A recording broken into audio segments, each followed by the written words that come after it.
Okay.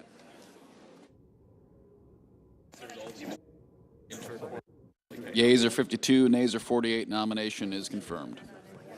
Under the previous order, the motion to reconsider is considered, made, and laid upon the table, and the President will immediately notify of the Senate's actions. Mr. President, I move to waive the mandatory quorum with respect to the Kennedy nomination. Is there objection? Without objection. The clerk will report the motion to invoke cloture. Cloture motion. We, the undersigned senators, in accordance with the provisions of Rule 22 of the Standing Rules of the Senate, do hereby move to bring to a close debate on the nomination of Robert F. Kennedy, Jr. of California to be Secretary of Health and Human Services, signed by 17 senators. By unanimous consent, the mandatory quorum call has been waived. A quorum is present. The question. The question is it the sense of the Senate that debate on the nomination of Robert F. Kennedy, Jr. of California to be Secretary of Health and Human Services shall be brought to a close? The yeas and nays are mandatory under the rule. The clerk will call the roll. Ms. Also-Brooks, Ms. Baldwin, Mr. Banks, Mr. Barrasso. Aye.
Mr. Bennett.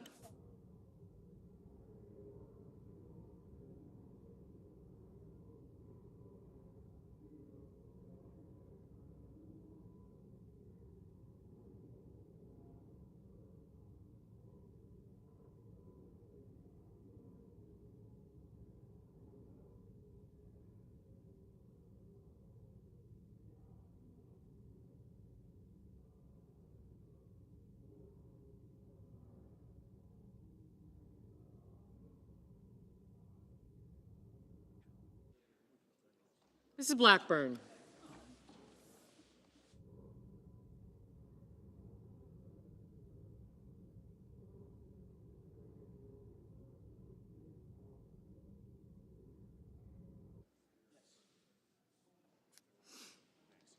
Thank you. Mr. Blumenthal, Ms. Blunt Rochester.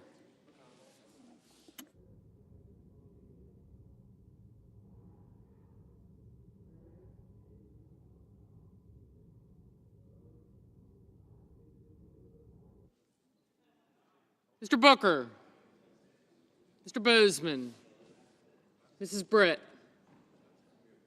Mr. Budd, Ms. Cantwell, Mrs. Capito, Mr. Cassidy, Ms. Collins, Mr. Coons, Mr. Cornyn, thank you, Ms. Cortez Masto, Mr. Cotton, Mr. Kramer, Mr. Crapo, Mr. Cruz, Mr. Curtis, Mr. Daines, Ms. Duckworth,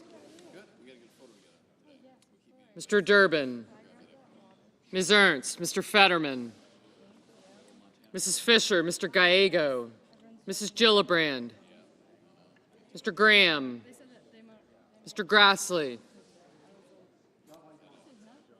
Mr. Haggerty, Ms. Hassan, Mr. Hawley, Mr. Heinrich, Mr. Hickenlooper, Mr. Ono, Mr. Hoven, Mr. Husted, Mrs. Hyde-Smith. I did not, thank you. Mr. Johnson, Mr. Justice, Mr. Kane, No, yes.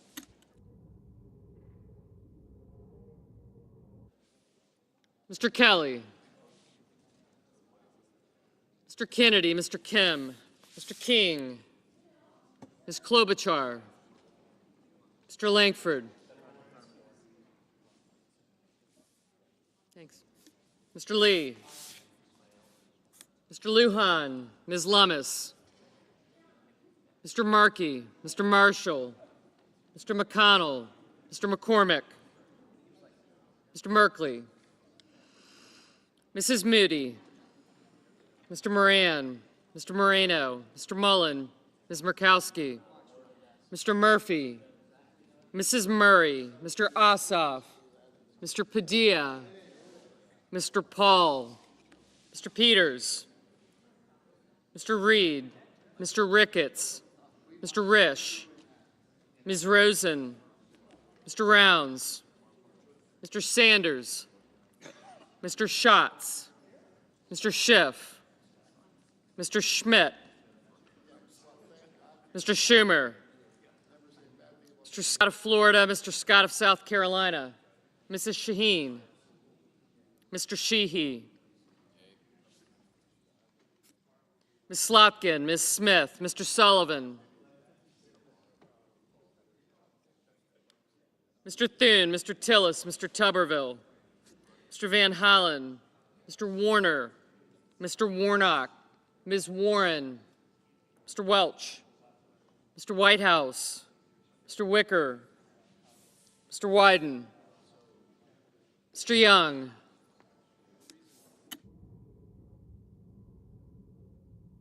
Senators voting in the affirmative: Banks, Barrasso, Capito, Kramer, Curtis, Fisher, Haggerty, Hawley, Husted, Justice, Kennedy, Lee, McConnell, McCormick, Moran, Moreno, Mullen, Murkowski, Paul, Ricketts, Scott of Florida, Sheehy, Thune, Tillis, and Tuberville.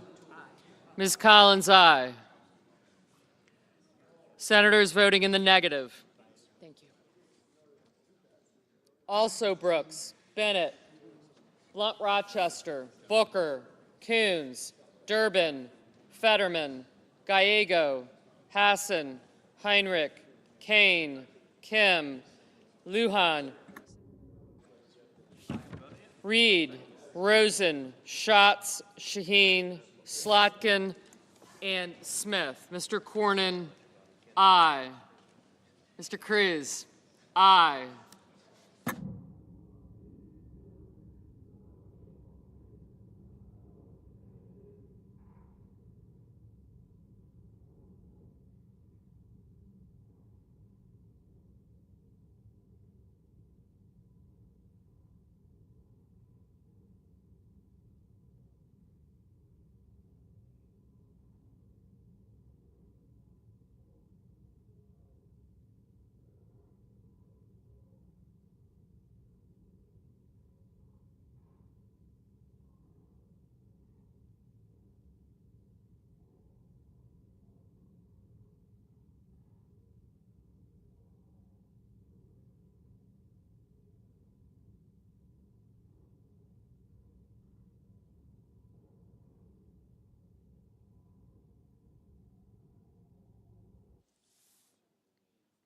Ms. Duckworth, no.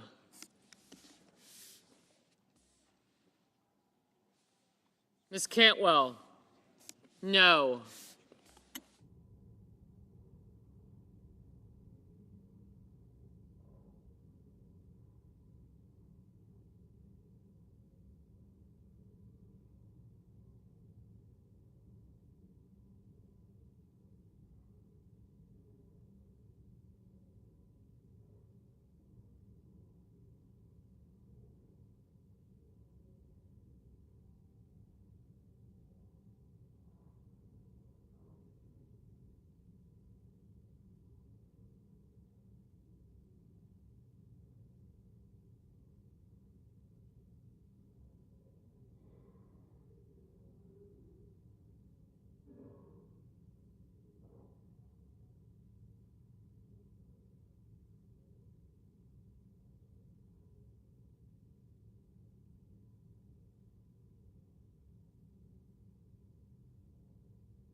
Mr. Bozeman, aye.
Ms. Cortez Masto, no.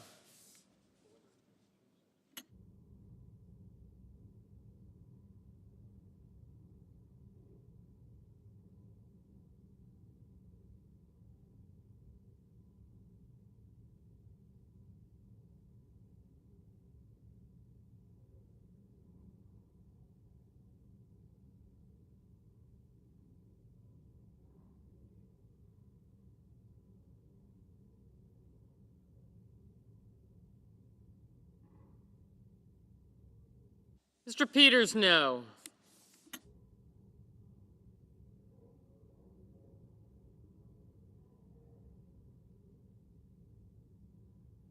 Ms. Ernst, aye.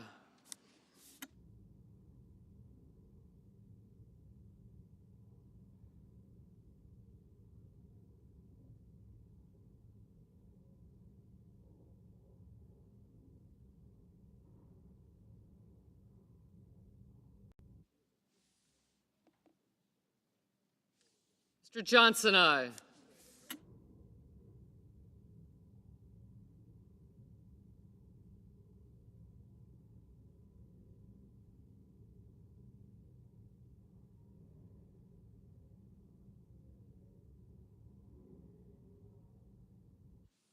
Mr. Murphy, no. Mr. Wyden, no. Mr. Cotton, aye.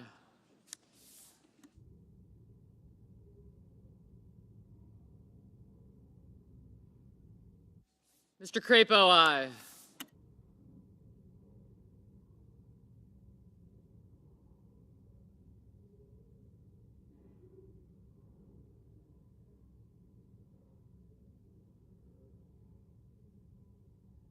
Mr. Daines, aye.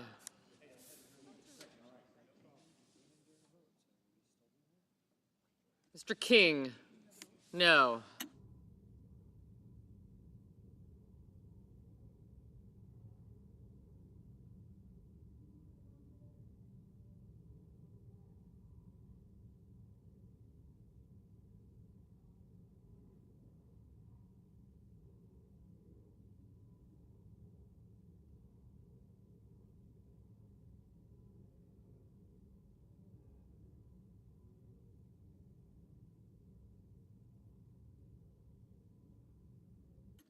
Mr. Hoven, aye. Mrs. Hyde-Smith, aye.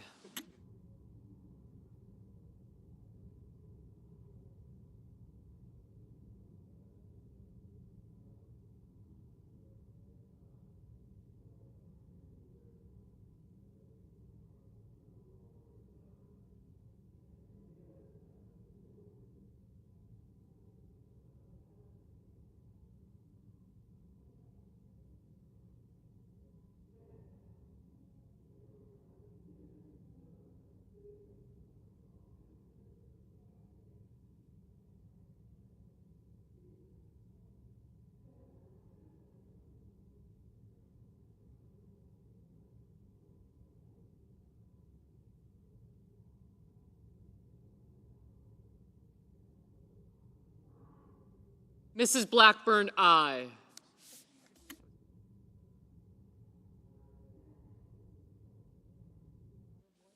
Ms. Warren, no.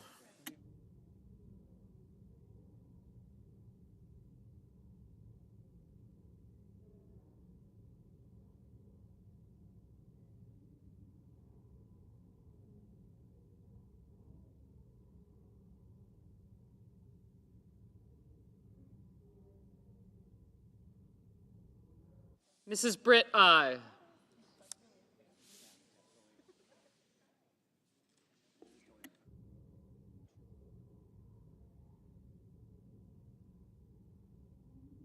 Mr. Welch, no.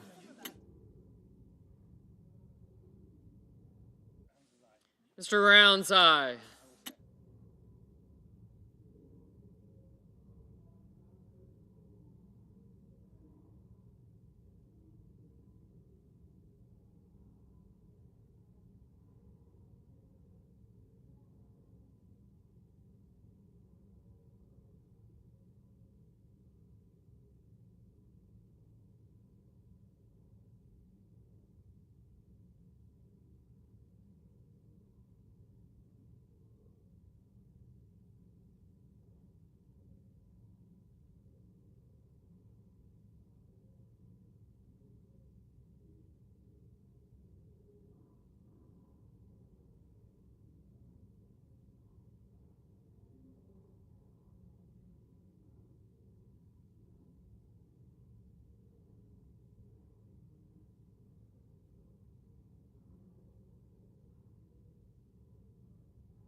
Mr. Hickenlooper, no.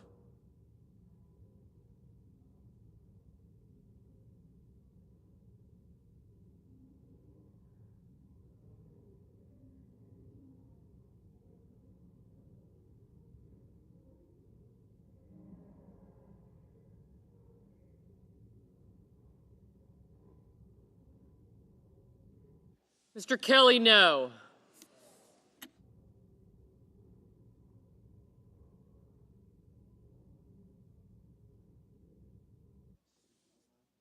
Mrs. Moody, aye.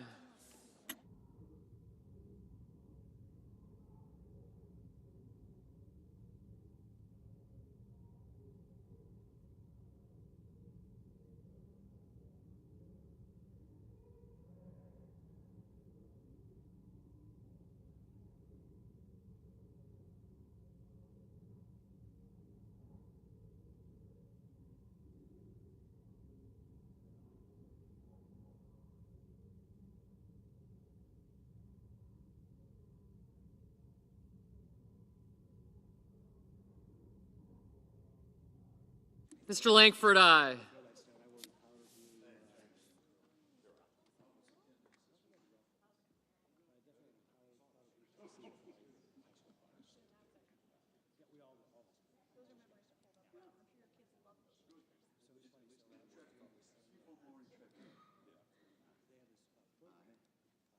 Mr. Wicker, aye. Mr. Cassidy, aye.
Mr. Warner, no.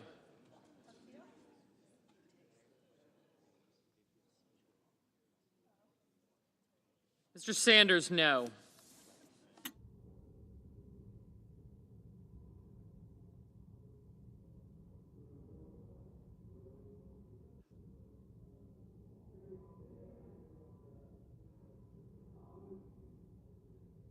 Mr. Schiff, no. Mr. Whitehouse, no. Mr. Marshall, aye. Ms. Baldwin, no.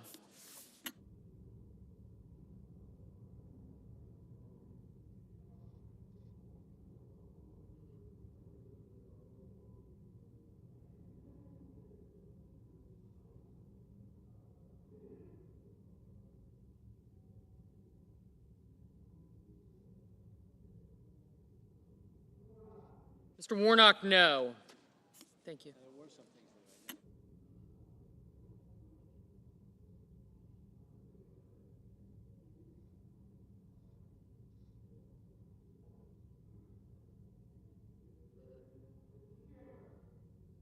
Mr. Schumer, no.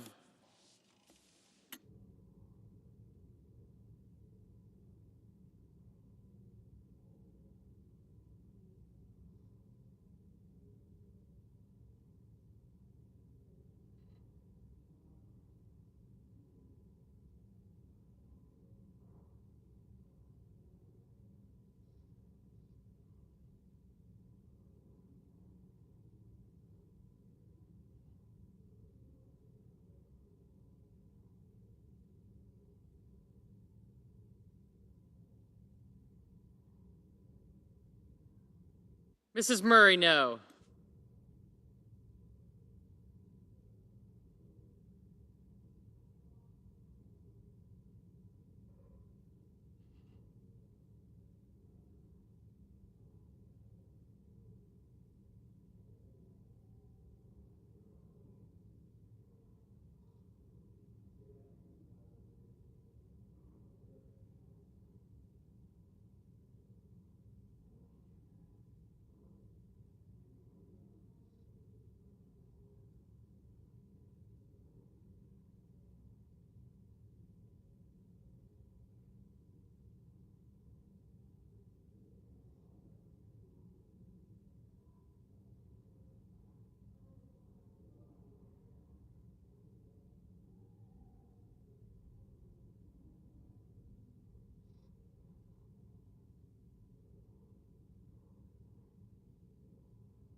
Mr. Merkley, no.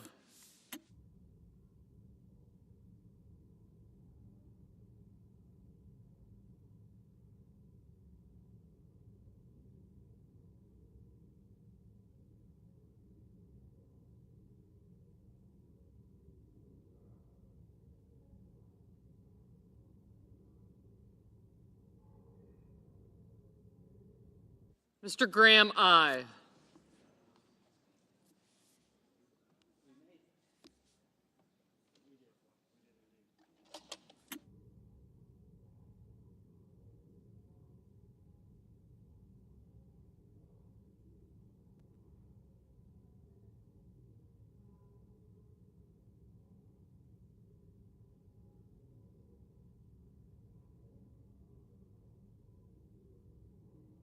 Mr. Markey, no.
Mr. Blumenthal, no.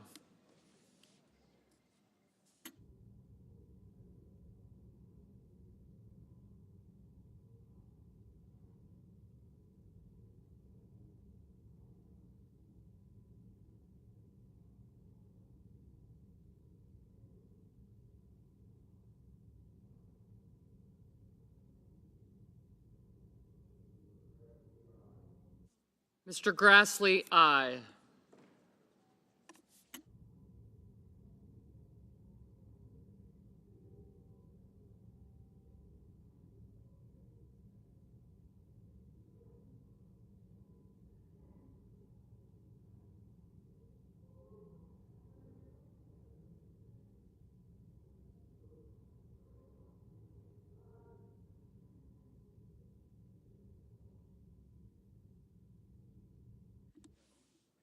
Mr. Scott of South Carolina, aye.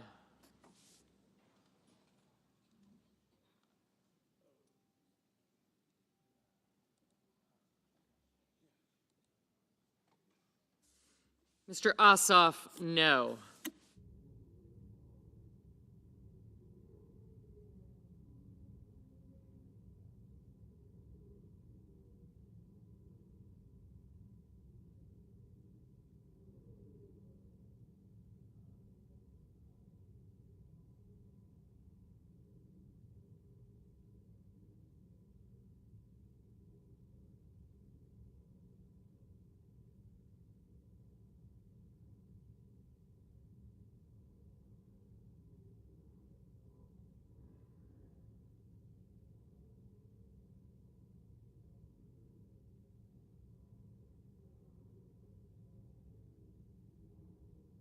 Mr. Padilla, no.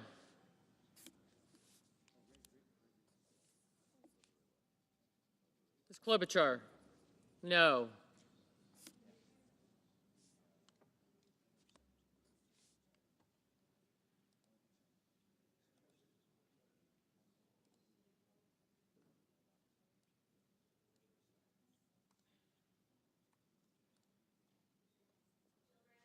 Mrs. Gillibrand, no.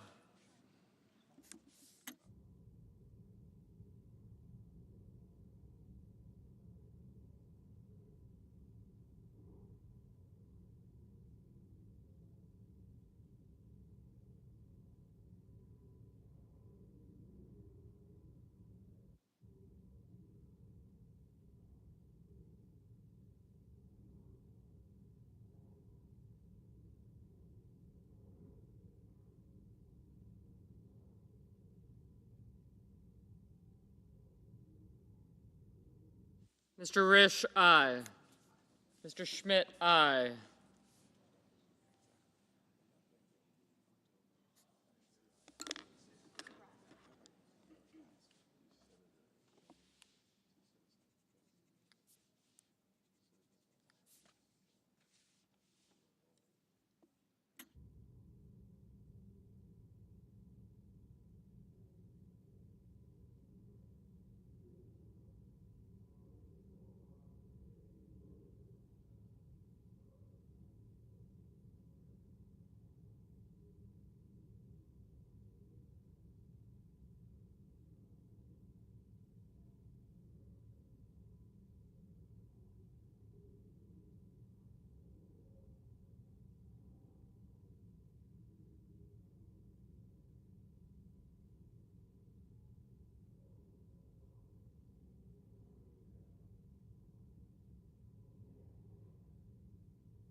Mr. Van Hollen, no.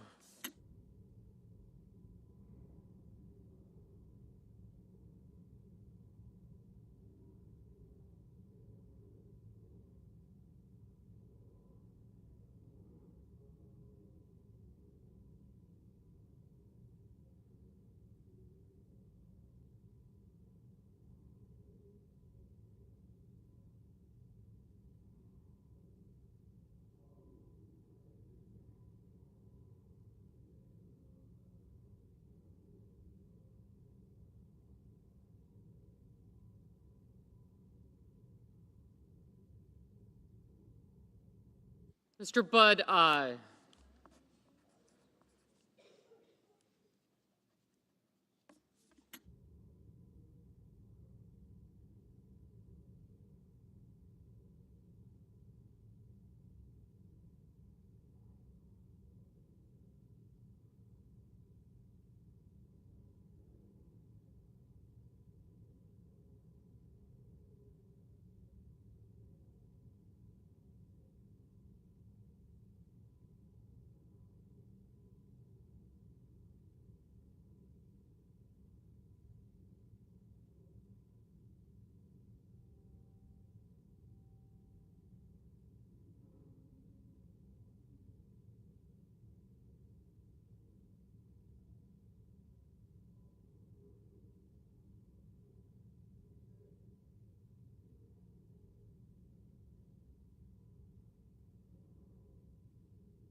Mr. Sullivan, aye.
Ms. Lummis, aye.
Mr. Young, aye.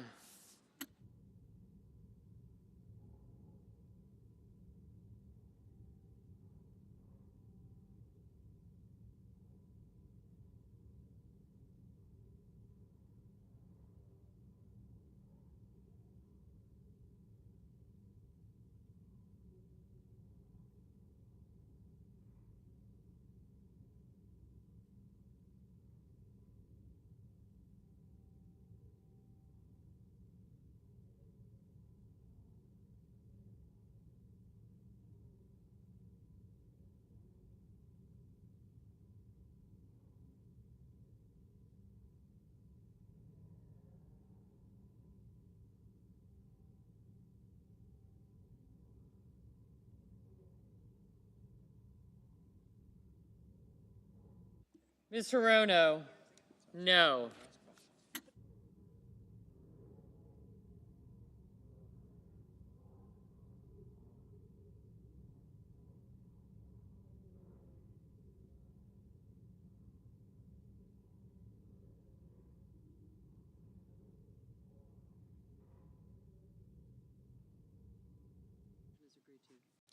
On this vote, the yeas are 53, the nays are 47. The motion is agreed to.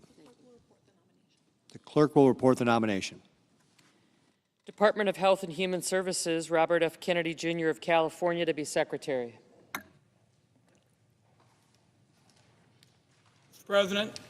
Senator from Oregon, sorry. Mr. President, as we begin this discussion that is so important to America, I thought I would just mention the conversation I had recently with a couple of young medical students who came up to me and said, you know, we know you're interested in health care and have been involved in this, and I'm so appreciative of Senator Murray, who's going to pick up on the health care issue, an area where she has very substantial experience and expertise. And I thought these medical students summed up this debate, because they said, the way we see this Kennedy nomination, it's not just a vote for next week or even next year. This is a vote with enormous impact for decades, because Mr. Kennedy, according to these young students, these young medical students, has a long record of essentially being anti-science. And what we're going to do in our discussion of his nomination is go into that and other issues. And suffice it to say, during his confirmation hearings, and they've been in multiple committees now, he was given ample opportunity from members on both sides of the dais to clarify his views on science and vaccines and our nation's biggest federal health programs. And we're going to, in the hours ahead, touch on each of these and why Mr. Kennedy's failure to demonstrate a basic understanding of these important issues that impact America's health make him a uniquely unqualified nominee to become our nation's chief health care officer. And in beginning my remarks, Mr. President, I wanted to say that ever since my days with the Gray Panthers, I've always felt that health care is the most important issue. If you and your loved ones don't have your health, everything just goes by the board. So that just reinforces what these young medical students were saying about the decision we're going to make in future hours with respect to Mr. Kennedy. And I'm going to start with perhaps the most dangerous aspect of his long history, and that's his embrace and amplification of vaccine conspiracy theories. He's made a lucrative career out of sowing doubt in the minds of parents when it comes to vaccinating their kids. His, quote, nonprofit, the Children's Health Defense, is solely dedicated to peddling these conspiracies. You can even get merch. There are baby onesies, apparently, that read unvaxxed, unafraid, no vax, no problem. He's been the attorney of record on at least 5 cases against drug companies for their vaccines, which he didn't disclose to ethics officials and refused to answer questions about. He also refused to give up his 10% stake in any settlement agreements, instead passing them off to his son. And he refused to recuse himself from taking any actions that might affect his family's financial interest. A vaccine that has become routine for young people about 20 years ago is involved here, and since then, it's successfully cut cervical cancer rates into just a fraction of what they were before the drug came to market. All of this adds up to a future HHS secretary who stands to profit off undermining this vaccine and, as a result, raise cervical cancer rates. To quote my Republican colleague, Senator Cassidy, a physician, Mr. Kennedy is financially vested in finding fault with vaccines. He also played a big role in one of the most deadly measles outbreaks in recent history. In 2019, he traveled to Samoa and used his platform to promote his anti-vax agenda, taking aim at the measles vaccine. The vaccine rate in Samoa plummeted. By 2019, measles had torn through the entire population, making more than 5,700 people sick, and 80 people were killed, most of them young kids. During his confirmation hearing at the Senate Finance Committee, Mr. Kennedy told me, and I quote, "We don't know what was killing them," speaking about those 83 deaths. But just last week, the Director General of the Health of Samoa called this claim by Mr. Kennedy, and I quote here, "a total fabrication." So, Mr. President and colleagues, just put that in your thinking about this consideration. Mr. Kennedy saying that he didn't know what was killing these young people in Samoa, and the Director General of the Health of Samoa called Mr. Kennedy's claim a total fabrication.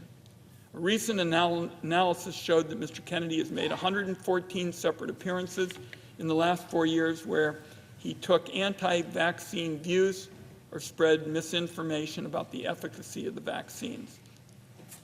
In 36 of these instances, Mr. Kennedy directly linked vaccines to autism. Instead of providing the committee with clarity or reassurances about his decades-long career peddling of vaccine conspiracies, what did Mr. Kennedy do? He dodged, he weaved, he bobbed, and gave no indication that as Health and Human Services Secretary, he would stand by settled science that surrounds vaccines. As HHS Secretary, Mr. Kennedy would have a huge amount of control over how vaccines are promoted and administered in our country. He could issue orders that discourage doctors from sharing information with parents and patients about life-saving vaccines. He could issue an order that discourages schools from talking about or even requiring vaccines. He could rubber stamp an executive order from Donald Trump that defunds the Centers for Disease Control, which is essentially the agency in charge of getting Americans up-to-date information about vaccines and when to get them. Just imagine you're a parent scrolling on Instagram or listening to a podcast. You hear this gentleman speaking passionately about the danger of vaccines. Maybe you do a bit of research, and lo and behold, you find this is the Secretary of Health and Human Services, America's chief healthcare guy. You think to yourself, This guy must know what he's talking about. Maybe he's right when he's questioning if vaccines are safe and effective. So the seed of doubt on vaccines gets planted. And then at your kid's next wellness exam, you decide not to get them their next round of vaccinations. A few months later, you're taking them on a trip to Disneyland, say for spring break, where countless other parents like you have heard the same medical advice from the same person, and you too decided against vaccinating your kids. It only takes one of those kids carrying a deadly disease like measles for an outbreak to begin. And pretty soon, after what was supposed to be the spring break trip of your dreams, your kid, sadly, is showing symptoms.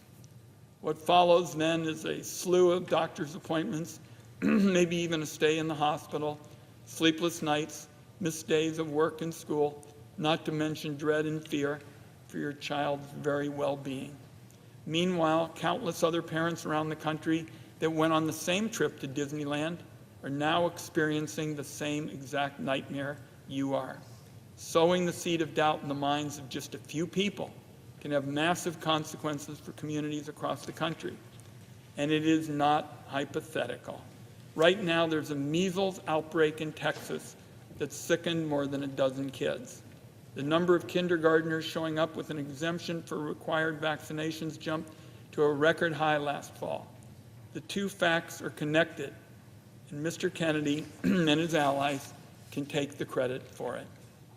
Now, Mr. Kennedy is fond of saying he's not making recommendations about whether parents should vaccinate their kids. He's just asking questions and giving people choices.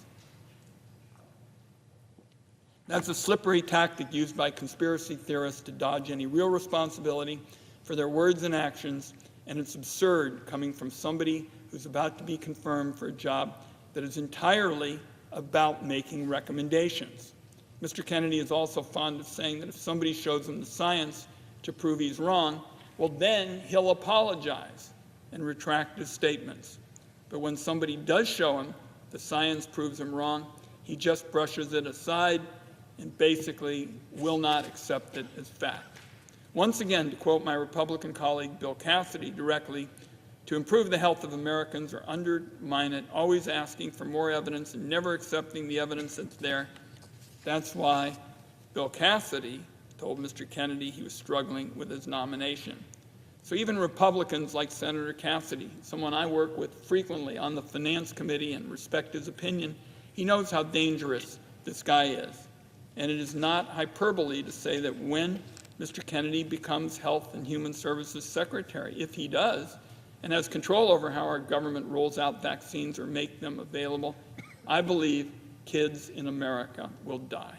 And when disease rates for illnesses that have effective vaccines start to rise in states across the country, and hospitalizations and death tolls mount, my Republican colleagues are going to regret voting, if they do, for Mr. Kennedy today or early this morning. And when disease rates for illnesses that have effective vaccines start to rise in states across the country and death tolls, mount, again, we will see Republicans say, this is something that could have been prevented. What else should we have done? Republicans will be responsible for every child that dies as a result of not being vaccinated because it seems they care more about staying in the good graces of Donald Trump than they do about protecting the lives of kids. Again, this is something they will regret for years to come. Now, before we turn to Senator Murray's remarks, I'd just like to touch on Mr. Kennedy's stance on reproductive choice, an area where Senator Murray has been our leader for years and years in the Senate. In the lead up to and during his failed presidential campaign, Mr. Kennedy repeatedly claimed he supported a woman's right to make her own health care decisions.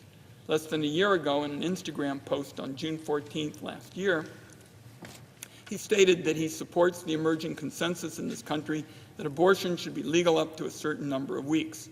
Fast forward to his confirmation again at the Senate Finance Committee a few weeks ago. He was pressed repeatedly by Democrats about his stance on abortion. Instead of clarifying, Mr. Kennedy defaulted to a clearly rehearsed talking point that he repeated over and over again. Quote, I agree with President Trump. Every abortion is a tragedy. While that answer doesn't give us much clarity, it's certainly telling.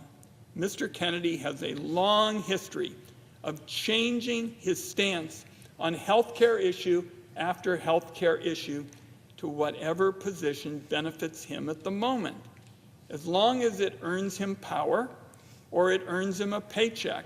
As far as I can tell, Mr. Kennedy will believe, or at least pretend to believe, whatever you want him to. He's willing to give up his principles and all of his beliefs that women and mothers are better equipped to make their own health care decisions than politicians. And it's all about, as we've talked about on this floor, staying in Donald Trump's orbit of power. While Mr. Kennedy recites rehearsed talking points on the subject, this is an issue that has had real, deadly consequences for women, as Senator Murray has said again and again.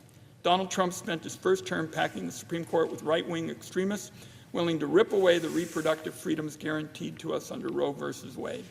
In the wake of the Supreme Court's gutting Roe, millions of women living in red states have had their reproductive freedoms ripped away from them, all due to Donald Trump. In the years since the overturn of Roe, there have been countless headlines about the consequences of these abortion bans. Women bleeding out in parking lots or in emergency rooms because they were denied care. Women becoming infertile and losing their ability to have kids in the future because they couldn't get care. And in the very worst cases, women dying. So it should horrify every American that we don't actually know where Mr. Kennedy stands. The man who could become our nation's chief health care officer, we don't know where he stands on reproductive health, short of perhaps just saying he's a yes man for anything Donald Trump tells him to do. So I think at this point, Mr. President, I want to yield the floor to my friend and colleague from Washington State, because she knows so much about the challenge of ensuring that women's reproductive health services are being protected. And as Secretary of Health and Human Services, Mr. Kennedy could do so much damage to the well-being and health of women, and I'm very pleased to be able to yield the floor to her to discuss that and other pressing issues. Mr. President. Senator from Washington. Thank you, Mr. President, and thank you to my colleague from Oregon who has very clearly stated why this nominee is not someone who should be holding the title of Secretary of Health and Human Services, and I appreciate all of his work on this and his wise words. I hope everyone heeds them. Mr. President, the American people are watching now with alarm because the vast majority of people know vaccines are safe, they're effective, they are life-saving. But we are now on the verge of confirming as our nation's highest health official, a man who has spent considerable time, money, and effort undermining that basic fact. A man who has abused his platform by refusing to acknowledge the well-established science that shows that vaccines are not linked to autism. Fear about that point, fueled by RFK Jr. and others peddling misinformation, is a leading reason that parents do not get their kids vaccinated against preventable, dangerous diseases. That is why elevating a man like RFK Jr. to lead HHS would be so dangerous. Just giving him any platform to spread vaccine doubt is dangerous, but to give him one of the biggest megaphones in the world, it is truly shameful that we even are debating this. My colleagues should know better. They actually do know better. They are looking the other way. They are choosing to pretend like it is in any way believable that RFK Jr. won't use his new power to do exactly the thing he has been trying to do for decades, undermine vaccines. Never mind the fact that CDC has already modified web pages with information about vaccines and other vital public health information, which a federal judge has now ordered the Trump administration to restore it. Never mind that the Trump administration is also reportedly planning widespread and significant layoffs at CDC and across HHS. This is how RFK Jr. substitutes his own beliefs for science. So when the vaccine conspiracy starts swirling and RFK Jr. turns HHS into ground zero for misinformation, I had no idea it is not going to be an excuse for confirming him. Because at the Health Committee hearing, The chair pressed him repeatedly about the debunked claim that vaccines cause autism. And when RFK Jr. said he needed to see the evidence, he was shown the evidence. But to no one's surprise, he did not keep his word, admit he'd been wrong, and spread the good news that vaccines do not cause autism. He's had 2 weeks since that hearing to look at the same settled science as everyone else. Crickets. But he won't hesitate to quote the latest anti-vax conspiracy. He's totally up to speed on that front. Are my colleagues really buying this guy will take an impartial look at the science? If you think RFK Jr. will change who he is, you are lying to yourself. He has given no evidence to suggest that and all the evidence in the world to the contrary.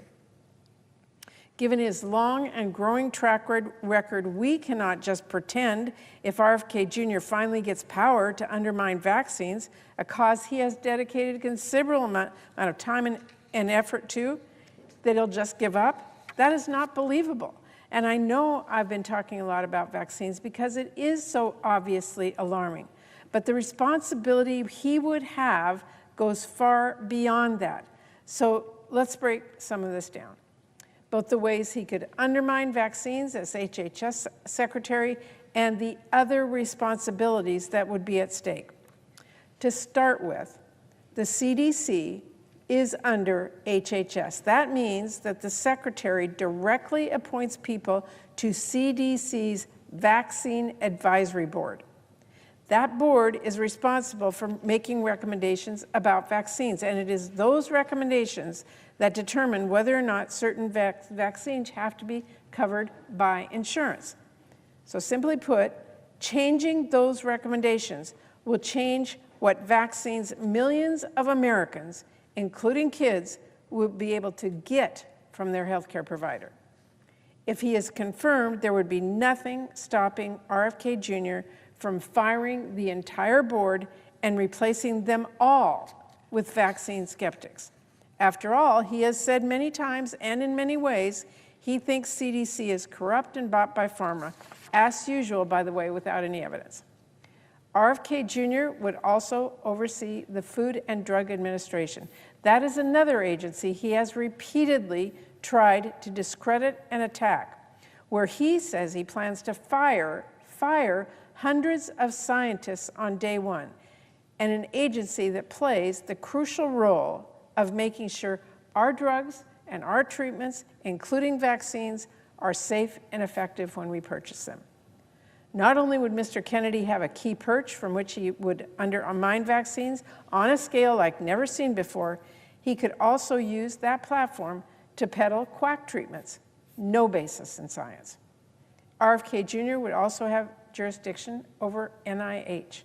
That alone means influence over billions of dollars in medical research, research that is responsible for a significant portion of our economy, and more importantly, research that patients are desperately hoping will help them find cures. But RFK Jr. could redirect those funds to promote his favorite pet conspiracies instead of promising cures. Or he could make good on his plan to fire hundreds of researchers and pause infectious disease research for 8 years. It should go without saying, viruses aren't going to take a break. And here's the thing, the attacks on medical research are now already happening under Trump. From his day one executive orders, President Trump has already been threatening medical research. Suddenly, all of our grants are at risk because they are looking at addressing barriers to care or understanding why Black and Native American women have higher maternal death rates. And now President Trump also is trying to illegally, arbitrarily, and suddenly change NIH guidelines to set an unrealistic low cap on indirect cost rates. That will mean researchers laid off, studies canceled, including life-saving clinical trials, and kids not able to get the treatment they need. All because President Trump and Elon Musk don't seem to understand how we actually fund important research and couldn't even be bothered to find out before taking an axe to our medical research labs. At a time when life-saving research like this is already under attack from President and the richest man in the world, no one who truly values medical research should vote to install one of the biggest attackers of medical science as the Secretary of Health and Human Services. Mr. President, insurance is another huge portfolio for HHS. Last time Trump was in office, we saw millions of people lose their health care coverage.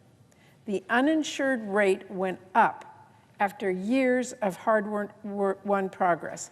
And we all know he still wants to rip up the Affordable Care Act, which will drive up costs and kick people off their coverage. There's no reason to think Mr. Kennedy will stand up to that effort.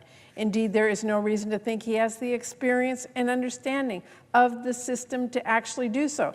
During his committee hearings, RFK Jr. confused Medicare and Medicaid. This is basic stuff. He failed to describe the components of Medicare. And yes, Mr. President, I do absolutely have to talk about abortion care. This is of grave importance right now.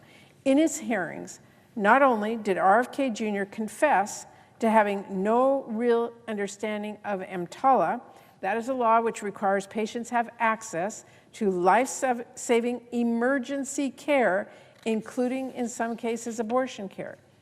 He also showed that he will be totally open to Republicans' fact-free efforts to rip away access to medication abortion. Like so many other issues that RFK Jr. is simply wrong about, the science on that has been settled for many years now. Mr. Kennedy made clear, though, he's very open to revisiting access to the abortion pill based on a Republican argument against the science that basically boils down to nah. Putting up barriers to accessing the abortion pill or ripping it off the market completely, as Republicans have made very clear they want to do, would be absolutely devastating.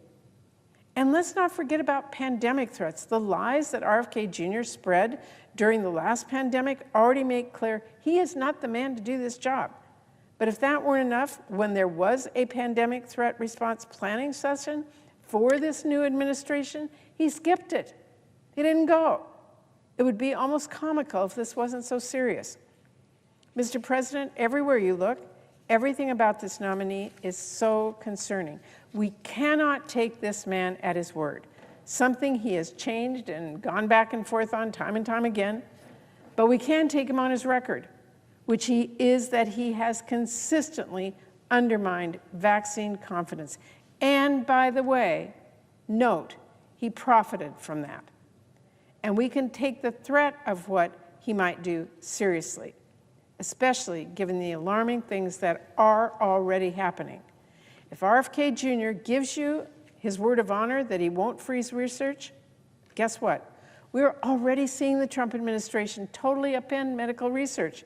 Thanks to the Trump funding freeze, NIH hasn't issued any grants award in weeks. If RFK Jr. swears that he's not going to take down information about vaccines, he's not going to silence experts, well, don't look now. But the Trump administration has already taken down or changed CDC pages about vaccines. They have already silenced public health experts. If RFK Jr. pinky promises you that he won't undermine medical science or studies or and he won't ignore global health threats, well, you might want to sit down for this, but President Trump has completely demolished our global health aid work. He has already completely demolished it. The fallout is utterly heart-wrenching.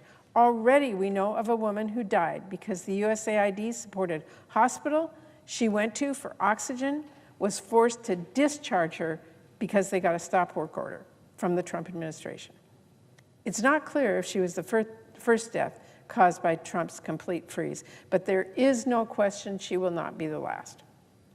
And Mr. President, let me make a really important point here. It is not just people across the world who will be affected by this. There was a study being done on a new HIV treatment with thousands of volunteers.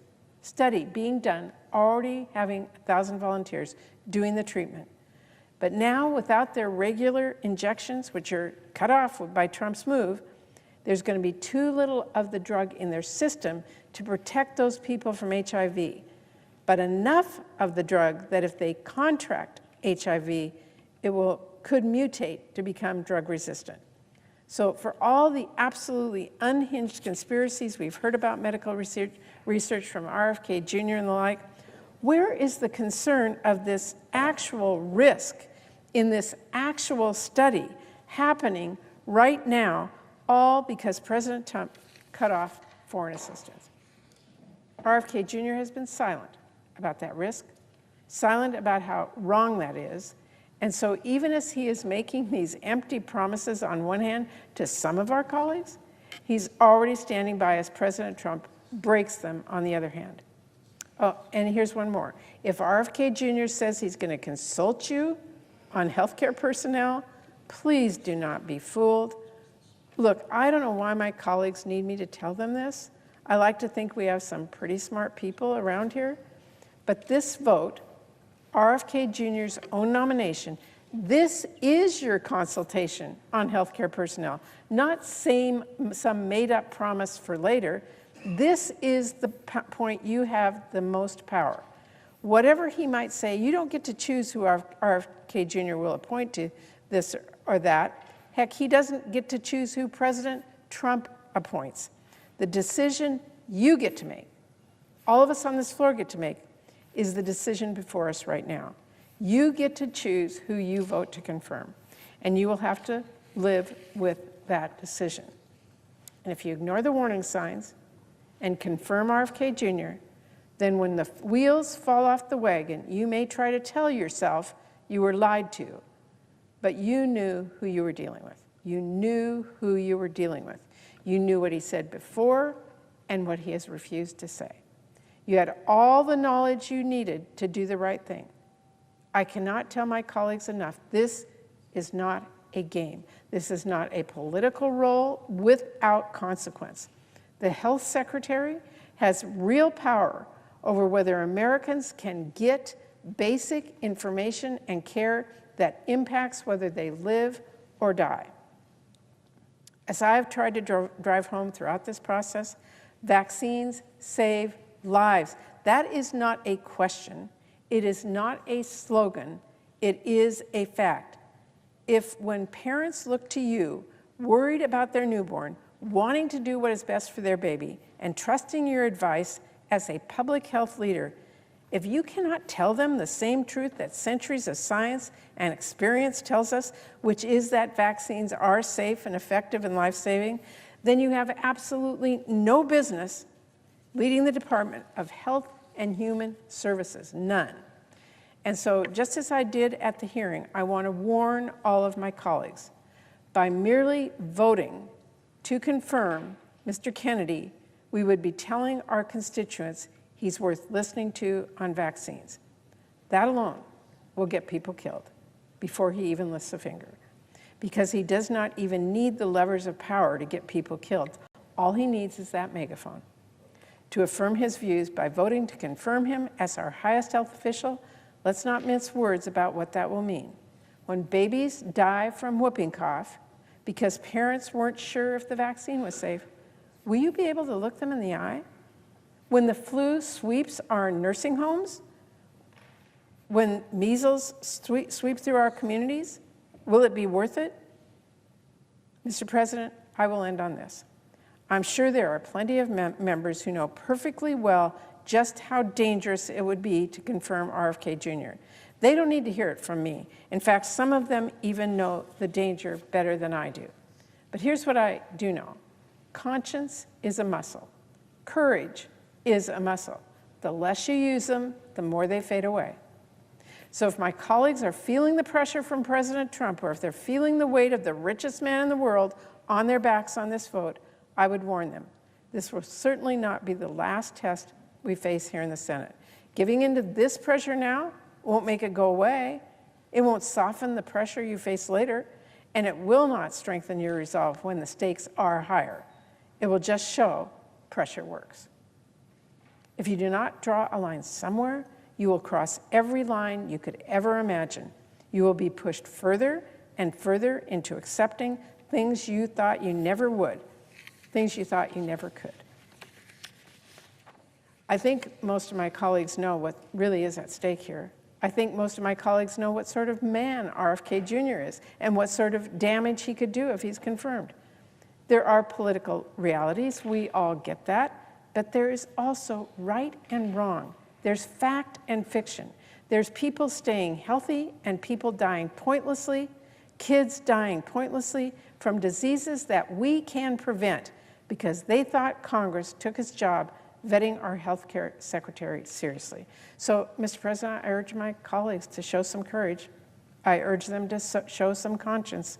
I urge them to vote no on RFK Jr.'s nomination. Mr. President, I yield 30 minutes of post-cloture debate time to the Democratic leader, and I yield the floor.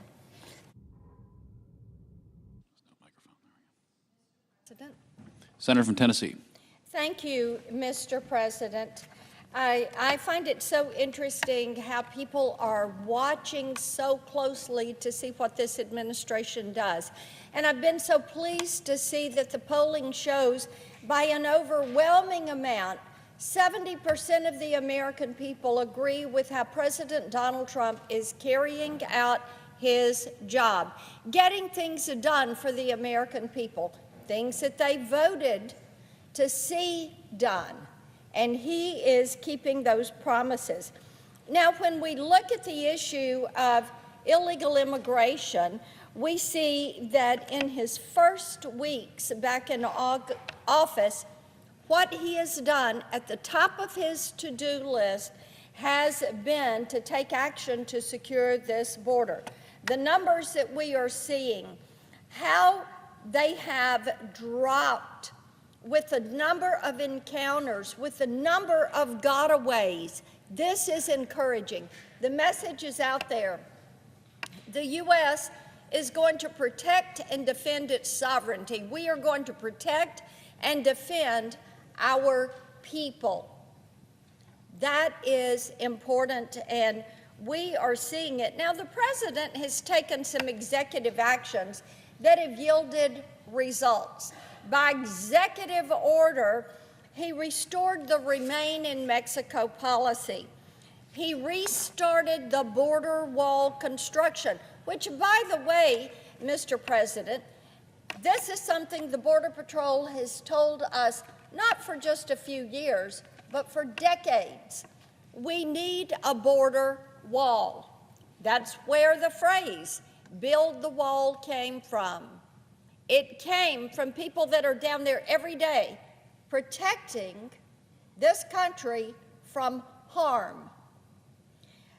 The president has also ended catch and release. Now, that's that practice where somebody comes across and then they get their paper that they're claiming asylum and they're told that they can go on into the country and go wherever, and there are nonprofits down there on the border, and they give them a plane ticket and food and a phone, and off they go to their desired destination at taxpayer expense. So that has ended. The president has also sent troops to the southern border, and thank goodness we are seeing these deportations of criminal illegal aliens taking place. Yesterday in Nashville, we had 8 that were apprehended in a human trafficking ring. 8. 2 of them were linked to Tren de Agua. They were Tren de Agua gang members. Now, these are all things that the president is doing to make this country safe. And we have security moms all across this country, and certainly across Tennessee, that are reaching out to us and saying, keep it going. Deport those that are criminally in this country. Let's carry this out. We're seeing such good results. In operations across the country, ICE, which is Immigration and Customs Enforcement, has arrested 11,000 criminal illegal aliens, including many violent offenders and gang members. Since Inauguration Day, migrant encounters at the southern border have reportedly dropped 87%. As I said, Mr. President, we are seeing results. We know that for years, former President Biden allowed more than 10 million illegal aliens to enter the country, including tens of thousands of convicted criminals and more than 1.7 million known gotaways. And for 4 years, Tennesseans and Americans across the country have suffered the tragic consequences, including rampant migrant crime. Recently, our Tennessee District Attorneys General Conference released a report documenting the widespread migrant crime in our state during the final months of the Biden administration. Now, the report confirms what we already know, that during the Biden years, every town was a border town, every state was a border state. So our Tennessee District Attorneys General took the last 3 months of 2024 and they said, let's look at what is happening in these last 3 months and see how this has escalated. Now, of course, we know that under Joe Biden, violent crime rose 43% his first year that he was in office. And what we saw from the District Attorney General's report, that there were in 3 months, now this is a 3-month number, there were 2,719 reports of illegal aliens being charged or convicted of 3,854 offenses in the state of Tennessee. Among them, the most common offense was driving under the influence. There were 654 arrests of those illegally in the country driving under the influence. These offenses accounted for more than 13% of all DUI arrests across the entire state.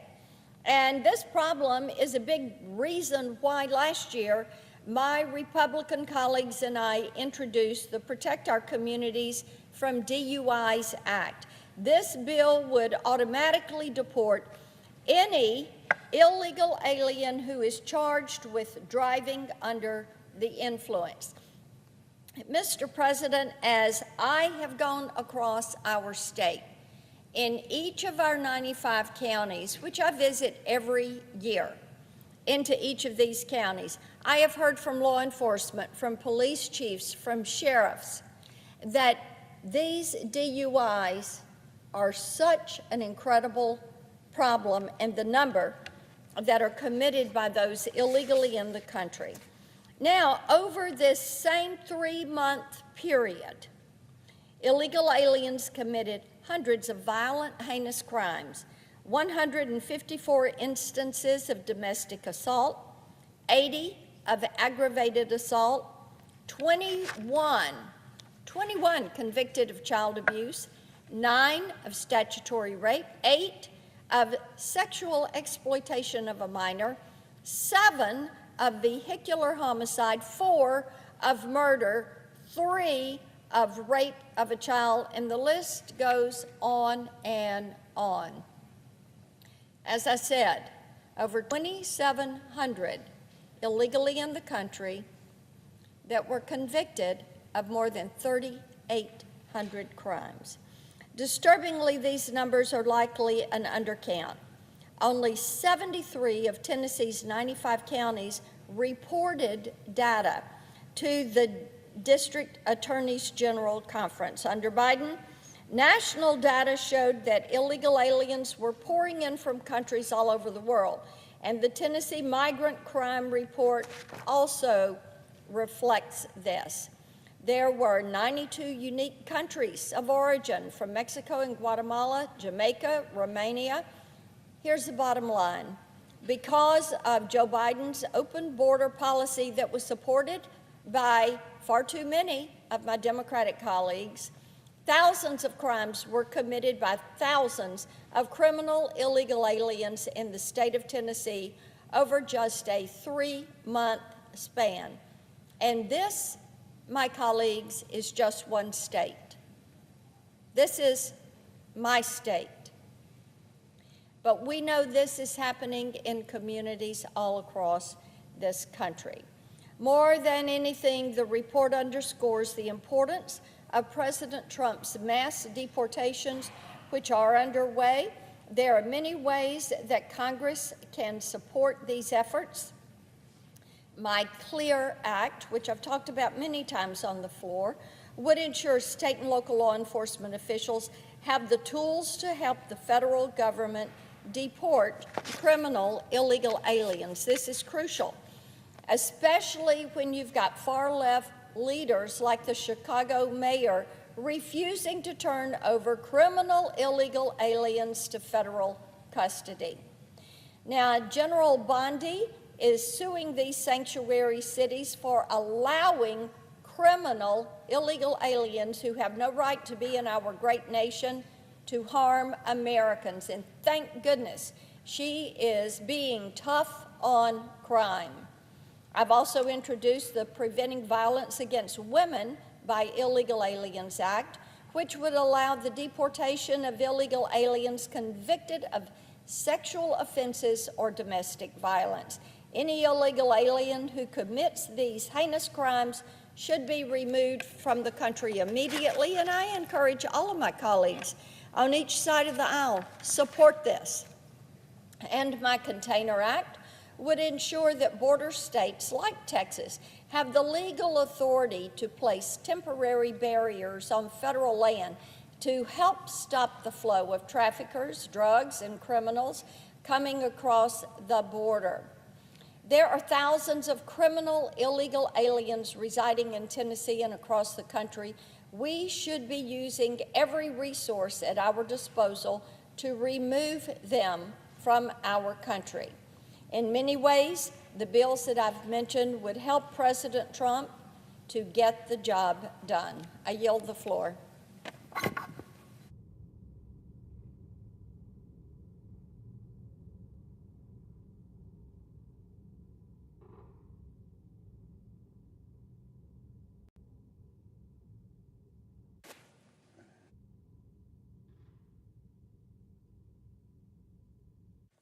Mr. President, Senator from Hawaii. it is not often that the stakes of a vote to confirm a cabinet nominee are this high. But tomorrow, when we vote on the nomination of RFK Jr. to be the Secretary of the Department of Health and Human Services, the stakes will be life and death.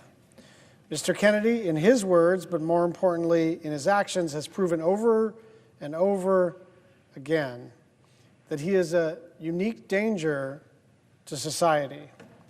But he's on the edge of becoming the country's top health leader with the power to unleash bygone diseases and undermine trust in science for generations to come. For the first time ever, we will have a health secretary who has actively helped to cause outbreaks instead of to contain them. We'll have someone in charge of medical research who's taken every opportunity to undermine science instead of promoting it. We'll have someone who's never come across a crazy idea that he didn't like, whether it's that antidepressants are the cause of mass shootings or chemicals in the water are turning children gay. This is the Secretary of the Health and Human Services Department. Those two things right there should be immediately disqualifying. This should be 100-0. This guy used to be a Democrat. This guy was pro-choice. This guy was for clean energy. This shouldn't be a partisan issue except to say, for HHS, you need somebody who has devoted their life and hopefully has some expertise in the area of public health. And it's not just that we didn't get someone who has expertise in public health. We have someone who has caused disease, and death. And I say those words with precision. I understand that both sides of the aisle are prone to exaggerating their case and being apocalyptic when we describe a pending vote. I've been here for a while, and everything is always the most important vote that we will ever cast. And I don't know if this is the most important vote we'll ever cast. I do think, gosh, I hope I'm wrong. I really do hope I'm wrong. But I do think this is likely the cabinet secretary vote that is likely to age the most poorly, because this person has the potential to actually cause diseases like rubella, like mumps, like measles, like polio, that have been gone for many generations, because we have a vaccine regime. And I want to tell you what he did in Samoa. In 2019, he flew to Samoa to discourage people from taking the measles vaccine. And the reason was that he wanted to run a, quote, natural experiment to see how people would fare against the disease without protections. Now, some of you may know this. My father was the first whistleblower against the Tuskegee experiments, in which the United States Public Health Service did a similar thing. They knew that penicillin cured syphilis, and they knew that for the most part, untreated syphilis caused death. But the U.S. Public Health Service decided to divide a cohort of African American men into two parts. One would receive the medicine and be safe and be cured, and another cohort would receive a placebo and not get the life-saving cure for syphilis. And why did they do that? To, quote, observe the disease process. To observe the disease process. So when you investigate whether or not a medicine works, there's a whole process to it, right? The FDA, double-blind studies, all the rest of it. But the basic idea is you're trying to get to some level of reliability and statistical significance so that you can project out into the population what's going to work and what's not. Now, the sick in the head way to do this is to say you can't achieve statistical significance until you just let a bunch of people get sick and figure out what happens. The United States Congress, led by someone with whom I served for a couple of years, Tom Harkin, when they found out about the Tuskegee experiments, made a law against the U.S. Public Health Service ever doing that again because it's immoral. It's bad science, sure. But more than that, it treated these African American men as if they were worth experimenting on, as if this category of human beings in the United States were expendable for scientific research purposes, and that's exactly what happened in Samoa. That is exactly what happened in Samoa. 6,000 people got the measles. 83 people died. 79 of them were kids.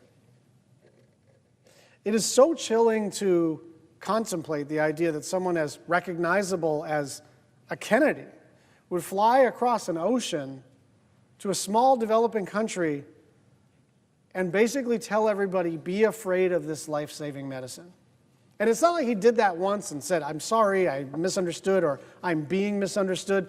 This dude actually sells onesies on his website saying, I think it's like unvaxxed and unafraid, for a little baby. This guy has views that are out of the mainstream of, I would guess, 99 out of 100 United States senators. And I do understand the pressure that some of my colleagues are facing. They're being told, if you vote against one Trump nominee, you will be primaried. So that's not a small amount of pressure. But this one, I just promise you, it's not going to age well.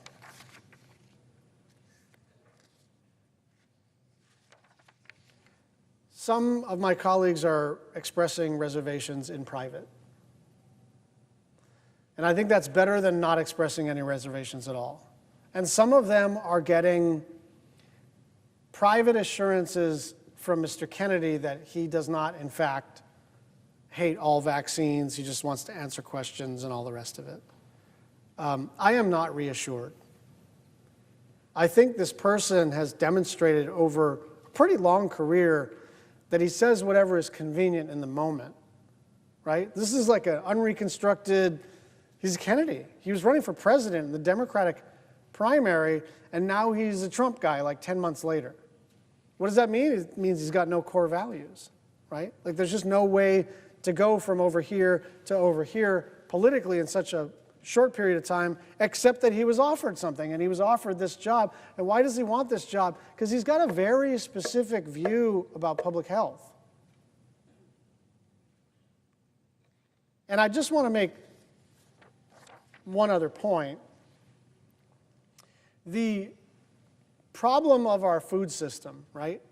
The problem of the extent to which we subsidize ultra-processed foods that are coming from commodities that are subsidized in the Farm Bill and causing people to get increasingly diabetic and all the related health problems that happen related to that. Like, that's a really legitimate place to do some good bipartisan work. And I would love to do that. It's also not what the HHS secretary does. It's what the United States Department of Agriculture does for the most part. And it's what the Congress does. The problem is the Farm Bill.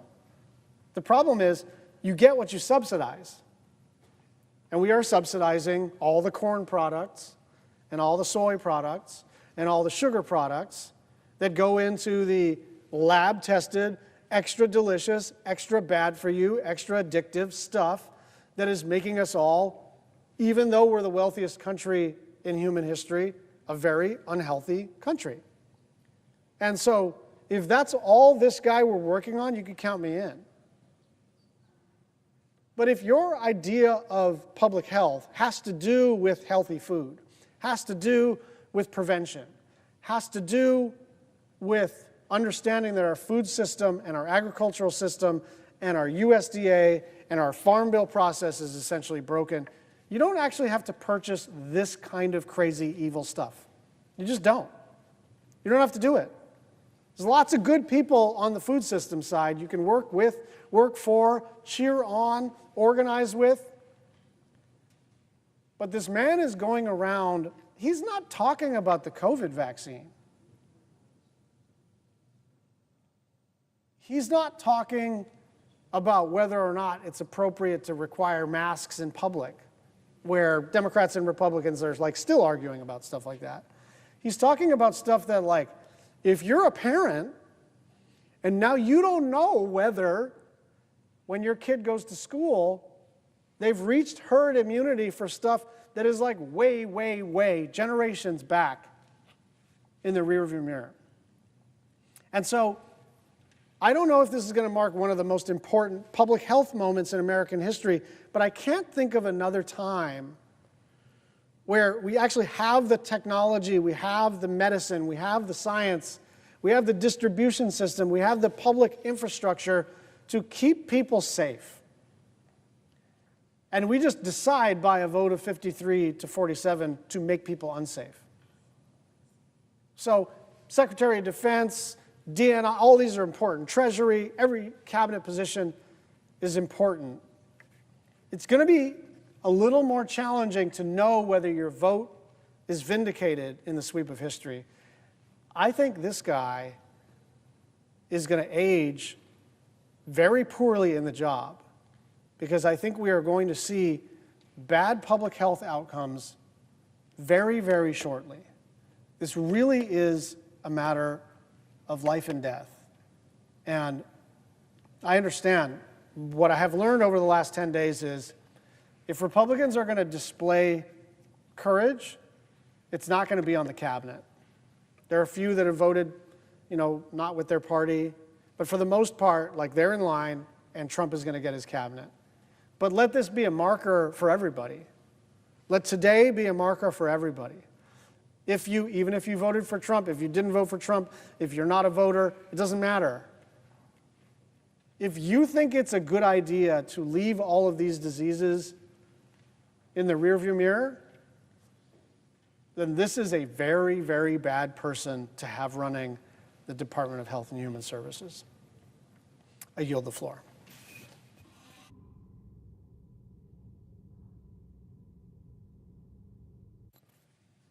Thank you, Mr. President. 2 weeks ago, I had the Senator from opportunity. Maryland. 2 weeks ago, I had the opportunity to question Robert F. Kennedy, Jr., the President's nominee to serve as the Health and Human Services, to serve as the Secretary of Health and Human Service. I asked Mr. Kennedy, Jr., a simple question. What different vaccine schedule would you say I should have received? I asked this question because just 3 years ago, Kennedy said, and I quote, "We should not be giving black people the same vaccine schedule that's given to whites because their immune system is better than ours." When I asked him this question, Mr. Kennedy referenced a study by Poland, a study he assured me, and not just me, but also my colleagues on both sides of the aisle and the American people watching, that this study asserted that indeed certain races required a different vaccine schedule.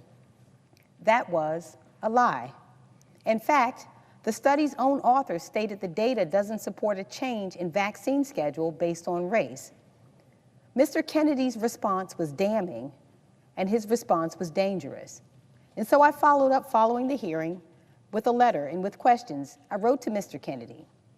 During your testimony, you cited a series of Poland studies that underlie your claims that black people and white people should have different vaccine schedules. You ended by saying, in that hearing, you don't believe the science, the peer-reviewed studies? Well, Mr. Kennedy, I do believe in science, and I did some digging into the studies you referenced. NPR interviewed the authors of the studies you cited, medical experts with years of experience, and they universally disagreed with your assertions. In fact, Dr. Richard Kennedy of the Mayo Clinic, who was involved in a study you mentioned, made clear that the data doesn't support a change in vaccine schedule based on race. Dr. Kennedy also stated that your suggestion would be, quote, twisting the data far beyond what the studies actually demonstrate. Dr. Gregory Poland, who you mentioned by name during the hearing as doing research supportive of your claim, told NPR that his team, quote, found no evidence of increased vaccine side effects, and that any claim of increased vulnerability among African Americans who received the rubella vaccine is, quote, simply not supported by either this study or the science. NPR quoted Dr. Carlos Del Rio of Emory University as saying that your conclusion was, quote, taking it to a very unsafe place because black children already have lower vaccination rates than their peers. That is why I said your claims on this issue were dangerous. I have to ask you, Mr. Kennedy, do you still believe that black and white individuals should have different vaccination schedules?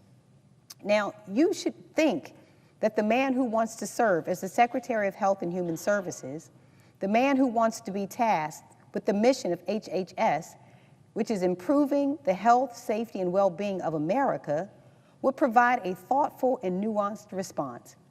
It was anything but. Because let's be clear, Mr. Kennedy is not a doctor, he is not a scientist. In fact, his only tangential connection to the world of health and science is decades-long activism questioning the efficacy and safety of vaccines. Maybe I shouldn't have been surprised at his curt and dismissive response. Mr. Kennedy wrote, "If confirmed, I will do nothing as HHS Secretary that makes it difficult or discourages people from taking the vaccines, but instead seek transparency in these products." Yet another lie. Mr. Kennedy's life story is one riddled with quackery and laden with conspiracy theories. I quote him when he said, "There's no vaccine that is safe and effective." I quote, "None of the childhood vaccines have ever been studied." He also said, I quote, "They get the shot, that night they have a fever of 103, they go to sleep, and 3 months later their brain is gone. This is a Holocaust, what this country is doing. I quote, "Autism comes from vaccines. The polio vaccine given to his generation caused cancer that," I quote, "that killed many, many, many, many more people than polio ever did. The COVID vaccine was," and he said, quote, "the deadliest ever made." He also said, I quote, "COVID-19 is targeted to attack Caucasians and Black people. The people who are most immune are Ashkenazi Jews and Chinese." He also said, "There's no vaccine that is, safe and effective." All statements made by a man who is asking to be held responsible for a singular mission. The mission of the United States Department of Health and Human Services is to enhance the health and well-being of all Americans by providing for effective health and human services and by fostering sound, sustained advances in the sciences underlying medicine, public health, and social services. It is a task of epic responsibility, a serious job that, when done well, can save hundreds of thousands of lives. A job that, when done poorly, will most certainly cost American lives. And let us not speak of Mr. Kennedy in a vacuum. We have now held the floor multiple times over the past week over a string of nominees that are dangerous to the American people. Not because, and I cannot stress this enough, we disagree with their politics or their worldview. We can have robust policy debate. We can have robust scientific debate. In fact, robust debate has the potential to move us forward as a country. Respectful debate is the hallmark of this body. It is a crucial component of free speech. I went to law school, and I spent years in the courtroom trying cases, making my arguments before a jury of my peers, grounding my arguments were a basic set of evidentiary facts. But what we are dealing with here isn't a debate. It's a popularity contest and a test of loyalty. Mr. Kennedy is not in this position today as the nominee for Secretary of Health and Human Services because of his vast experience in medicine. Mr. Kennedy is not in this position today because of his deep scientific knowledge. Mr. Kennedy is not in this position today because he has respect for the scientific method. Mr. Kennedy is not in this position today because he respects medicine.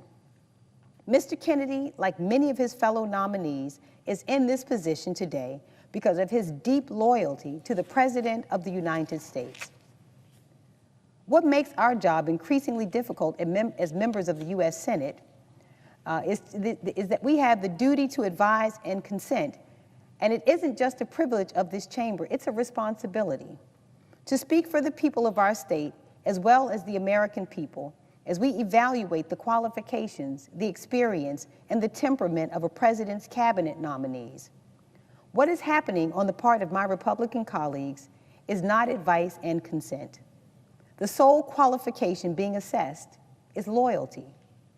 Not loyalty to country, not loyalty to the American people, not loyalty to the duties and responsibilities we have been entrusted with by the voters in each of our states. The sole qualification up for assessment is loyalty to the president. And Mr. Kennedy has that in spades. But loyalty to this president comes at a cost. Not a cost to the billionaires, not a cost to the people in this body, a cost to the American people. Democratic Americans, Republican Americans, independent Americans, Americans who voted for this president, Americans who did not, and Americans who did not vote at all. The president has been consistent that he believes the American people delivered him a mandate to carry out his agenda. With respect to the health, safety, and well-being of America, the purview of Health and Human Services, the president believes that cutting funds for medical research into things like cures for cancer is apparently a part of that mandate. Just this weekend, the president announced massive cuts to NIH, an agency which I'm proud to say has its home in Maryland. The mission of the National Institutes of Health is to seek fundamental knowledge about the nature and behavior of living systems and the application of that knowledge to enhance health, lengthen life, and reduce illness and disability. It falls under the very agency Mr. Kennedy is seeking to run. Here are what some scientists, people I implored Mr. Kennedy to listen to despite his apparent distaste for the profession, had to say about these massive cuts. Dr. Richard Huganier, professor and chairman of the Department of Neuroscience at Johns Hopkins University School of Medicine in my state of Maryland, said, and I quote, "We were all just dumbstruck. I'm calling it the apocalypse of American science. This will basically change science as we know it in the United States. The bottom line is that we are going to have a lot less resources, which obviously means we are going to have to lay people off and research will be slowed down." Dr. Otis Brawley, professor of oncology and epidemiology at the Johns Hopkins School of Medicine and the Bloomberg School of Public Policy said, and I quote, "We're going to see health research kneecapped." Dr. Brawley has actually overseen grants at the National Cancer Institute, which is a part of the NIH, as well as received them from his cancer research. He went on to say, and I quote, "People who are getting treated in clinical trials now for cancer will find many of those trials will close down." Dr. David J. Skorton, president of the Association of American Medical Colleges, said, and I quote, "These are real consequences. Longer waits for cures and for diagnosis, slower scientific progress, losing out to competitors around the world, and fewer jobs. Those who are facing any health challenges will suffer from less biomedical research." Dr. Robert Lefkowitz, a Duke University professor, my alma mater, go Blue Devils, professor of medicine who won the Nobel Peace Prize in Chemistry in 2012, said, and I quote, "I think the American people need to understand how devastating it would be if this goes through. A lot of research would just have to stop. I cannot imagine that the shortfall could be met from other sources." NIH funding supports over 600 current and ongoing clinical trials at Johns Hopkins in Maryland. The NIH supports hundreds more critical research projects and clinical trials at the University of Maryland. Clinical trials in cancer, pediatrics and children's health, heart and vascular studies, and the aging brain. Research on traumatic brain injury to members of the military, suicide prevention, addiction, and patient safety. Clinical trials supporting over 23,000 jobs and $5.7 billion in economic activity in Maryland. These massive cuts will lead to over $200 million in losses to Hopkins and over $50 million in losses to the University of Maryland. Now, I may not be a Republican voter, but I can assure you Republicans across our country aren't seeking to stymie progress on a cure for cancer. By putting the NIH in its crosshairs, the president is targeting some of the most vulnerable Americans.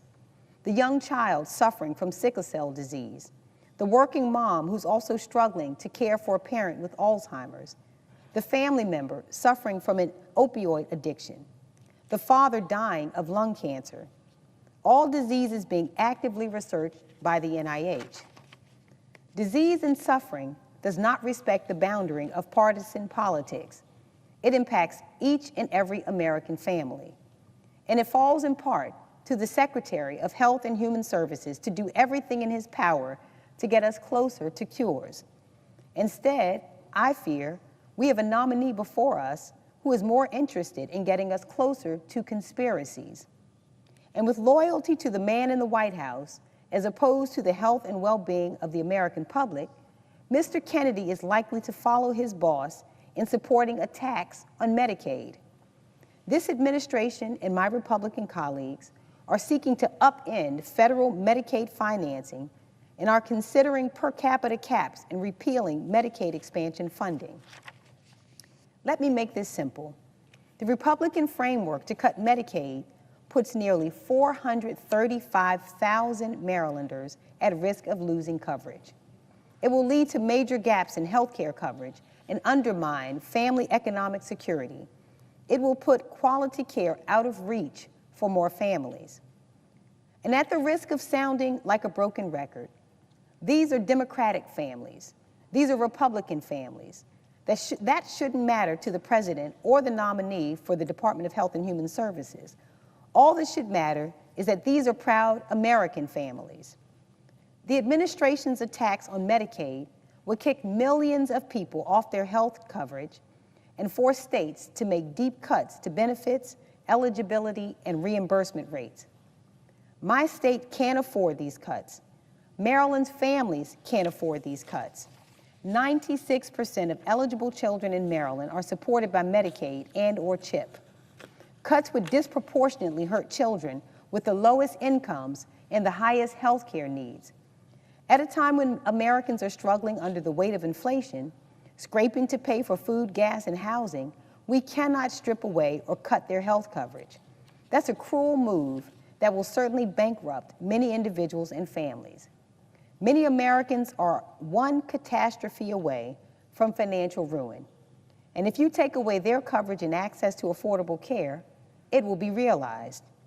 Don't just take it from me. Marylanders have been calling and writing in, demanding that Congress do everything it can to fight against attacks to Medicaid. Jacqueline from Baltimore shared this with us. One day I was at work and passed out in the bathroom. Had to be cut out of the restroom by the firemen. After being in a coma for 12 days, it was determined that I was diabetic. Having Medicaid saved my life.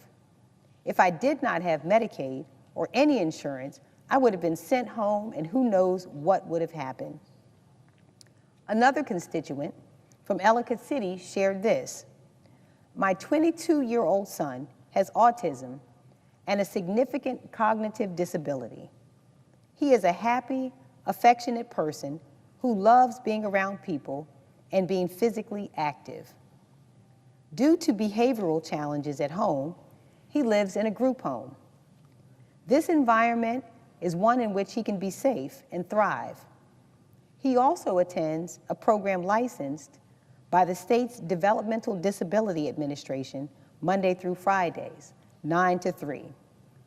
This program provides meaningful day services. Both his group home and day program services are funded through DDA's Medicaid waiver.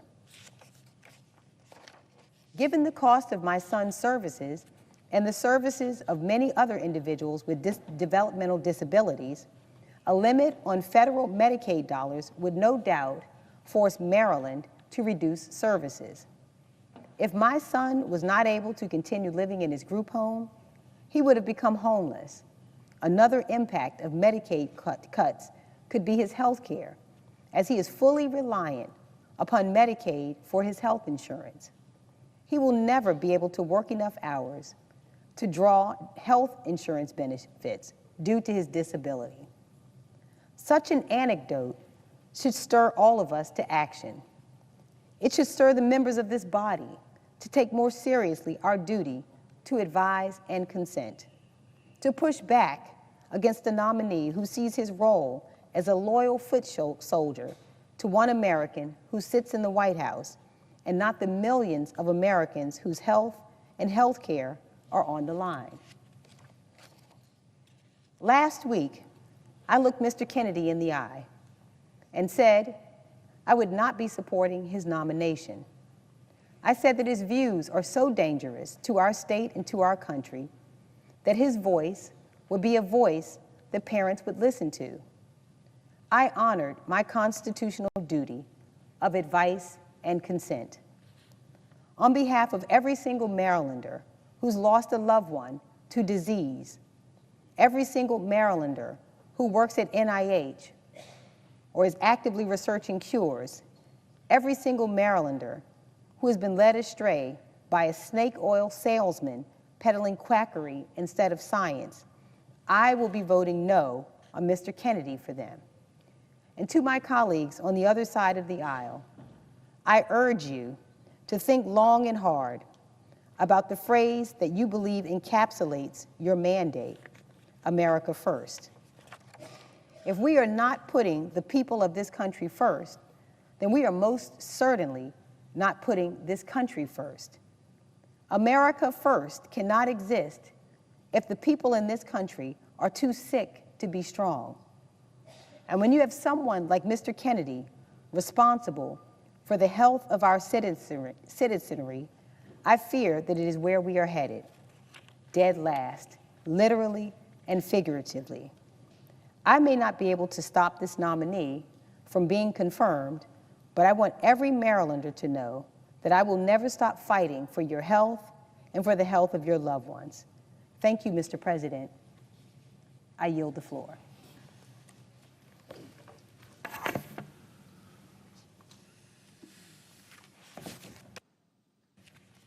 Mr. President. Senator from New Hampshire.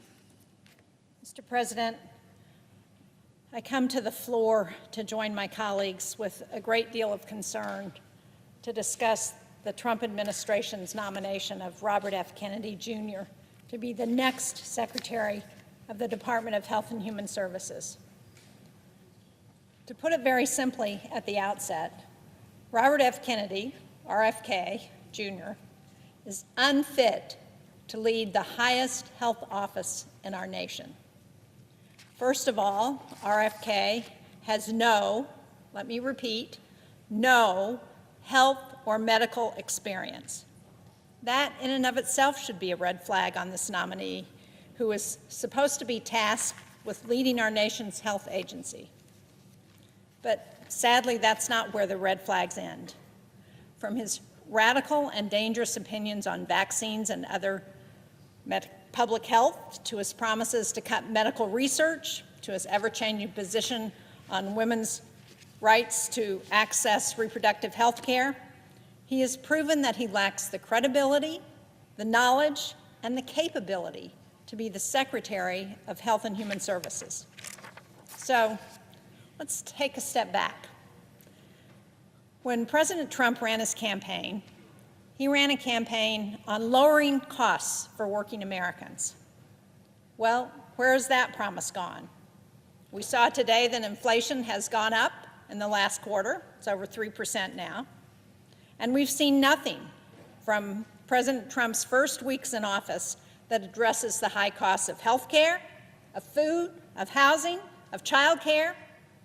2 weeks ago, this administration, including the Health and Human Services Agency, halted funding across the board for programs like our community health centers and substance use treatment programs. These centers are often the main source of health care for their communities. They serve the people across the states of this country. In our office, I heard from programs like Coos County Family Health, a community health center that provides life-saving care to rural patients across the northern part of New Hampshire, what we call the North Country. Their programs for training new doctors and providing services for victims of domestic violence were and still are at risk, thanks to Trump's executive orders and funding freeze. And I heard from Navigating Recovery in Laconia. That's a substance use treatment service that depends on federal funding for more than 50% of its budget. They're worried about keeping their doors open. And this is an organization with providers who will literally sit with a patient by their hospital bed following an overdose to make sure they're getting the best guidance, the best treatment, and the follow-on services like housing and child care that allows them to start their recovery. And this is a real issue for us in New Hampshire, where we've been hit very hard by the opioid epidemic. The Trump executive orders and funding cuts will force Navigating Recovery to lay off staff and to curtail services should those funding cuts continue. These are actions on the part of the White House that don't lower costs for families. They do just the opposite. They put people out of work, and they weaken our ability to care for our most vulnerable populations. But when he was asked if he would reverse this policy of cutting funding for programs like substance use recovery. RFK refused. The thing is, we should be taking steps right now to lower costs for families and children. Half of the uninsured Granite Staters cite cost as their reason for not being able to purchase health insurance. More than 2/3 of people in New Hampshire have delayed care, and another 25% have delayed buying needed prescriptions or said they have to ration their meds. We could help these people right now. We could pass the Health Care Affordability Act, which would make permanent premium tax credits in the Affordable Care Act that have cut health care costs for 24 million Americans, nearly 70,000 from New Hampshire.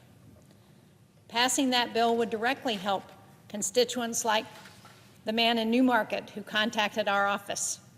He's 55 years old. He's a patient at Lamprey Health Care, which is a community health center. He had been uninsured and avoided going to a doctor his whole life. But sadly, he was recently hospitalized for 10 days because of complications from untreated diabetes. He had sepsis and he had an infection in his foot. Unfortunately, he didn't have insurance when he was hospitalized. But luckily, Lamprey Healthcare sat with him, helped him purchase insurance on healthcare.gov, helped him avoid potentially devastating medical debt. These tax credits are vital to his and to millions of Americans' ability to afford health care. But again, when asked about these tax credits, RFK refused to say that he would support extending them. So much for any concern about lowering costs for families. Now, if this administration is not trying to lower costs, what are they doing to help the people they swore an oath to serve? Last Friday, our research institutions got a notification almost overnight that their funding through the National Institutes of Health would be gutted. This decision threatens our ability to find cures for diseases, to get ahead of public health crises, and to hire and retain talent. I think it was made rashly and irresponsibly without really understanding what the impact would be. Slashing those funds won't make research more efficient. Instead, it's going to cripple our ability to treat and cure horrific diseases. Dartmouth College, which is in Hanover, New Hampshire, is one of our preeminent research institutions in the country. Last year, Dartmouth received nearly $100 million in NIH funding to help with its cutting-edge research to treat diseases like diabetes, cystic fibrosis, and Alzheimer's. This NIH decision, this decision by the Trump administration, will cut Dartmouth's funding by $38 million. And we don't know what the future impact of that would be. Will we miss the next cure for a pediatric cancer? Will we fail to advance treatments in Alzheimer's? What we do know is that this has an immediate impact on the people living in the Upper Valley of New Hampshire. More than 1,300 employees are supported by federal grants at Dartmouth, and the vast majority of these are supported by the National Institutes of Health. The job loss, the economic impact that will result from this decision will be devastating. And sadly, once these jobs are gone and the researchers leave, there's no going back, because they're going someplace else. They're going overseas. But we unfortunately know that RFK supports this decision because he has publicly supported gutting NIH staff and research. And if Robert Kennedy is confirmed, I fear he will do nothing to push back or to reverse these reckless decisions. The Secretary of HHS also holds immense power over ensuring that women in our country have the ability to access reproductive health services, including abortion. Interestingly, I thought this was something that RFK and I agreed on, but now I'm not clear what he supports. He used to proudly say that he was pro-choice, but since being nominated, that belief seems to have disappeared overnight. The only thing I think he truly believes is in his desire to do whatever Trump wants, even if it means compromising his own values. Women in this country need to know that the Secretary of Health and Human Services will defend our rights to access all the health care we need. But at every turn, Republicans and the Trump administration have pushed forward dangerous policies intended to threaten access to full reproductive care. They put on the Supreme Court the justices who overturned Roe v. Wade. And at the state level, they have instituted draconian abortion bans that threaten the lives of mothers. Women are literally dying from a lack of care because of these bans on our health. This is 2025. How did we get here? I remember before Roe v. Wade. I remember when hundreds of thousands of women died from back alley abortions. And are we back to that point? Everyone knows that banning abortion and making women seek dangerous options does not stop abortions. It makes them more deadly. But with RFK at the helm, that's the grim reality we face. He's not someone I trust to defend a woman's right to access reproductive health care. He is not someone I want leading Health and Human Services. Now, one of the few issues that we have some actual insight into are his views on public health. His dangerous, radical, and wrong beliefs about vaccines are well documented. Every child that gets sick or dies from a disease that could be prevented by a vaccine is a tragedy. RFK will not only undermine public confidence in vaccines, he indicated that he intends to continue to profit from anti-vaccine lawsuits. It's shameful and it's corrupt.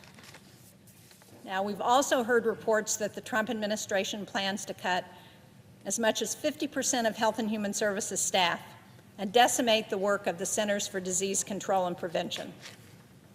The CDC is our first line of defense for public health. Most important, tracking and responding to outbreaks of diseases, not only domestically, but abroad as well. The Trump administration has already taken steps to gut our global health and aid efforts, from withdrawing from the World Health Organization to cutting the CDC and U.S. Agency for International Development. They argue that these efforts are wasteful and unnecessary. But just last Friday, we were notified in New Hampshire that we had only the third confirmed case ever in the U.S. of Clade 1 monkeypox, or Mpox. The case is travel-related, meaning the patient caught the disease abroad and brought it home. Sadly, these diseases don't just stop at countries' borders. They don't just happen overseas. They affect us here at home. The Trump administration's efforts to eliminate our public health infrastructure doesn't make America safer, it doesn't make America stronger, and it doesn't make America more prosperous. It does the exact opposite. And Robert F. Kennedy Jr. is complicit.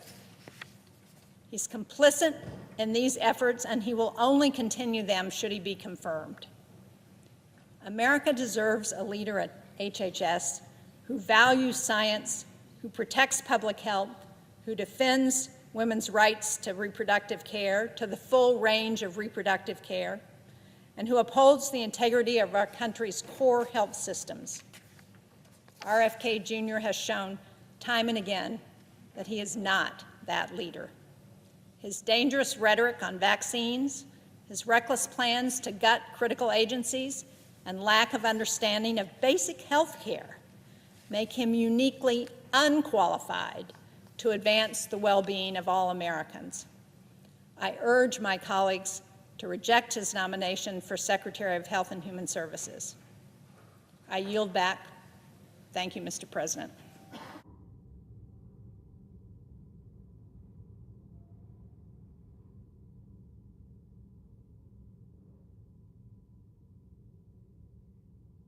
President, The senator from New Hampshire. I yield 30 minutes of post-cloture debate time to the Democratic leader. The senator has that right.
The senator from Michigan.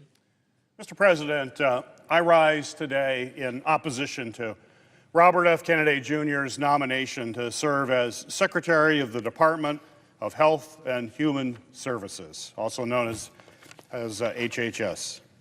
Throughout his entire nomination process, it has become clear that Mr. Kennedy is wholly unprepared to lead this department, which is charged with promoting as well as protecting the health of all Americans. If confirmed as Secretary, he would be tasked with managing programs that millions of Americans depend on each and every day, including Medicaid and Medicare, the Centers for Disease Control, or CDC, the Food and Drug Administration, or FDA, the National Institutes of Health, or NIH, as well as a number of other initiatives aimed at preparing for and responding to public health and medical emergencies. In total, HHS has nearly $2 trillion budget and manages more than 90,000 employees. HHS is an extremely complex organization that requires a leader with expertise on how these critically important programs are actually administered. Yet, during his hearings before the Senate Finance and Health Committees, Mr. Kennedy showed his severe lack of knowledge and understanding about the most basic of federal health programs. Mr. Kennedy could not answer the most basic questions about how the Medicaid program works, or how it benefits more than 70 million Americans who depend on health insurance. At a time when Republicans are proposing drastic cuts to the Medicaid program to pay for their tax cuts to billionaires, We need a secretary who will not only knows how the program works, but will protect the access to health care services it provides for children and some of the most vulnerable people in our country. It's very clear Robert Kennedy Jr. is not that secretary. During his nomination process, Mr. Kennedy also made it clear he does not understand the differences between the various components of Medicare, a program that keeps our seniors cared for well into their golden years and often plays a key role in a person's decision about whether or not they can retire with dignity. Amid ongoing threats from Republicans to privatize Medicare, we need a secretary who will protect this program that generations of seniors have counted on to get care and generations to come that are paying into that fund for their future. Mr. Kennedy's lack of experience and basic understanding of our nation's healthcare system is, to say the least, extremely alarming.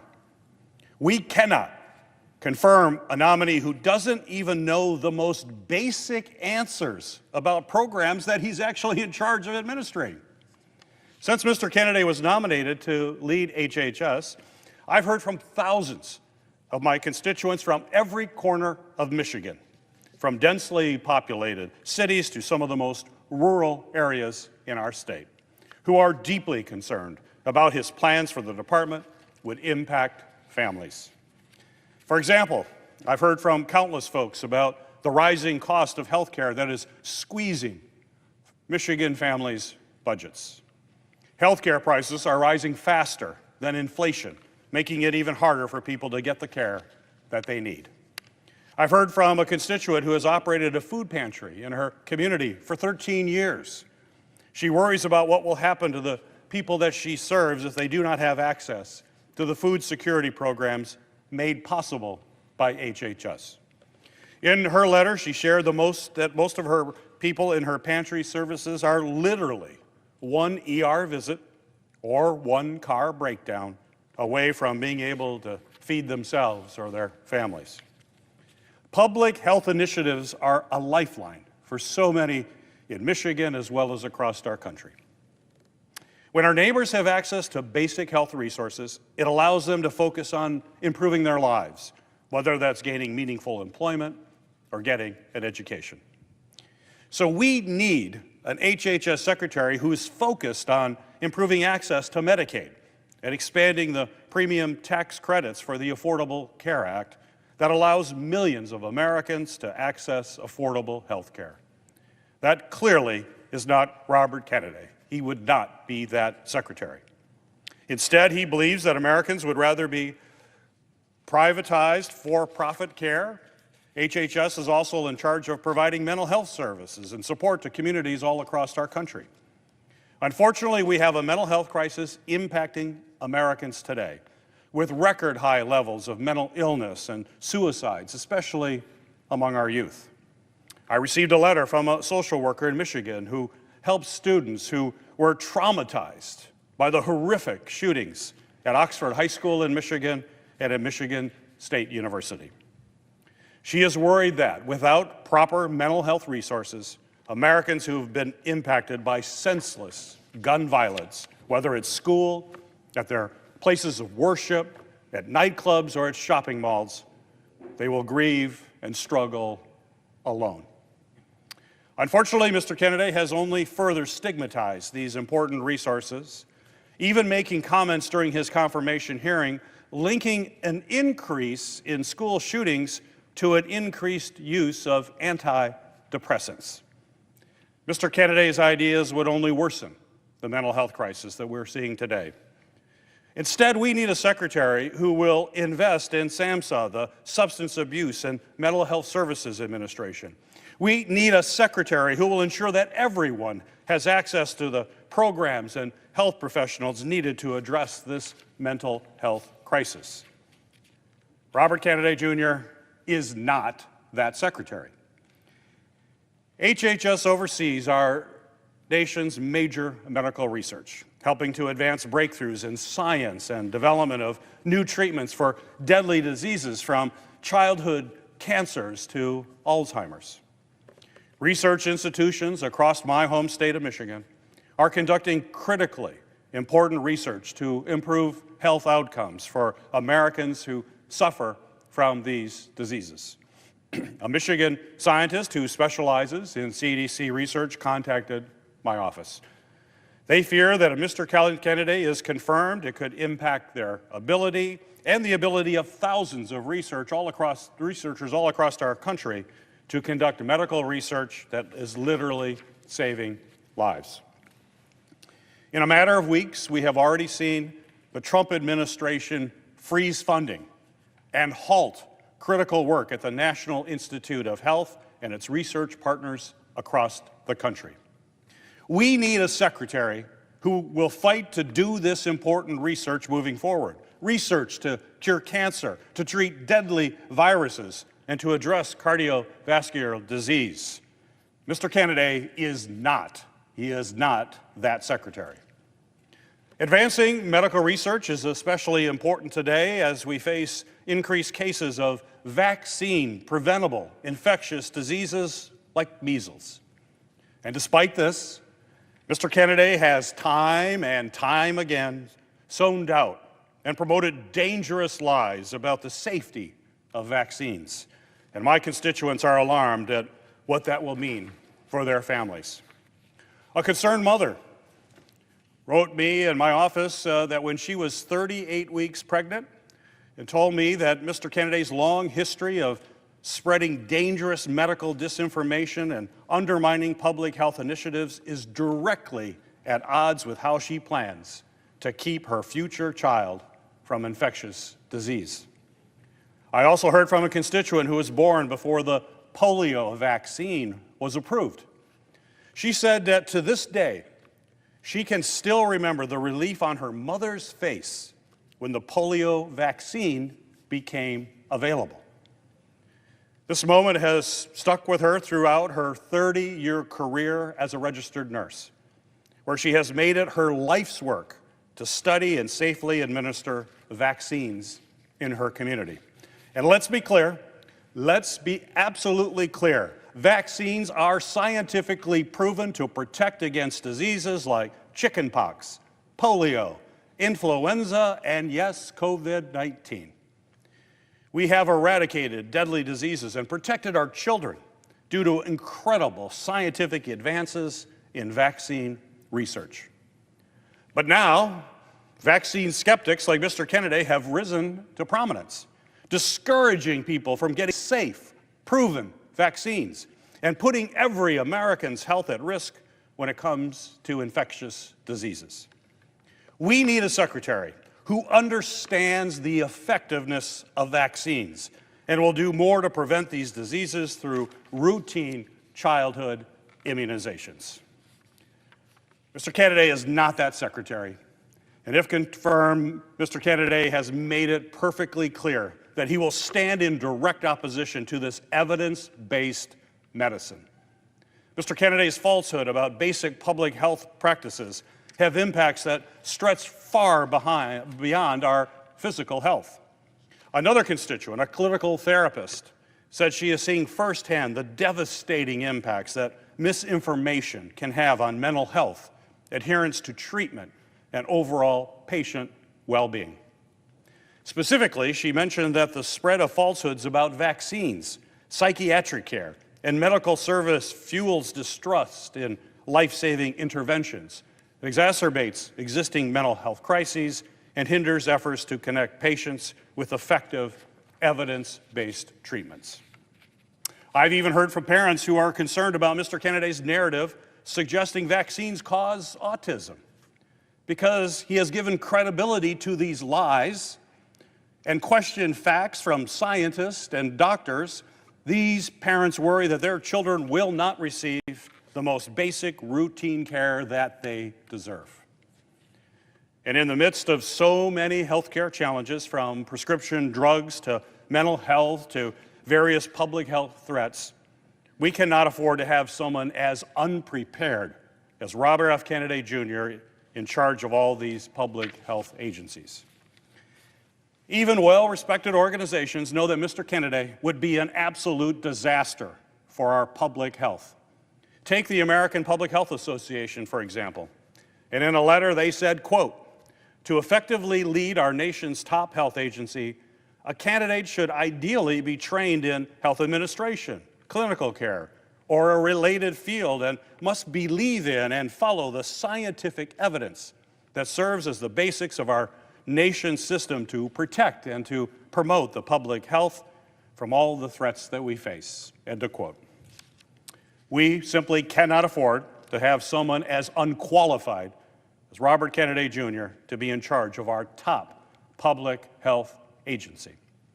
He has failed to exhibit even the most basic knowledge of how HHS programs are administered to the millions of Americans who depend on them each and every day.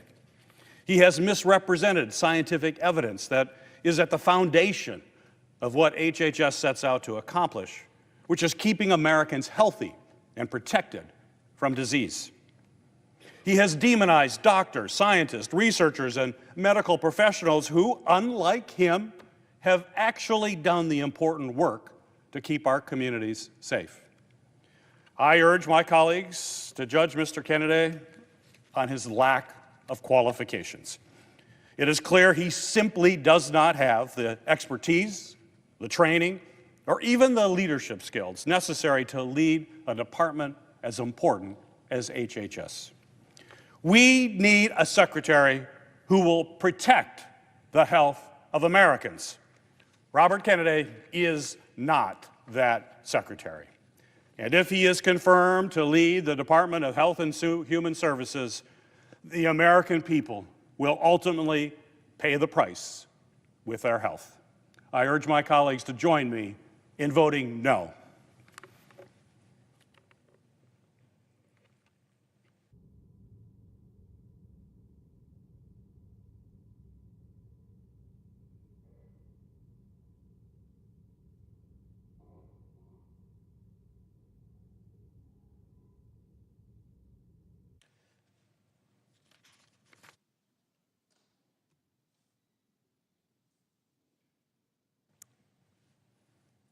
Mr. President. The senator from New Mexico. Mr. President, just over 5 years ago, Robert F. Kennedy Jr. traveled to the Pacific island of Samoa.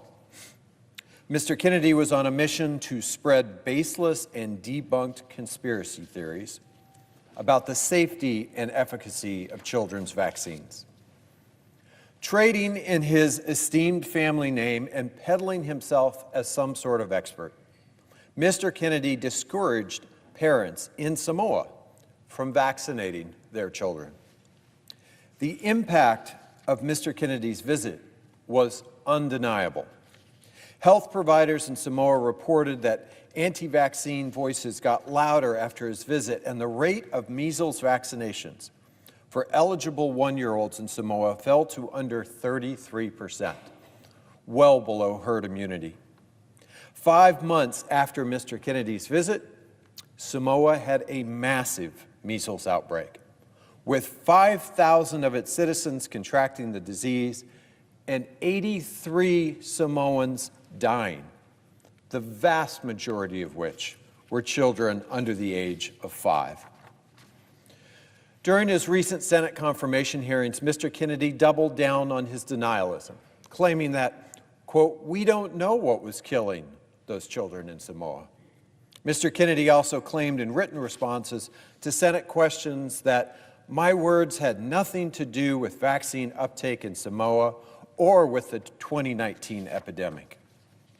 But the current top health official in Samoa has denounced Mr. Kennedy's characterization of the measles outbreak in his country and Mr. Kennedy's role in it as an outright lie and a total fabrication. As someone with a background in science, but more importantly, just as a father of 2 young men, I am horrified by this story. The measles vaccine has been one of the most successful public health and science stories of the last century.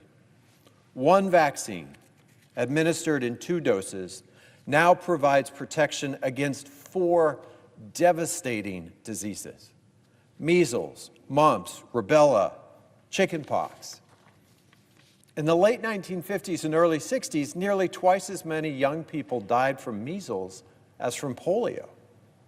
And thanks to incredible scientific research and medical advances, we now have a vaccine that is proven to be safe and effective at protecting our kids from these deadly diseases. This vaccine has largely eradicated the measles outbreaks that used to result in the devastating loss of babies and young children. That is, until anti-vaccine crusaders like Mr. Kennedy started promoting phony science and conspiracy theories in places like Samoa. Over the last 2 decades, thanks in large part to Mr. Kennedy, this anti-science movement has moved from the darkest corners of the internet into the mainstream. And the Samoan story provides us a heartbreaking example of just what is at stake if we give this movement's leader a national platform to spread his junk science.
Continued promotion of debunked vaccine theories only serves as a distraction from the critical research needed to better understand autism and provide support for the autism community today. I completely agree with Mr. Banks. Financial disclosures from his confirmation process have also revealed that Mr. Kennedy has made millions of dollars in referral fees from law firms suing vaccine manufacturers based on baseless conspiracy theories. If confirmed, his own personal financial interests could still be tied to these anti-vaccine lawsuits. At the height of the COVID-19 pandemic that led to more than 1 million deaths in the United States alone, Mr. Kennedy campaigned to end the nationwide vaccination effort that helped us save millions more lives. He continued his well-worn and again completely evidence-free message that no vaccine is safe and effective. And just like with all vaccines, the COVID vaccines went through independent review and extensive trials to ensure that they were safe and effective. If Mr. Kennedy had had his way, we might still be losing thousands and thousands of our family members and neighbors to that virus. Mr. Kennedy has, again, without any sound evidence, also pushed conspiracy theories claiming that antidepressant medications cause mass shootings and chemicals in our water make children gay. And if those claims sound nuts, it's because they are.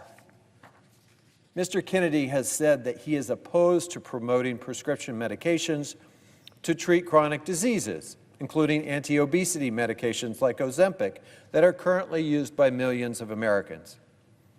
Mr. Kennedy has said that he would eliminate the entire nutrition department at the Food and Drug Administration, jeopardizing the safety of our nation's food supplies.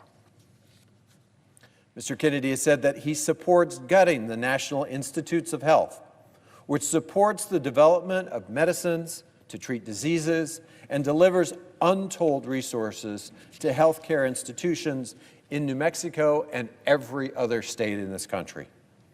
During his confirmation process, Mr. Kennedy also repeatedly made commitments to my Republican colleagues to support restrictions on mifepristone, a medication abortion and miscarriage management drug. Mifepristone has been approved by the FDA for 25 years. It's true that Mr. Kennedy has made a number of conflicting statements in the past about his personal views on women's reproductive health care. But during his confirmation process, Mr. Kennedy has signaled to Republican senators that he will go along with whatever President Trump wants to further roll back women's reproductive rights. Mr. Kennedy is not who any of us should want to put in charge of our nation's health and food safety. The Department of Health and Human Services oversees health coverage programs that serve half of all Americans. HHS plays a critical role in overseeing Medicare, overseeing Medicaid, and the Affordable Care Act. HHS also supports the medical research that helps us to develop the next vaccines, prevent the next pandemic, and find cures to cancer and chronic diseases like diabetes. We have already seen President Trump, Elon Musk, and his Doge minions target scientific and medical research at agencies like the National Institutes of Health. Just last week, we saw them announce an estimated $4 billion cut for health research at universities across the nation, including an estimated $17 million impact at the University of New Mexico alone. And just like many of the unilateral and illegal actions of this emboldened Trump administration, this one received a temporary halt from a federal judge 2 days ago. But whether this particular attack holds up in court or not, the Trump administration's intention is clear. Dramatic cuts to medical research, into treatments and cures that countless Americans are depending on to save their lives. Mr. Kennedy plans to lead this effort and even to expand on it. Mr. Kennedy is not who my constituents in New Mexico want to see leading our nation's health agency. In fact, New Mexicans have raised their concerns in letters and emails and phone calls day in and day out. I'm going to take a few minutes to read to you from some of these New Mexicans who are terrified about the danger that Mr. Kennedy would pose as our nation's health care agency leader. Melissa from Albuquerque is concerned that Mr. Kennedy's past of promoting misinformation about vaccines and his lack of experience will endanger Americans. Melissa said, "This role demands a leader who relies on evidence-based decision-making, upholds public trust, prioritizes the health and safety of all Americans. RFK Jr.'s history of promoting conspiracy theories makes him fundamentally unfit for this critical position. If RFK Jr. were confirmed to head HHS, millions of Americans' lives would be put at risk. His policies would jeopardize public health and undermine efforts to protect our communities from preventable diseases and health crises." William from Albuquerque, a retired University of New Mexico health communications professor and longtime NIH principal investigator, knows that Mr. Kennedy's harmful rhetoric and lies will hurt public health efforts and lead to unnecessary deaths. Williams said, "My research team and I have had to continually battle anti-vax misinformation. Robert F. Kennedy Jr. is often at the center of that misinformation. I urge you in the strongest possible terms to oppose his nomination as Secretary of HHS.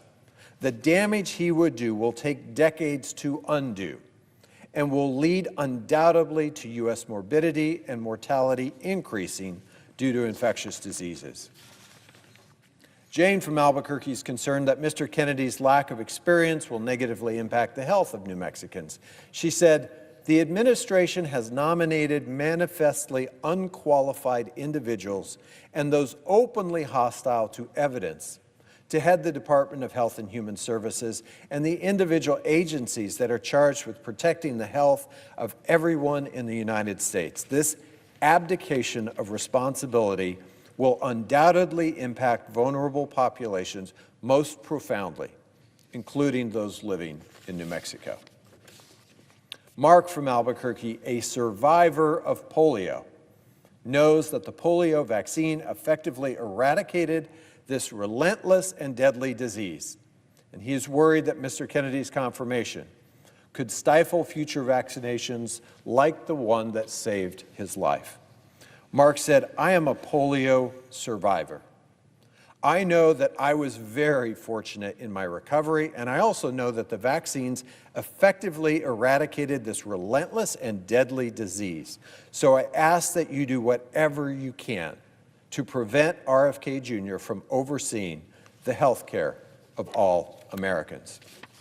Lori from Las Cruces is also worried that Mr. Kennedy's history of spreading misinformation could harm Americans. Lori said, "If the Senate confirms RFK Jr. to lead the Department of Health and Human Services, Americans' health care will be put at risk and will be ill-prepared for another public health catastrophe.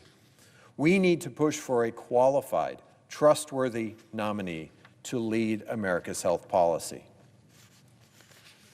Megan from Albuquerque, a primary care physician, is worried that Mr. Kennedy's lack of experience, disregard for evidence-based medicines pose a danger to Americans. Megan said, "As a primary care physician in New Mexico, I am also very worried about the possibility of RFK Jr. being confirmed as HHS Secretary. His past actions have shown that he has little regard for research, evidence-based medicine, or the expertise of scientists and physicians. He is dangerous to the American people." I agree with these New Mexicans that Mr. Kennedy is unprepared. He is unqualified, and he is dangerously unfit to be confirmed as our next health secretary. Unfit to protect our kids' health from debunked conspiracy theories, unfit to defend women's reproductive rights, unfit to safeguard the future of Medicare and Medicaid, and unfit to continue life-saving medical research and medical care in my state and across the country. And for all of these reasons, I would urge all of my colleagues to join me in voting no on confirming Robert F. Kennedy, Jr.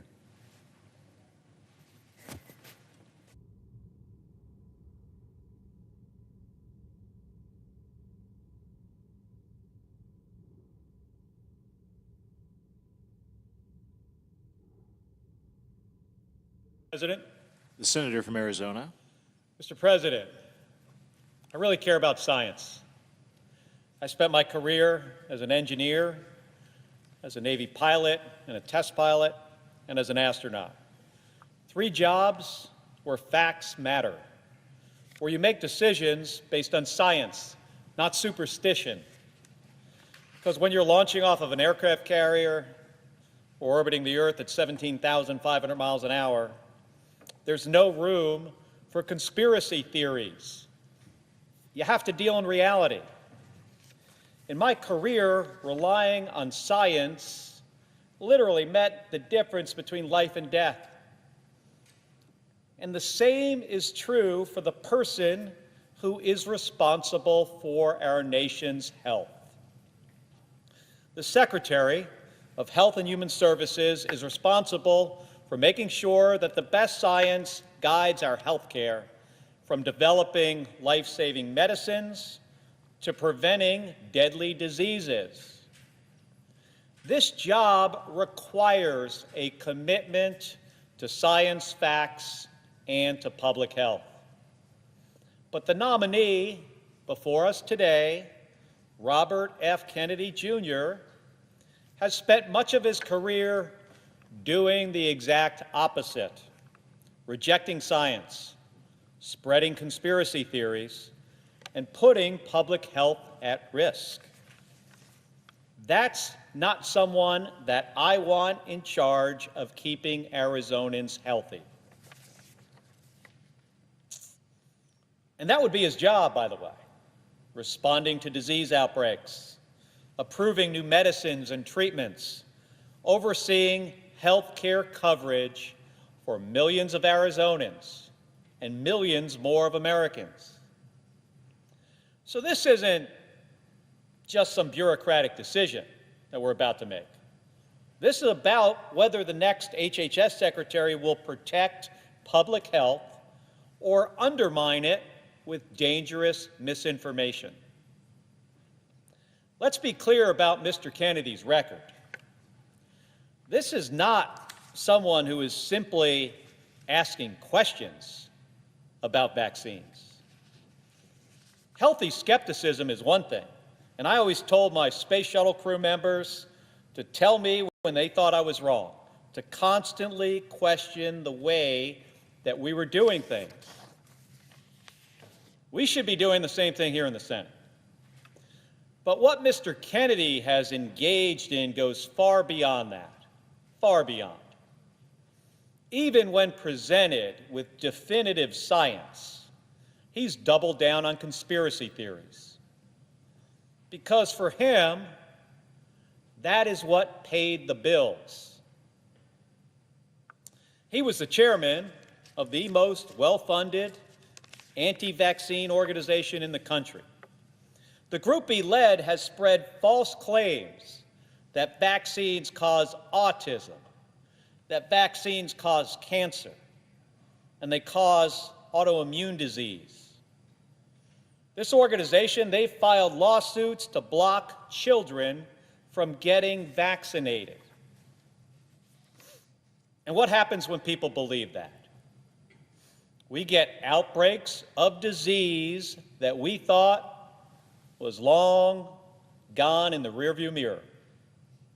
In America's Samoa, he spread misinformation about vaccines during a measles outbreak that killed 83 people. Instead of helping families get life-saving care, Mr. Kennedy sowed fear and doubt. And then he had the audacity to question whether measles was really the cause of those 83 deaths. In Texas, right now today, there is a measles outbreak. It's in a county that has low vaccination rates. So far, all of the cases are in unvaccinated people. Now, we know exactly what causes these outbreaks. It's not science. It's misinformation. It's people like Mr. Kennedy telling parents that they can't trust their doctors. Mr. President, I'm thinking about this nomination, not as a senator, but as a father and a grandparent. I know how much Arizona families care about their kids' health. All they want to do is do what is right for their family and for their kids. And I know what it means to trust doctors, to trust medicine, to trust science. I want my granddaughter Sage to grow up in a world that is safer and healthier than the one before her, where we don't have to worry about diseases that we already know how to prevent. And I think about my daughter, her mom, who, like any first-time parent, is doing everything she possibly can to make the best decisions for her child. and that's already hard enough. The last thing parents need is one more loud voice, especially one in a position of authority, pushing conspiracy theories that make it harder to know what is true. It's bad for kids across Arizona and across the country. And when he spreads these conspiracy theories about vaccines and autism, it has cascading effects. Senator Hassan made this point, I think, better than anybody else could, just last week or the week before. After speaking about her son, who has cerebral palsy, Senator Hassan said, it's a quote, "The problem with this witness's response on the autism case, or the autism cause, and the relationship to vaccines is because he's relitigating and churning settled science, so we can't go forward and find out what the cause of autism is and treat these kids and help these families." She continued, she went on and said, "Sometimes science is wrong, but we do make progress and we build upon the work and we become more successful. But when you continue to sow doubt about settled science, it makes it impossible for us to move forward, and it freezes us in place." So you see, the job of HHS Secretary isn't about chasing conspiracy theories. It's about making sure families get the best care possible based on the best science available, so we can make progress and live healthy lives. And folks, here is what makes this even worse, like a lot worse. Mr. Kennedy, get this, Mr. Kennedy vaccinated his own kids while telling other parents not to. His own cousin, Ambassador Caroline Kennedy, called him a predator for what he has done. That's not leadership, folks. That's hypocrisy. And here is what Ambassador Kennedy wrote. "Bobby preys on the desperation of parents of sick children, vaccinating his own children while building a following by hypocritically discouraging other parents from vaccinating theirs." She went on, "Even before he fills this job, his constant denigration of our healthcare system and the conspiratorial half-truths he has told about vaccines, including in connection with Samoa's deadly 2019 measles outbreak, have cost lives." She continued, "And now we know that Bobby's crusade against vaccination has benefited him in other ways too.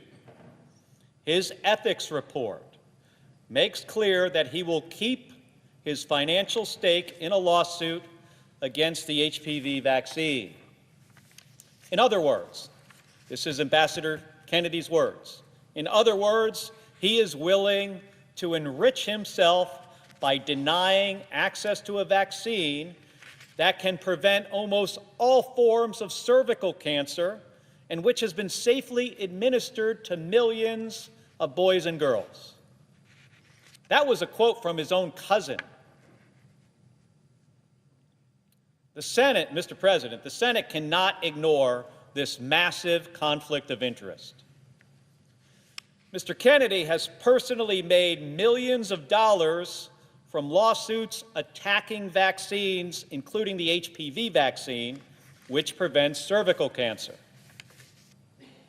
And if confirmed, he would oversee the FDA, the very agency that regulates the vaccines that he is suing over. That's a direct financial incentive to undermine vaccines, even if it puts people's lives at risk. And he wouldn't commit to removing himself from this equation. And it's not just vaccines. Mr. Kennedy has made a career of embracing conspiracy theories over facts. He claims It's almost would be funny in another context. But Mr. Kennedy, get this, he claims Wi-Fi and 5G cause cancer. He thinks the COVID vaccine is part of a government plot. He suggested that vaccines are a holocaust. But of course, when he was confronted about that, he said he didn't recall saying it. He believes that the people who are running our vaccine programs should be in jail. And when asked about 9/11, one of the most defining moments in our nation's history, he refused to say who was responsible. And his response? He said, "It's hard to tell what's a conspiracy theory and what isn't." Well, Mr. President, we cannot put somebody in charge of our nation's health care who doesn't know how to separate fact from fiction. No one in the Senate should be comfortable with that. But the dangerous misinformation, it doesn't stop with vaccines. Mr. Kennedy claimed that antidepressants, not guns, are to blame for school shootings. Let's be clear, folks, there is zero evidence to support that. None. What we do know, and what the data tells us, is that every other developed country, they also have antidepressants. What they don't have is America's level of gun violence. The difference is not mental health treatment. It's easy access to guns for kids, for criminals, and dangerous people who shouldn't have them. Mr. President, my family and I have lived with the consequences of gun violence. My wife, Gabby Giffords, was nearly killed by a gunman when meeting with her constituents outside a grocery store in 2011. 6 people died, 12 were injured. You won't find anyone at that grocery store who believes that an excess of mental health treatment was responsible for that tragedy. Not one. Gabby and I have sat in living rooms of parents who have lost their children in mass shootings. And we have fought for real common sense gun safety laws that can save lives. Just like Senator Hassan, I will not stand here and let conspiracy theories distract from real solutions. And this is the core of the problem. Mr. Kennedy treats health care like it's a conspiracy theory. Mr. Kennedy is not the person who should be running the Department of Health and Human Services. It's very clear. Now, if Mr. Kennedy was simply a private citizen saying these things, that would be one thing. It would still be a problem, by the way. But this is someone who wants to be in charge of all of our health care. And if his dangerous views weren't enough, he doesn't even understand the weight of the job he is applying for. In his confirmation hearing, he didn't know the difference between Medicare and Medicaid. He didn't understand the different parts of Medicare and what they provide for seniors. He didn't know what a community health center was. He couldn't articulate a basic managing plan for HHS's $2 trillion budget. He wouldn't answer as to whether he'll negotiate for lower drug prices for seniors. And that means if you're a senior with him in charge, you might see higher drug prices. Mr. Kennedy does not have a medical degree, and he has no experience, zero experience in healthcare policy. So this isn't just about bad ideas. It's about dangerous ideas and the fact that he is completely unprepared to do this job. We learned that at his confirmation hearing, we also learned Mr. Kennedy won't make decisions based on science, data, and facts, or what is best for our public health. Instead, he will do whatever President Trump tells him to do. Over and over again, when asked about his policies, he didn't give answers based on what he believes is right. He said, quote, "President Trump has not told me what his policy is." On reproductive health, quote, "Trump has told me to look into it, but I don't know what his policy is." This is a nominee who traffics in conspiracies, who doesn't know much about the agency he's nominated to lead, and who has said he'll just do whatever he's told. Which, considering what we heard all along, that President Trump, he has a concept of a health care plan, not a real plan. But we still don't know what that is. I mean, now that to me feels like a big problem. Mr. President, we need an HHS secretary who will lead with facts, not fear, who will lower the price of prescription drugs, or fight to do that, and fight to reduce health care costs, and not to go along with efforts to take health insurance away from kids and people with disabilities, who will build trust in our health care system, not undermine it. Mr. Kennedy has built a career out of rejecting science, spreading misinformation, and profiting off of fear. He has compared vaccine scientists to Nazis. He has refused to say if 9/11 was a conspiracy theory. And when it comes to leading this nation's healthcare system, he has no plan,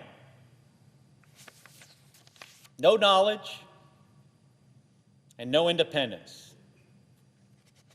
And he says he will do whatever President Trump tells him to do.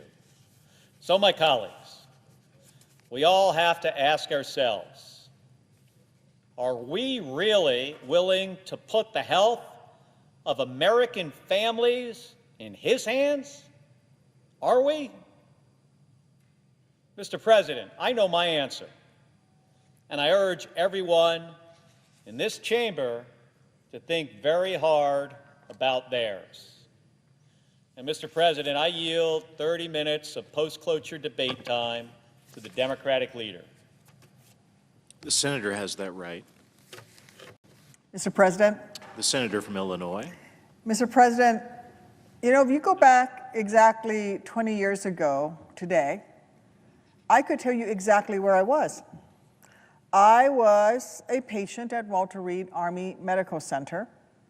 I was staring at the beige-colored walls, and amidst the pain in every inch of my body, I was trying to muster the strength to sit up, or to take a step, or even just to breathe. I spent months and months and months in that hospital room, hooked up to machines, getting wheeled in and out of surgeries, learning how to live again in my new post-shoot-down world. But despite it all, looking back, I consider every one of those days in that hospital room lucky days. Because when the worst happened to me, when that RPG exploded in my lap in Iraq and I needed serious, sustained medical attention to survive the hour, the day, the year, I had health care I could rely on. The same cannot be said for countless Americans. Americans whose health care costs have already been too high and whose access to care is in even greater danger if this chamber is foolish enough to confirm Robert F. Kennedy Jr. as our next Secretary of HHS. Put simply, Mr. Kennedy cannot be trusted with the grave, grave responsibility that comes with this job. He cannot be trusted with our lives. He is focused on pushing his agenda regardless of the cost to middle-class Americans. And if this man is confirmed, more Americans will die preventable deaths because of his policies. Next month will mark the 5-year anniversary of when COVID shut down our nation. In this moment, it is dangerous, reckless, and heartless to everyone who lost a loved one in the pandemic to even consider nominating a guy who has stated that, quote, no vaccine is safe and effective. And if our Health and Human Services Secretary refuses to ensure children are protected against preventable yet deadly diseases like measles, RSV, whooping cough, or polio, it will be our kids, not Mr. Kennedy, who pay the price. I've gotten letter after letter from my constituents begging me to try to reason with my colleagues, to do whatever I can to prevent a man so ignorant of all things science and medicine from holding a position of such power over our children's next breath. One pediatrician in Illinois wrote to me, and I quote, "I will always remember the 9-month-old infant with whooping cough who could not be saved despite every high-tech ventilator and medication we had available." Another said, "I recall a father screaming and punching a hole in the wall when his 4-year-old son died of chicken pox." The stories, the letters, the avoidable tragedies go on and on. Imagine how much worse the heartbreak will become under a guy who acts like the term vaccine is a swear word. Look, the only reason that Kennedy is even up for confirmation is because he, like Elon Musk, decided to throw his dignity to the wind and bow down at Trump's altar. And because of that, he gets to be yet another rich guy with too few qualifications and too much power, somehow now charged with leading our government. Trump is running this country like the mob. Kiss his ring, pledge your unyielding loyalty, get made. It's just this time you get made into a cabinet secretary. Well, Kennedy has given Trump his fealty, so why would any of us ever think that he'd have the courage to stand up to Trump if the president issues an order that actively harms everyday Americans? How could any of us actually believe that Kennedy would fight back against Trump's worst instincts when Kennedy himself has proven time and again that he believes more in cacophony than science? Now, Americans are going to be the ones to suffer, because now, with Kennedy's confirmation, even programs as popular, effective, and vital as Medicaid will be in even greater danger. Republicans told us in Project 2025 that they would come for Medicaid, and this is the rare case when the GOP has actually kept its word, putting at risk roughly 80 million Americans who rely on Medicaid. Americans in red states and blue, in big cities and small towns, folks who may have never heard of RFK Jr., but who will certainly feel the effect when he rips away the health care their family so desperately needs. Medicaid is a lifeline for kids, for pregnant women, for people in nursing homes, for Americans with disabilities. But Republicans don't seem to care about any of that. It's obvious that Donald Trump has never stayed up late at night, hunched over the kitchen table, with a calculator in one hand and a medical bill in the other, praying to figure out a way to afford his child's insulin. No, of course not. With every passing day, it becomes clearer and clearer that Republicans care more about tax breaks for the billionaires they pal around with on the golf course than prescriptions for the middle-class folks who actually work at Mar-a-Lago.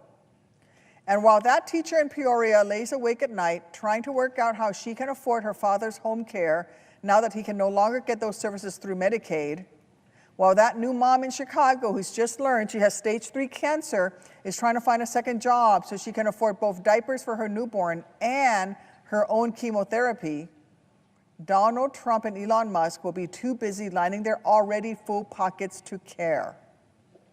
To my colleagues on the other side of the aisle, I am sure many of you have faced health crises of your own. I'm sure many of you have had a parent who's been sick or a nephew who's been in a car crash, a spouse who's been in need of an emergency C-section, or a child who has relied on an autoimmune injector. Imagine if your loved ones hadn't cared they could rely on, imagine if your loved ones hadn't had care they could rely on in the moment.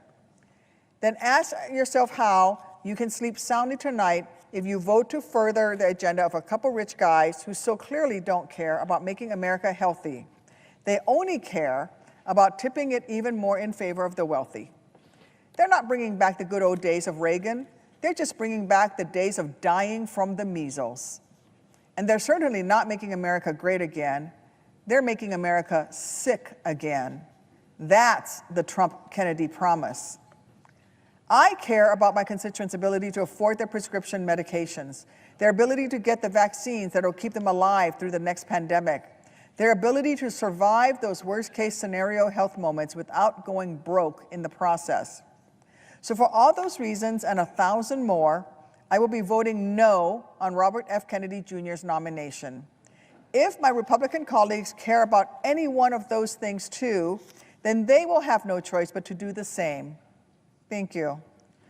Mr. President, I have received a number of messages from my constituents describing what access to Medicaid means to them and their families.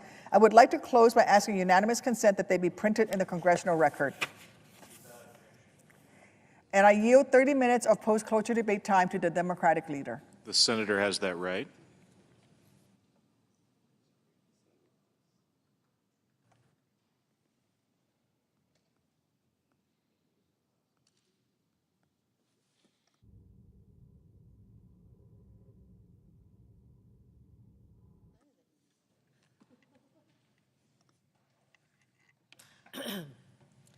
Mr. President. The senator from Nevada. Thank you, Mr. President.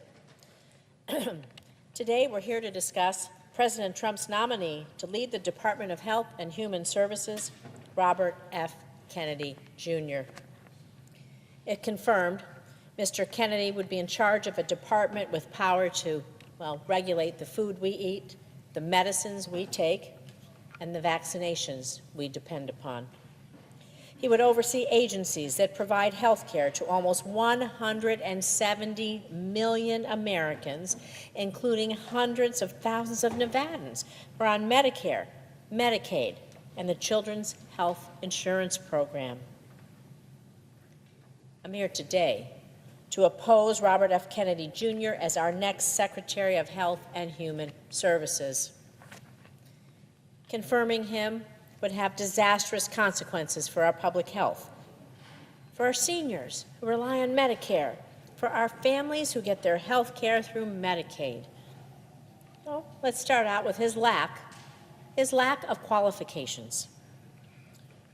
Well, Mr. Kennedy, he's never worked in health care or federal government. He's probably best known for his skepticism of vaccines and spreading dangerous conspiracies and outright lies.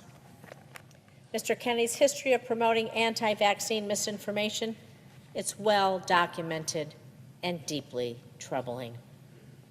Vaccines have saved millions of lives throughout history, and they remain one of the most effective tools we have to protect public health. Yet, Mr. Kennedy has spent years promoting debunked claims linking vaccines to autism, cancer, allergies, and autoimmune diseases. He spread lies about vaccine safety, making people fearful and increasing rates of unvaccinated people, which put all of us at risk. He's previously stated, and I'm going to quote, that no vaccine is safe and effective, end quote. He said that the polio vaccine, I'm going to quote again, killed many more people than polio ever did, end quote. And Mr. Kennedy has called the COVID vaccine, again I'll quote, the deadliest vaccine ever made. This rhetoric is just reckless. It's dangerous. If Mr. Kennedy had been around during the first Trump administration, he would have undermined President Trump's Operation Warp Speed and efforts that helped us end the pandemic. And he doubled down during his confirmation hearing, even though he was asked multiple times. Mr. Kennedy refused to acknowledge that vaccines don't cause autism. He's also engaged in Holocaust distortion to push his dangerous views. While attending an autism conference, he was asked why the CDC wasn't acknowledging autism as an epidemic. And he said, I'm going to quote again, these are his words, "To me, this is like Nazi death camps, what happened to these kids. I can't tell you why somebody would do something like that. I can't tell you why ordinary Germans participated in the Holocaust. End quote. And frankly, Mr. President, these aren't the words of someone you want to be in charge of America's public health. These are not the words of someone you want anywhere near the White House, anywhere near our health care, our safety. He's even gone so far as to falsely suggest that certain antidepressants are behind the rise in school shootings, and that certain chemicals in the water might be part of why more young people are identifying as transgender, neither of which is backed by any science. And we can't allow someone who spreads this kind of vitriol and dangerous misinformation to lead the Department of Health and Human Services. But his problematic views are just the start. During his confirmation hearing, Mr. Kennedy was also asked about his understanding of Medicare and Medicaid. Just asked if he knew about it. Well, he struggled, I mind you, to remember which program covered older and disabled Americans. Struggled to remember which program provided for low-income people. This is Medicare and Medicaid. That's something that's so brand new that even Robert F. Kennedy Jr. shouldn't know what it is. Because Medicare and Medicaid are not mere government programs. They are a lifeline for millions of Americans, including our seniors, our parents, our grandparents, people with disabilities, families in need, including half of all children and around 40% of all babies born in this country. Why would we trust someone with the future of Medicare and Medicaid when he doesn't even understand the basics of the system he would oversee? This makes no sense.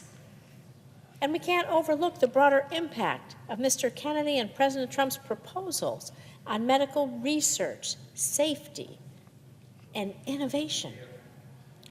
We're already seeing devastating attempts to go after the National Institutes of Health, or NIH, the very institution that has pioneered life-saving research in areas like cancer, heart disease, and diabetes.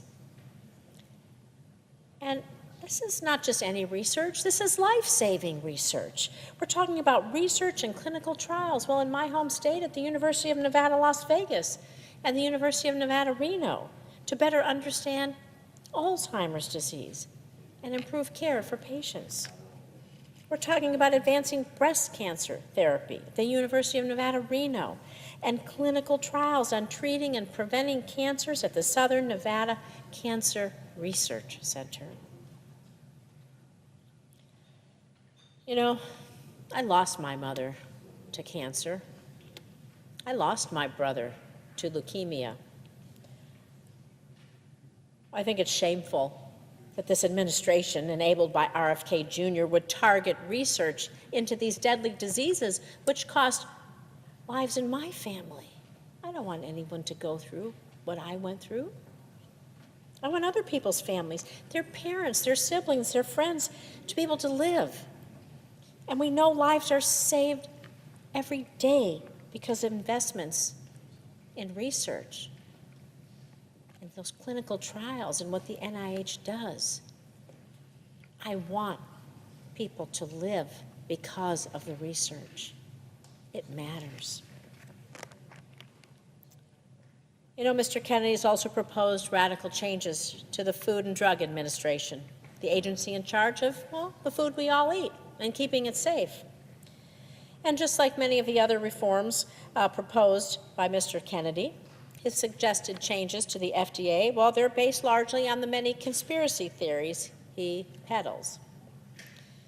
These broad changes include clearing out entire departments like the Food and Nutrition Center, which is responsible for preventing foodborne illnesses and ensuring that chemicals in food, the food we all eat, every single one of us, all around this country, every day, from young to old and everywhere in between, that our food is safe.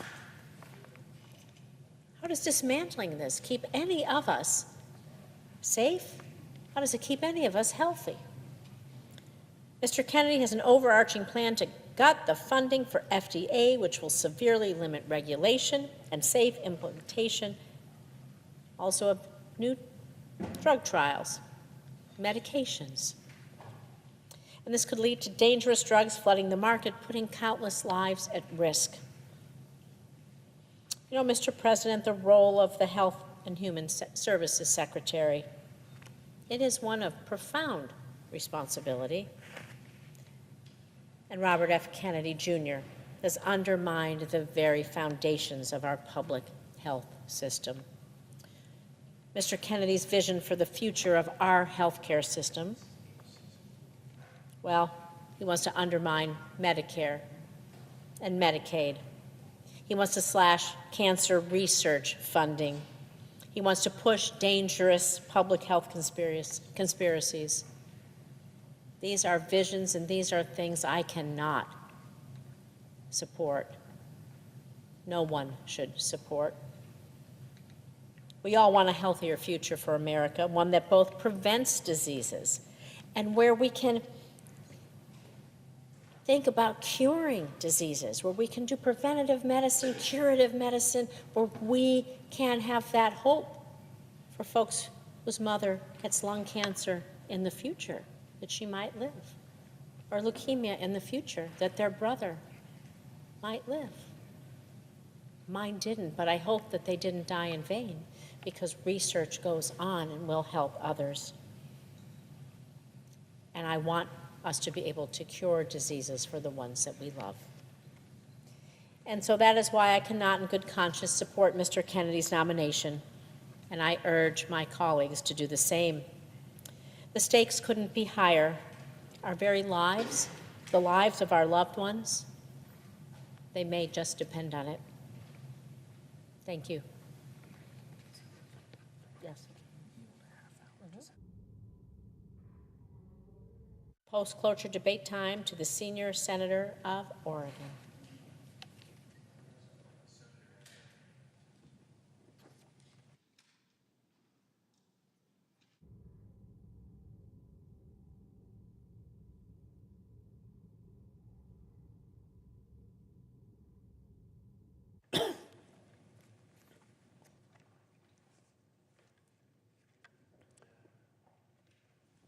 Mr. President. The senator from Massachusetts. Thank you, Mr. President.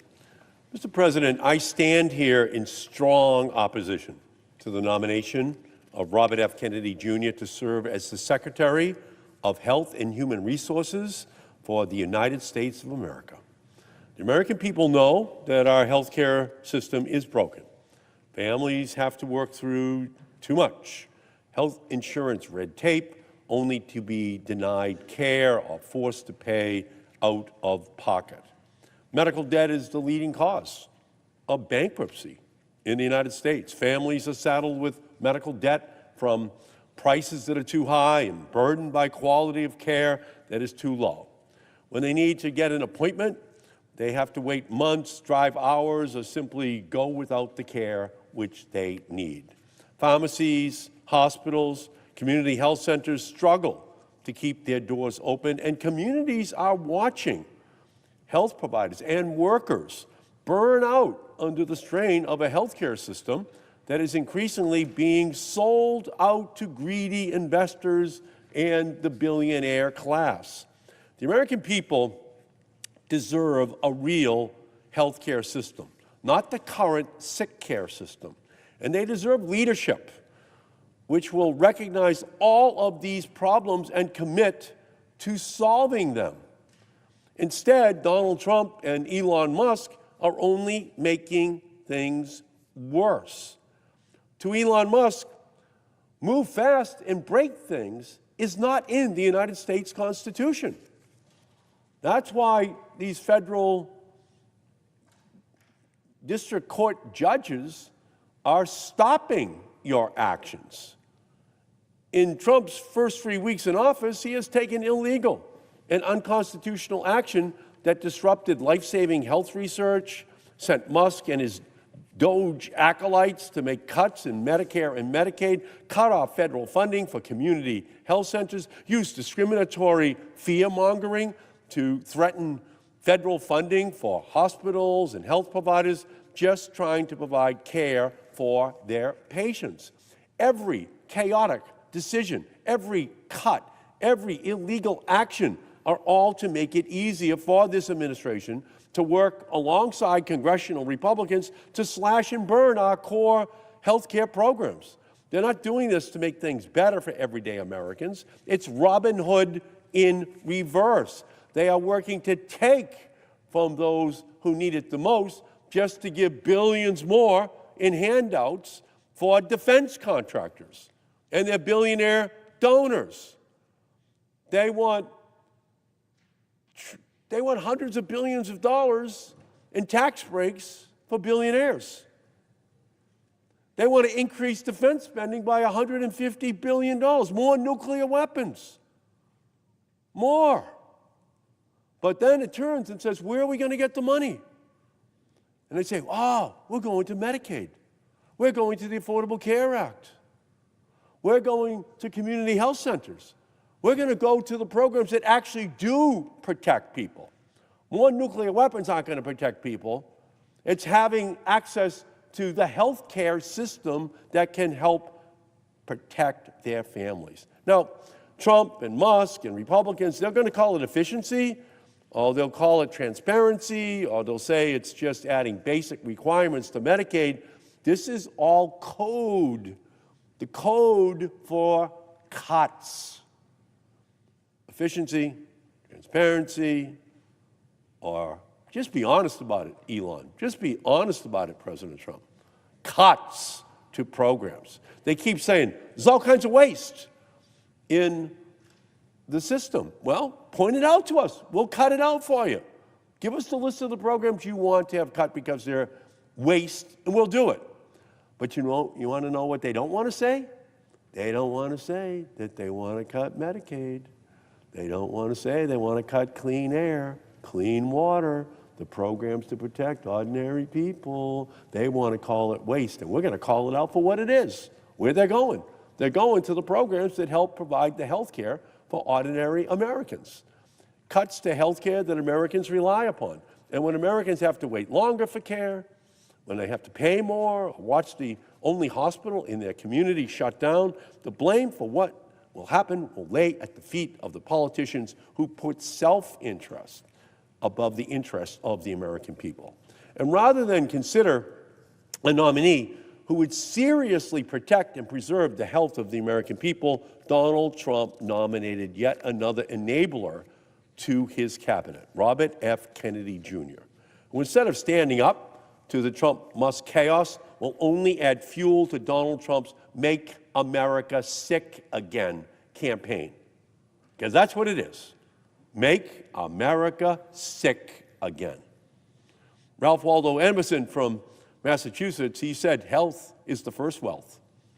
Well, that first wealth is going to get looted, so billionaires get even richer.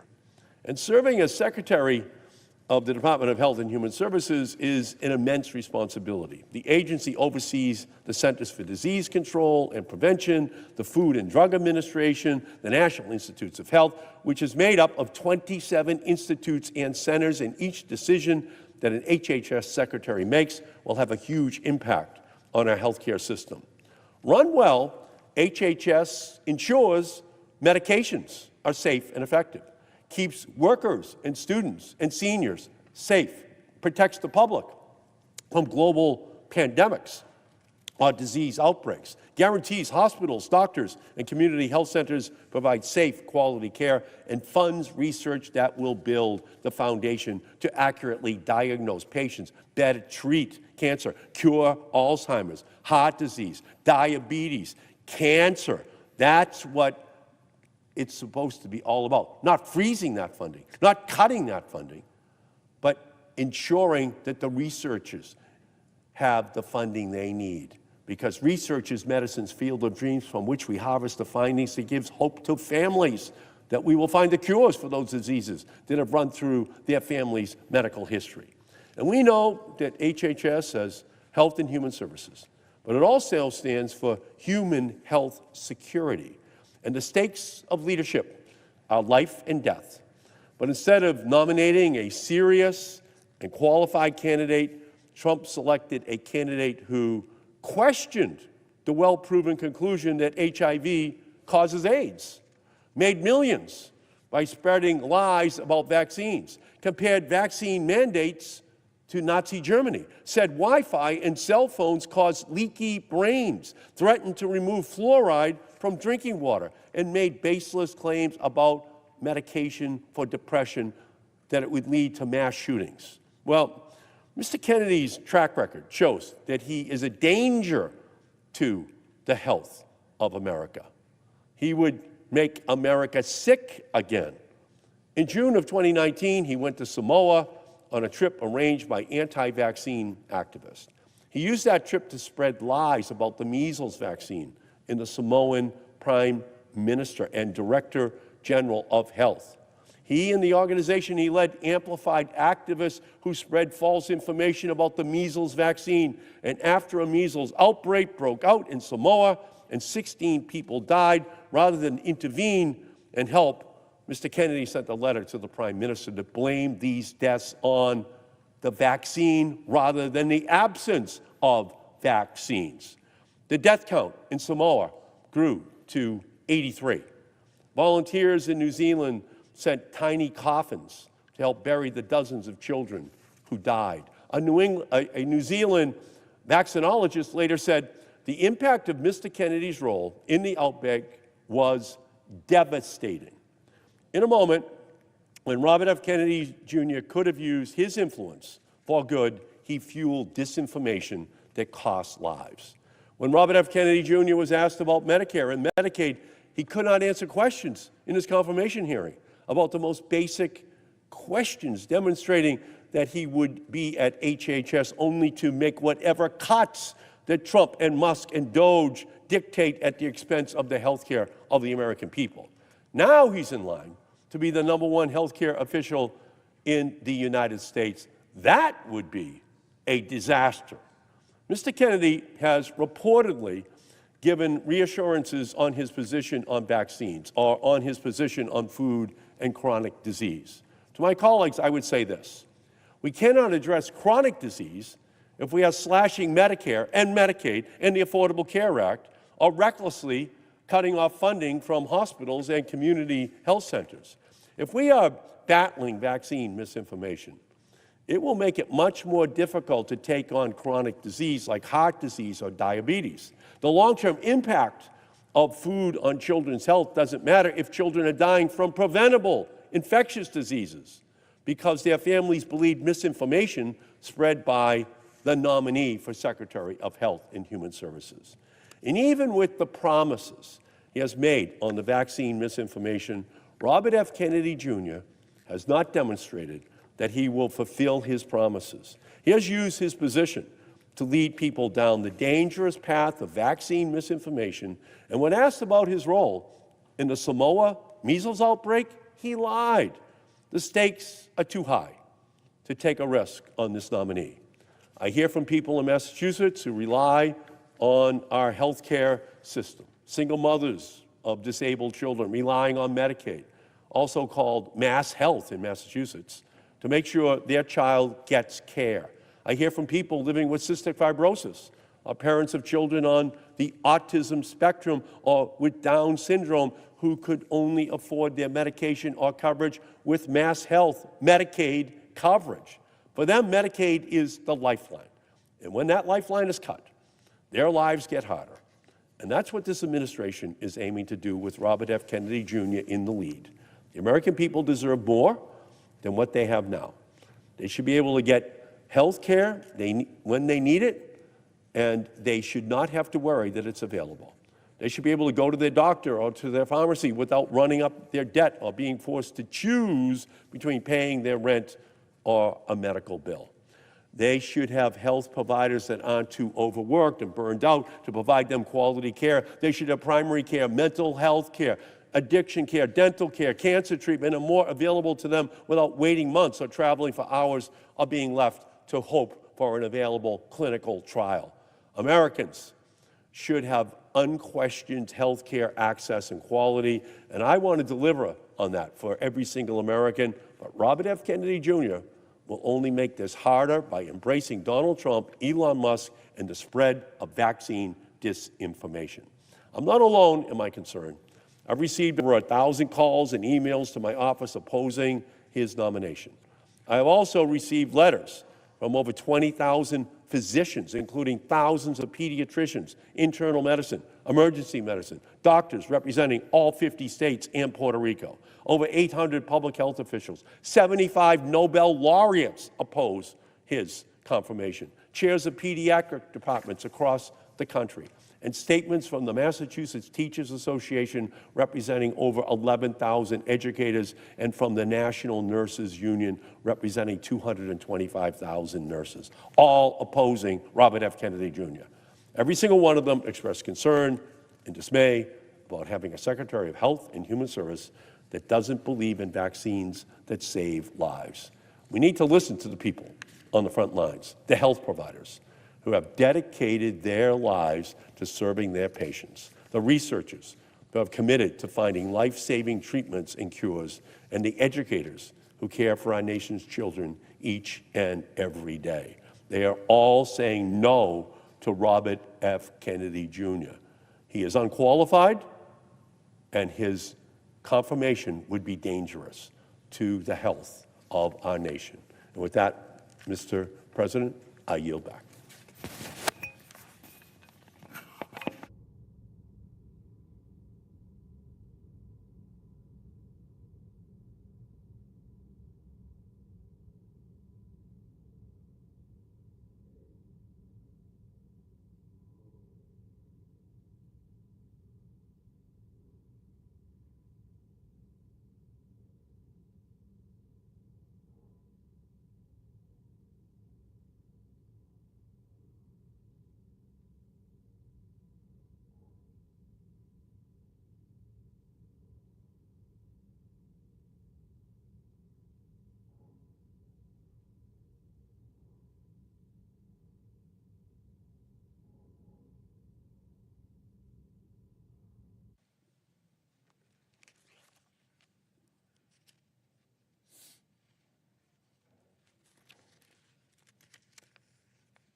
Mr. President. The senator from Connecticut. Mr. President, I come to the floor with sadness and anger because we are here to consider the nomination of a person who very tragically and unfortunately is unworthy and unqualified and unprepared for this position. And Robert F. Kennedy Jr. will, in fact, betray the trust and credibility of the office he's been nominated to fill. He has already shown that he lacks the trust in science and the adherence to the truth that is so important, because this office is fundamentally about advocating for public health, informing the public, speaking truth to the American people when there is so much misinformation and disinformation about what will keep Americans healthy and make them healthier. And he threatens literally to make America sick. Whether it's make America sick again or just make America sicker, the fact is he has supported conspiracy theories and distorted views of what is important in public health that threaten the American people. The Nobel laureates, the healthcare professionals, the members of his own family, and in a certain way, I would say if you have any question about Mr. Kennedy's qualifications, you should listen to Caroline Kennedy and her very powerful comments on his nomination. The fact is that her comments are an indictment. They are literally a warning against his nomination, stating that he is, quote, addicted to attention and power, and that he has already, quote, denigrated our healthcare system by championing beliefs that cost lives.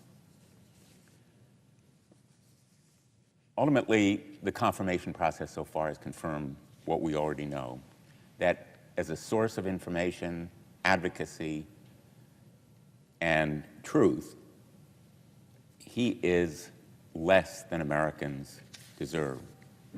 Americans deserve someone who believes in the Affordable Care Act and its premium tax credits that reduce healthcare costs for millions of Americans who otherwise would be left uninsured and unable to afford health care. Americans deserve a secretary who will advance research into life-saving medicines, treatments, and vaccination.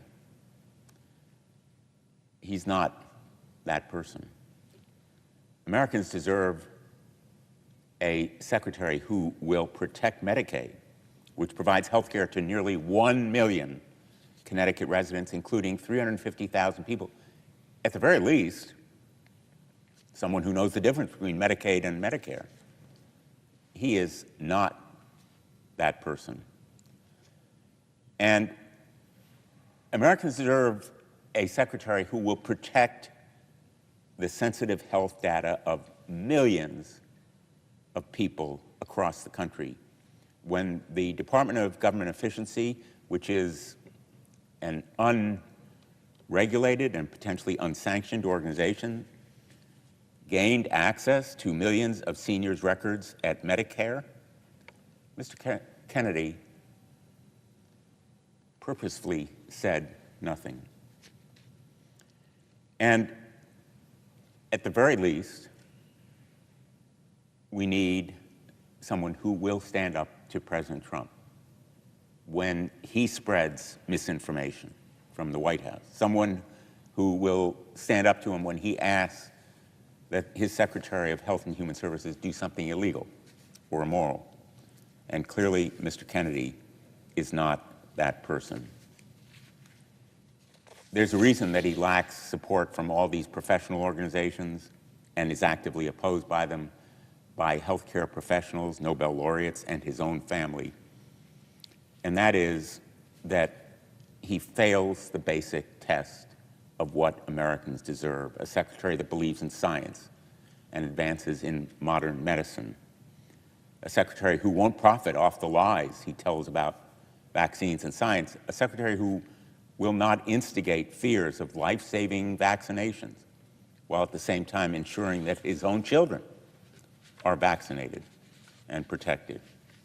A secretary who will protect women and reproductive rights, and someone who knows the difference between Medicare and Medicaid.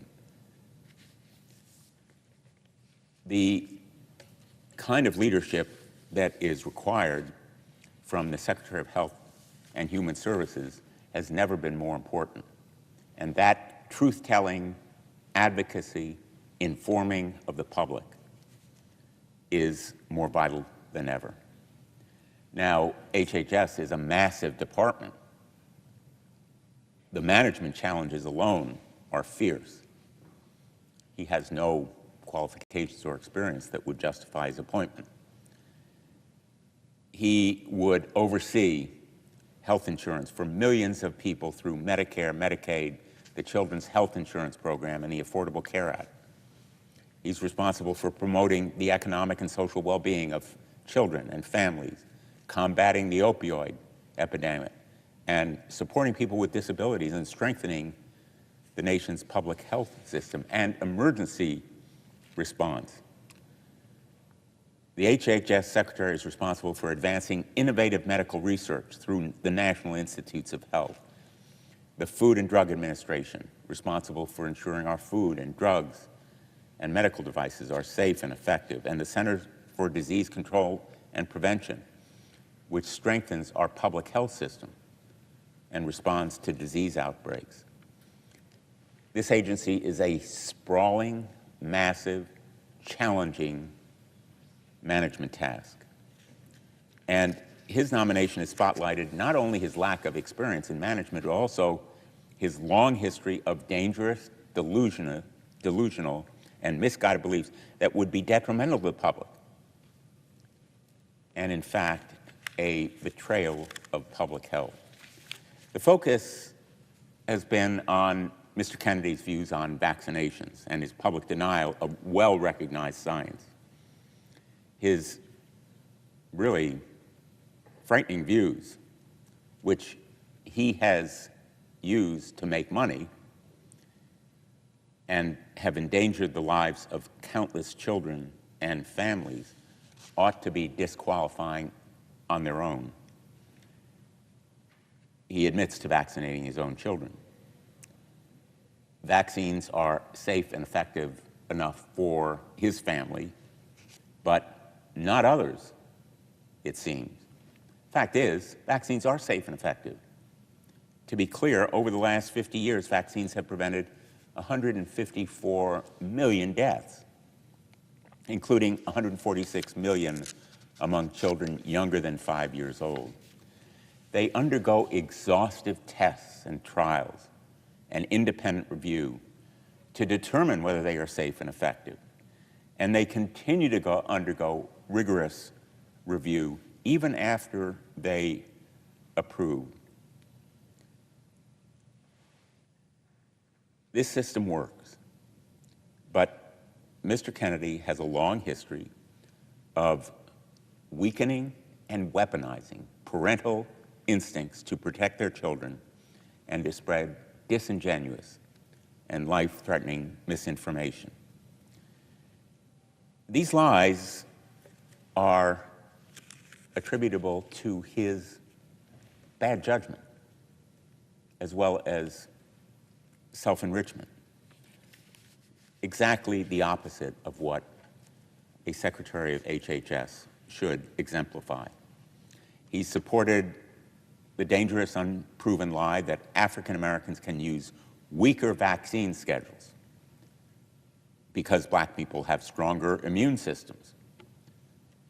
This disgusting, appalling claim has been disavowed by the medical community and renounced by the authors of the studies that Mr. Kennedy has incorrectly cited in espousing these lies. But these lies exacerbate racism. And it is a weakness in our public health system that this racism may continue to exist. To exacerbate it threatens people's lives. The anti-vaccine group he founded has maintained that measles, mumps, and rubella vaccine is linked to higher rates of autism in Black children. Again, flat-out lie, racialized comments that are intended to stoke fear in the public health system and exploit the very caution that many communities of color approach the healthcare system with. His lies will, again, exacerbate the clear disparities that exist in healthcare for different racial groups. And the inequity of those disparities is a glaring weakness in our current healthcare system. But he will be sprouting those kinds of disinformation, spouting on podcasts, espousing in the media as the highest-ranking health official in our country. The notion that the public health of the nation, credibility, trust, truth-telling would be put in the hands of this man is truly frightening. Now, he's attempted to backtrack since his nomination. He's claiming he's not anti-vaccine, but when he was asked point blank, under oath during confirmation hearings, in effect, he ducked and dodged. Some of my colleagues have claimed that Mr. Kennedy privately told them he'll work with existing vaccine approvals and safety networks, and that he won't undermine vaccines in his role overseeing them. In private, that's what he said. Why wouldn't he make these commitments during public confirmation hearings? Why couldn't he make them when he was under oath? The threat is that he will do exactly the contrary. The American people deserve more than backdoor, private, confidential conversations and quiet promises about what the HHS secretary will do. And the fact is, he has pushed these kinds of debunked theories linking childhood vaccinations to autism, claiming that COVID-19 vaccines were weaponized against specific ethnic and socioeconomic groups, and profiting off lawsuits against life-saving vaccines that prevent deadly diseases like cervical cancer, measles, tetanus, and chickenpox. There is no argument from me that there needs to be testing and review and clinical trials for vaccines to be proven safe and effective. But once those tests and trials and independent review take place and are judged to be sufficient to show a vaccine is safe and effective, undermining them is simply contrary to public health. Now, Mr. Kennedy would also threaten reproductive care and reproductive freedom. During his 2024 presidential campaign, he consistently downplayed the importance of reproductive health, claiming that abortion was, quote, just a little issue, end quote. Abortion was hardly a little issue for women across the country, especially women who have literally died or come close to death as a result of denial of this essential health care and freedom.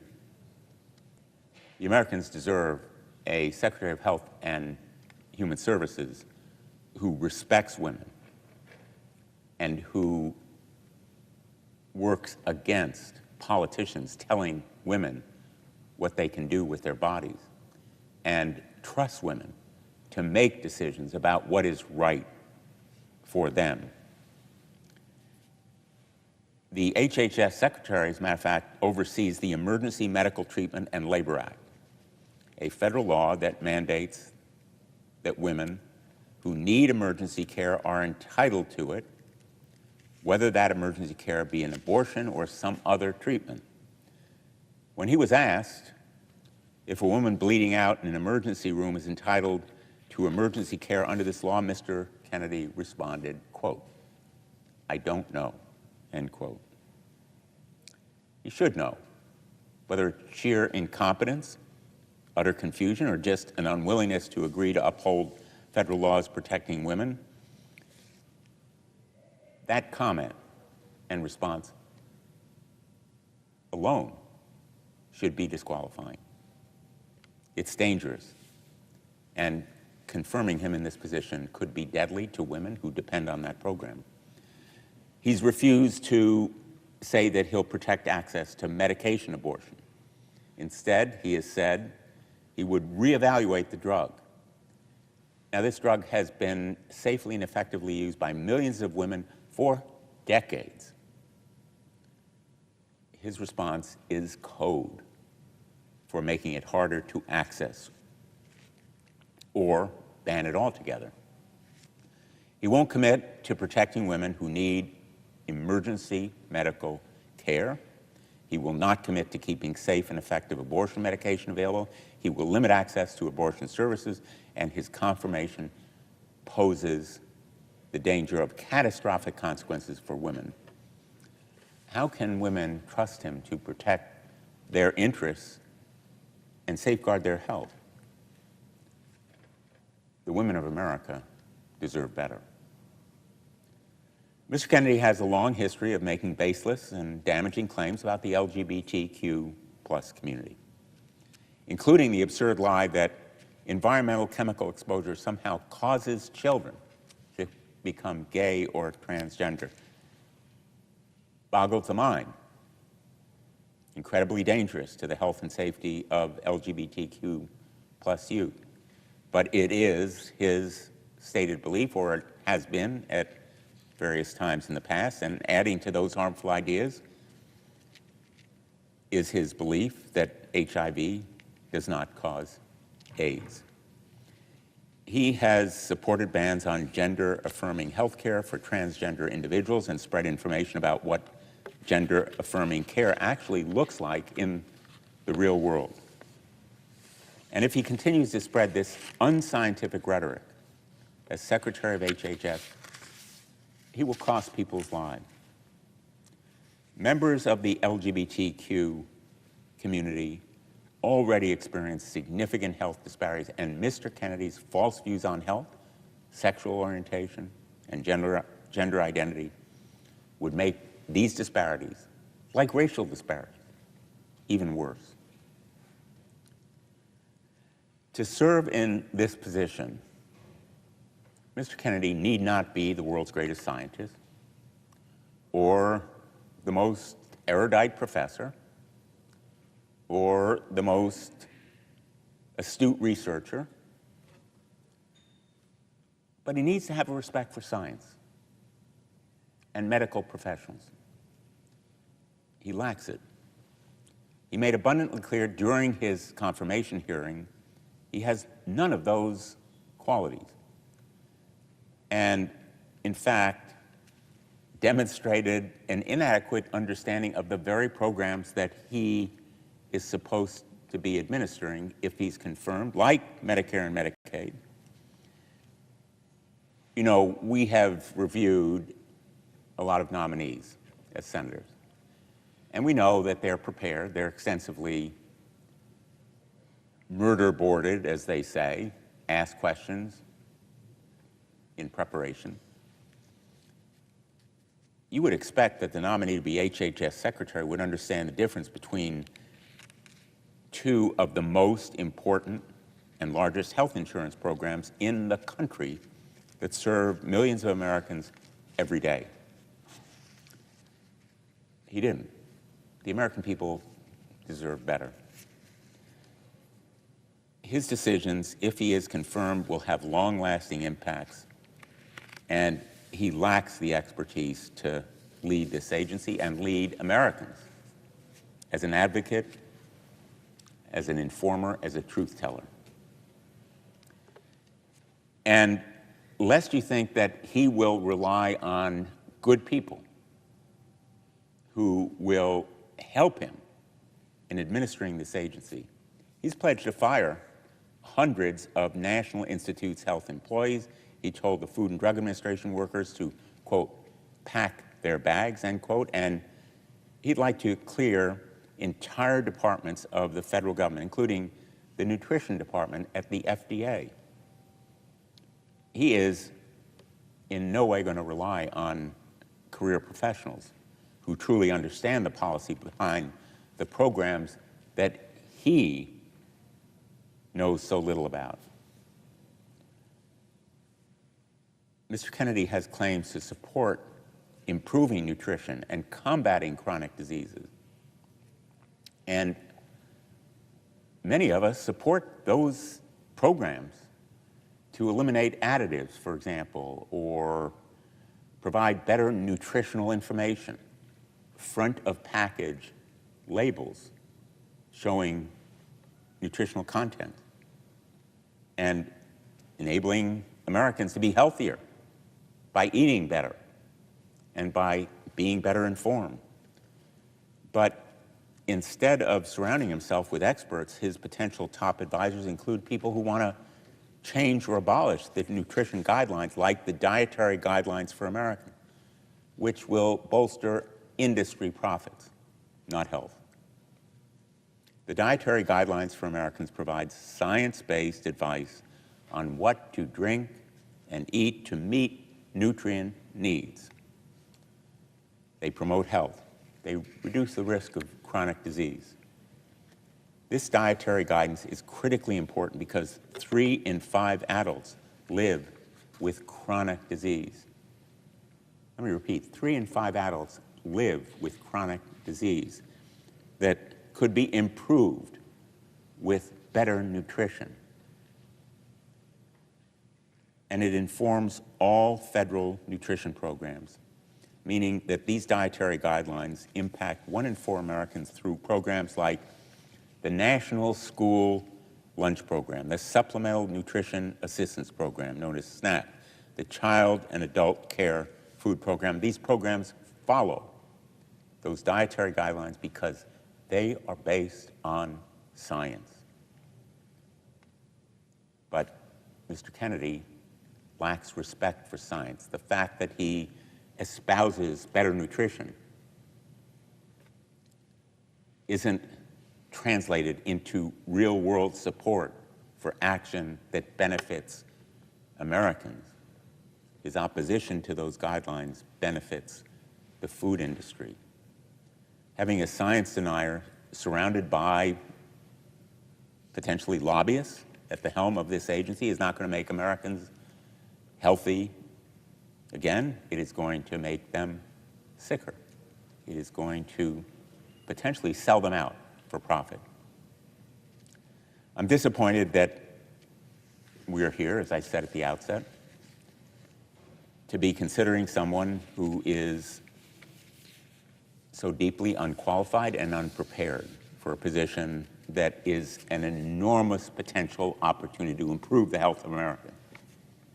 His advocacy could spread the truth, could hold the food industry or pharmaceutical drug industry to higher standards to provide more medicine and treatments and cures at lower prices.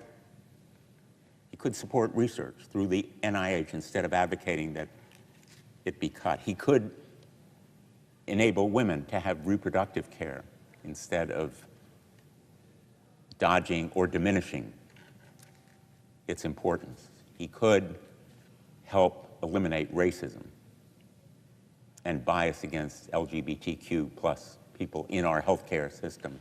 So much opportunity squandered in this nomination. I will vote no on Robert Kennedy Jr. I urge my colleagues to heed the warnings from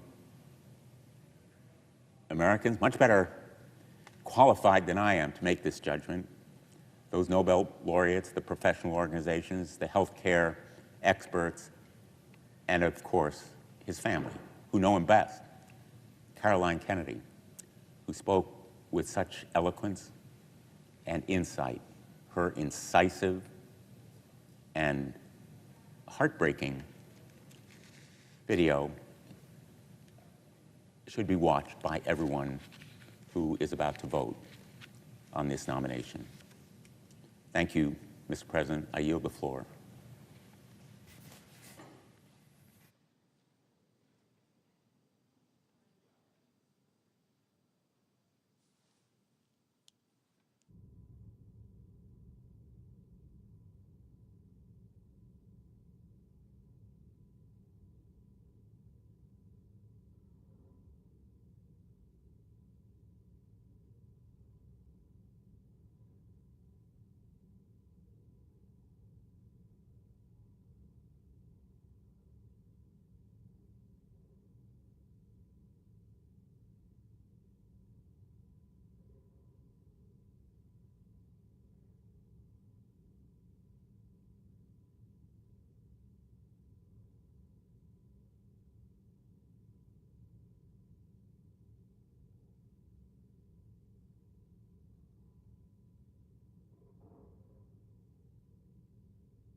Mr. President. The senator from Hawaii. Mr. President, in Hawaii, thousands of our keiki children attend Head Start, setting them up for a lifetime of success. After the devastating wildfire of Samoa in 2023, the U.S. Public Health Service was on the ground within days, providing care to survivors and first responders. On Oahu, the University of Hawaii's Cancer Center is leading on critical NIH-funded research on breast, liver, and lung cancer, studying diseases that disproportionately impact the Native Hawaiian and Asian American communities. All of these programs are vital for people in Hawaii, and they are all made possible by the Departments of Health and Human Services, or HHS. HHS does critical work across our country, keeping communities healthy and researching deadly diseases from cancer to COVID and so much more. Americans trust HHS because their mission has historically been guided not by politics, but by science and data. But already, Donald Trump is taking a sledgehammer to HHS and the essential work it does. For weeks, HHS employees have been prohibited from making any external communications and have been directed to withhold grant disbursements. Illegal, by the way. Halting critical updates on emerging public health threats and delaying or denying funding for community health centers without explanation. These edicts are already forcing clinics to consider reducing services and staff, or worse, closing these services, endangering health care access for our most vulnerable populations. And just last Friday, the National Institutes of Health, or NIH, announced it would slash indirect cost rates nationwide. Funds that keep the lights on and the bills paid at America's medical schools, hospitals, and research institutions, enabling our country to lead globally on biomedical research. This is life-saving research. These across-the-board cuts aren't hypothetical. They will harm real people in need of help. Just yesterday, I spoke with the University of Hawaii John A. Burns School of Medicine, who explained the catastrophic consequences this cap would have. This illegal action, as I mentioned, would compromise plans for the UH Cancer Center to begin offering phase 1 clinical trials in Hawaii for the first time. What does this mean for the people of Hawaii? For the first time, people in Hawaii will not have to go to the mainland to participate in these trials, but with the help of this NIH funding now being slashed, for the first time, people of Hawaii would be able to stay in Hawaii to participate in these very important clinical trials. Mr. President, if allowed to stand, these actions will be catastrophic for our country and for global efforts to combat the spread of diseases. And all of these actions have been taken without a confirmed secretary in place at HHS. One would hope the president's nominee to lead such an important department would be a level-headed individual guided by science and data. Instead, Donald Trump has nominated the total opposite, Robert Kennedy Jr. Mr. Kennedy is an anti-vaccine activist who peddles and profits from conspiracy theories and has a troubling history of misconduct. In his confirmation hearings, Mr. Kennedy appeared not to know the difference between Medicare and Medicaid, essential programs that 66 million and 72 million people respectively rely on for access to health care. Mr. Kennedy purports to be a proponent of bodily autonomy when it comes to vaccines, as if we know better than scientists about the efficacy and safety of medical treatments. But Mr. Kennedy's commitment to bodily autonomy suddenly flies out the window when it comes to women's right to control our own bodies. He has shown he'll do Donald Trump's bidding in his war on women and our freedom. Where's our bodily autonomy? As they work to reverse the FDA's approval of mifepristone, which has been used safely for medication abortion for more than 20 years. So much for bodily autonomy.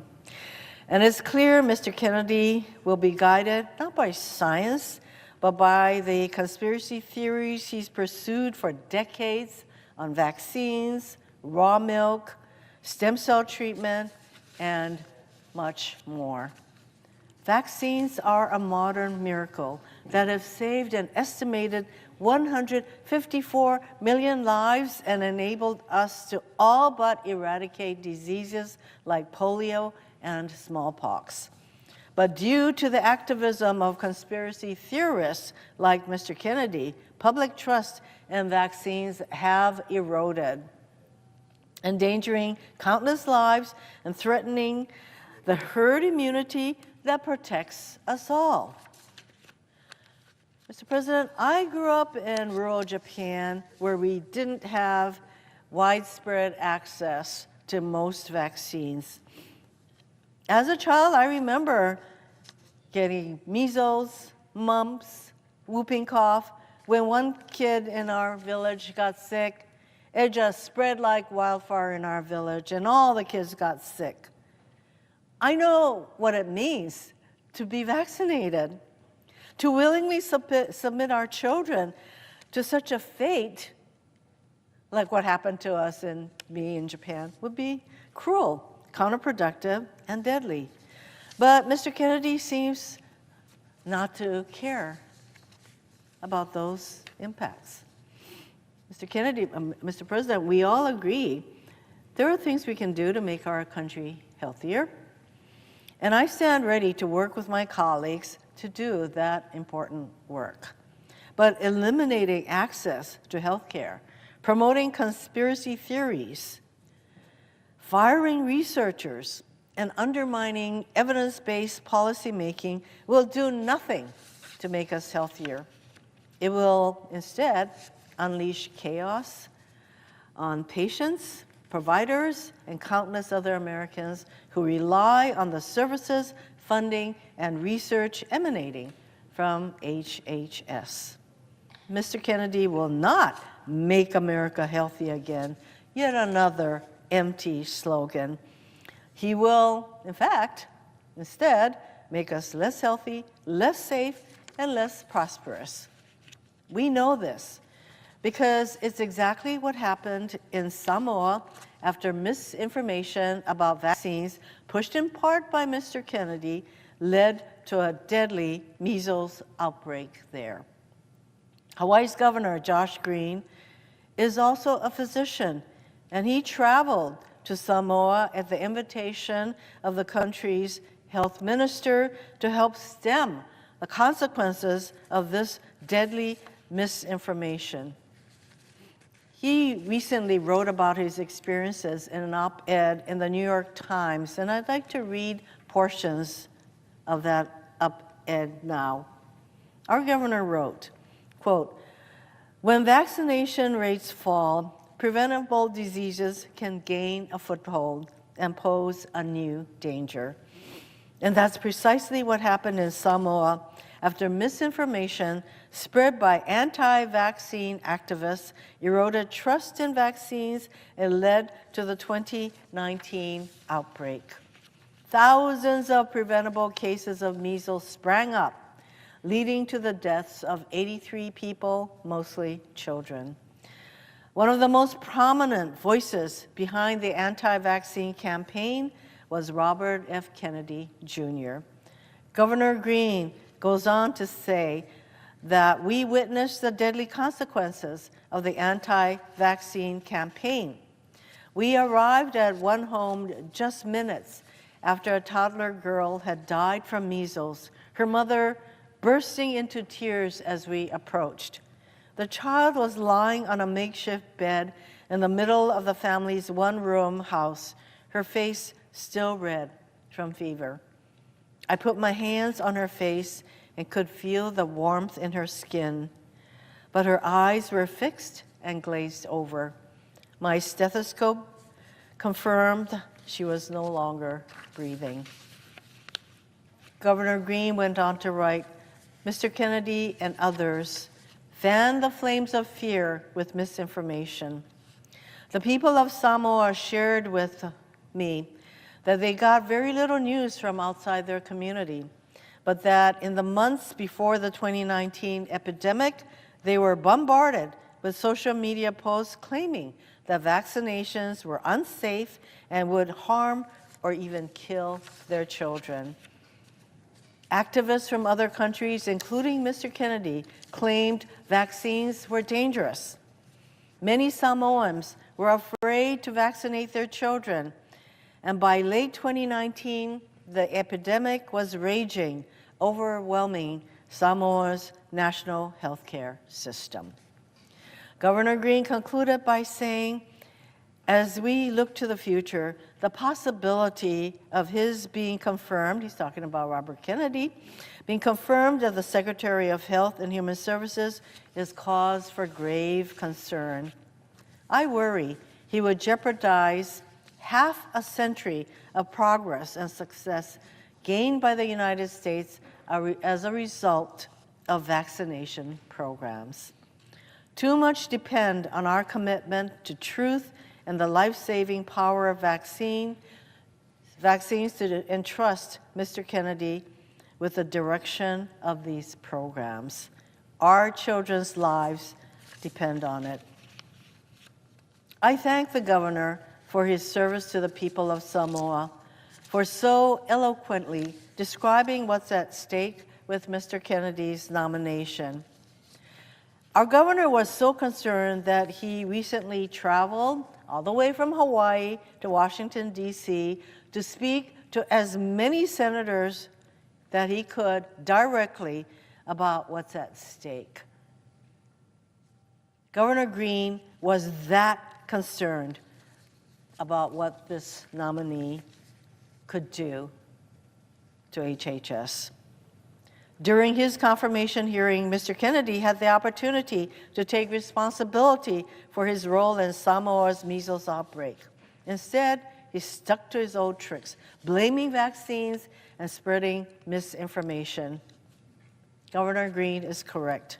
Our children's lives depend on our commitment to vaccinations, and all of our lives depend on the science and research done by HHS. Mr. Kennedy poses a dire threat to that science and indeed to the American people. For those reasons, I urge my colleagues to vote no on his forthcoming nomination. I yield back.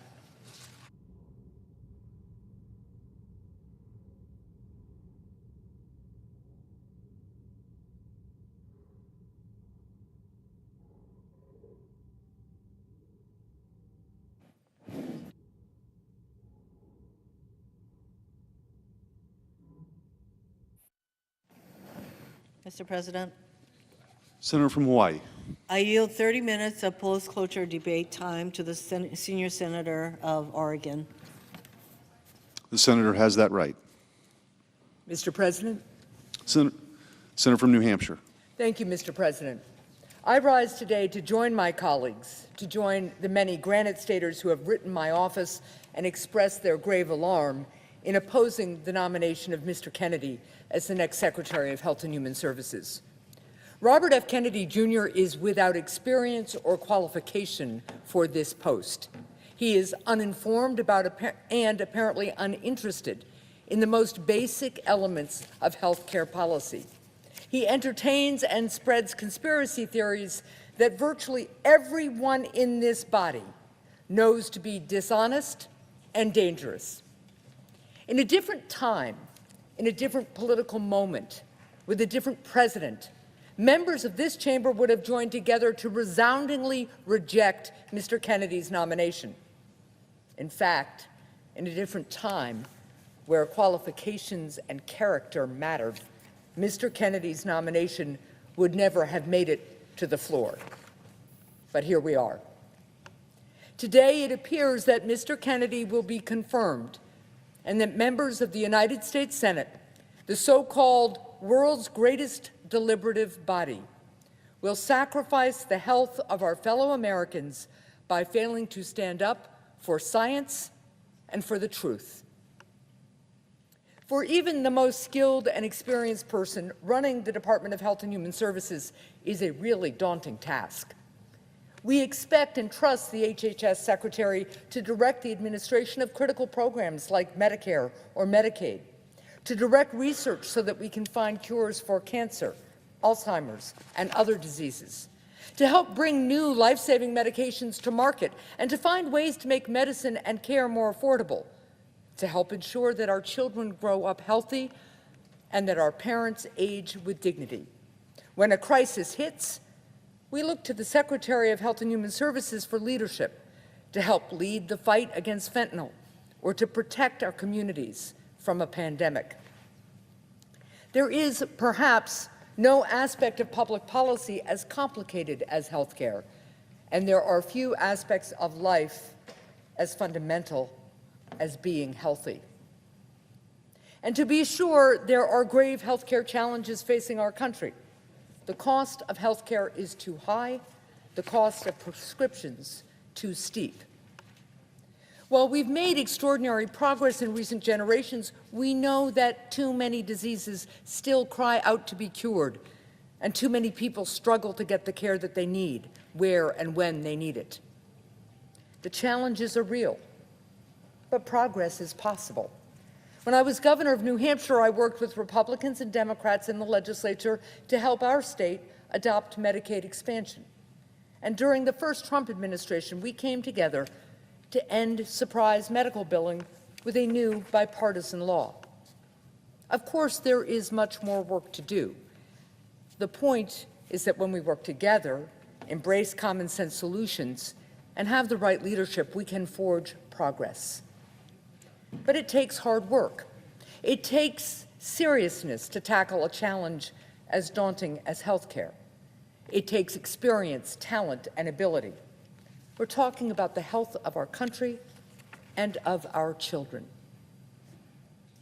This is a job that requires us to search far and wide across our country to find the right person, someone who is informed, capable, and forthright, someone who has a proven track record of leadership, and someone willing to tell the truth in service to the goal of helping every American to be healthy. Instead, the President of the United States offered us Mr. Kennedy. It's entirely unclear to me what qualifications Mr. Kennedy brings to this office. He's never run an organization or a business even 1/100th of the size of the Department of Health and Human Services. He has no background in medicine, science, health policy, or government.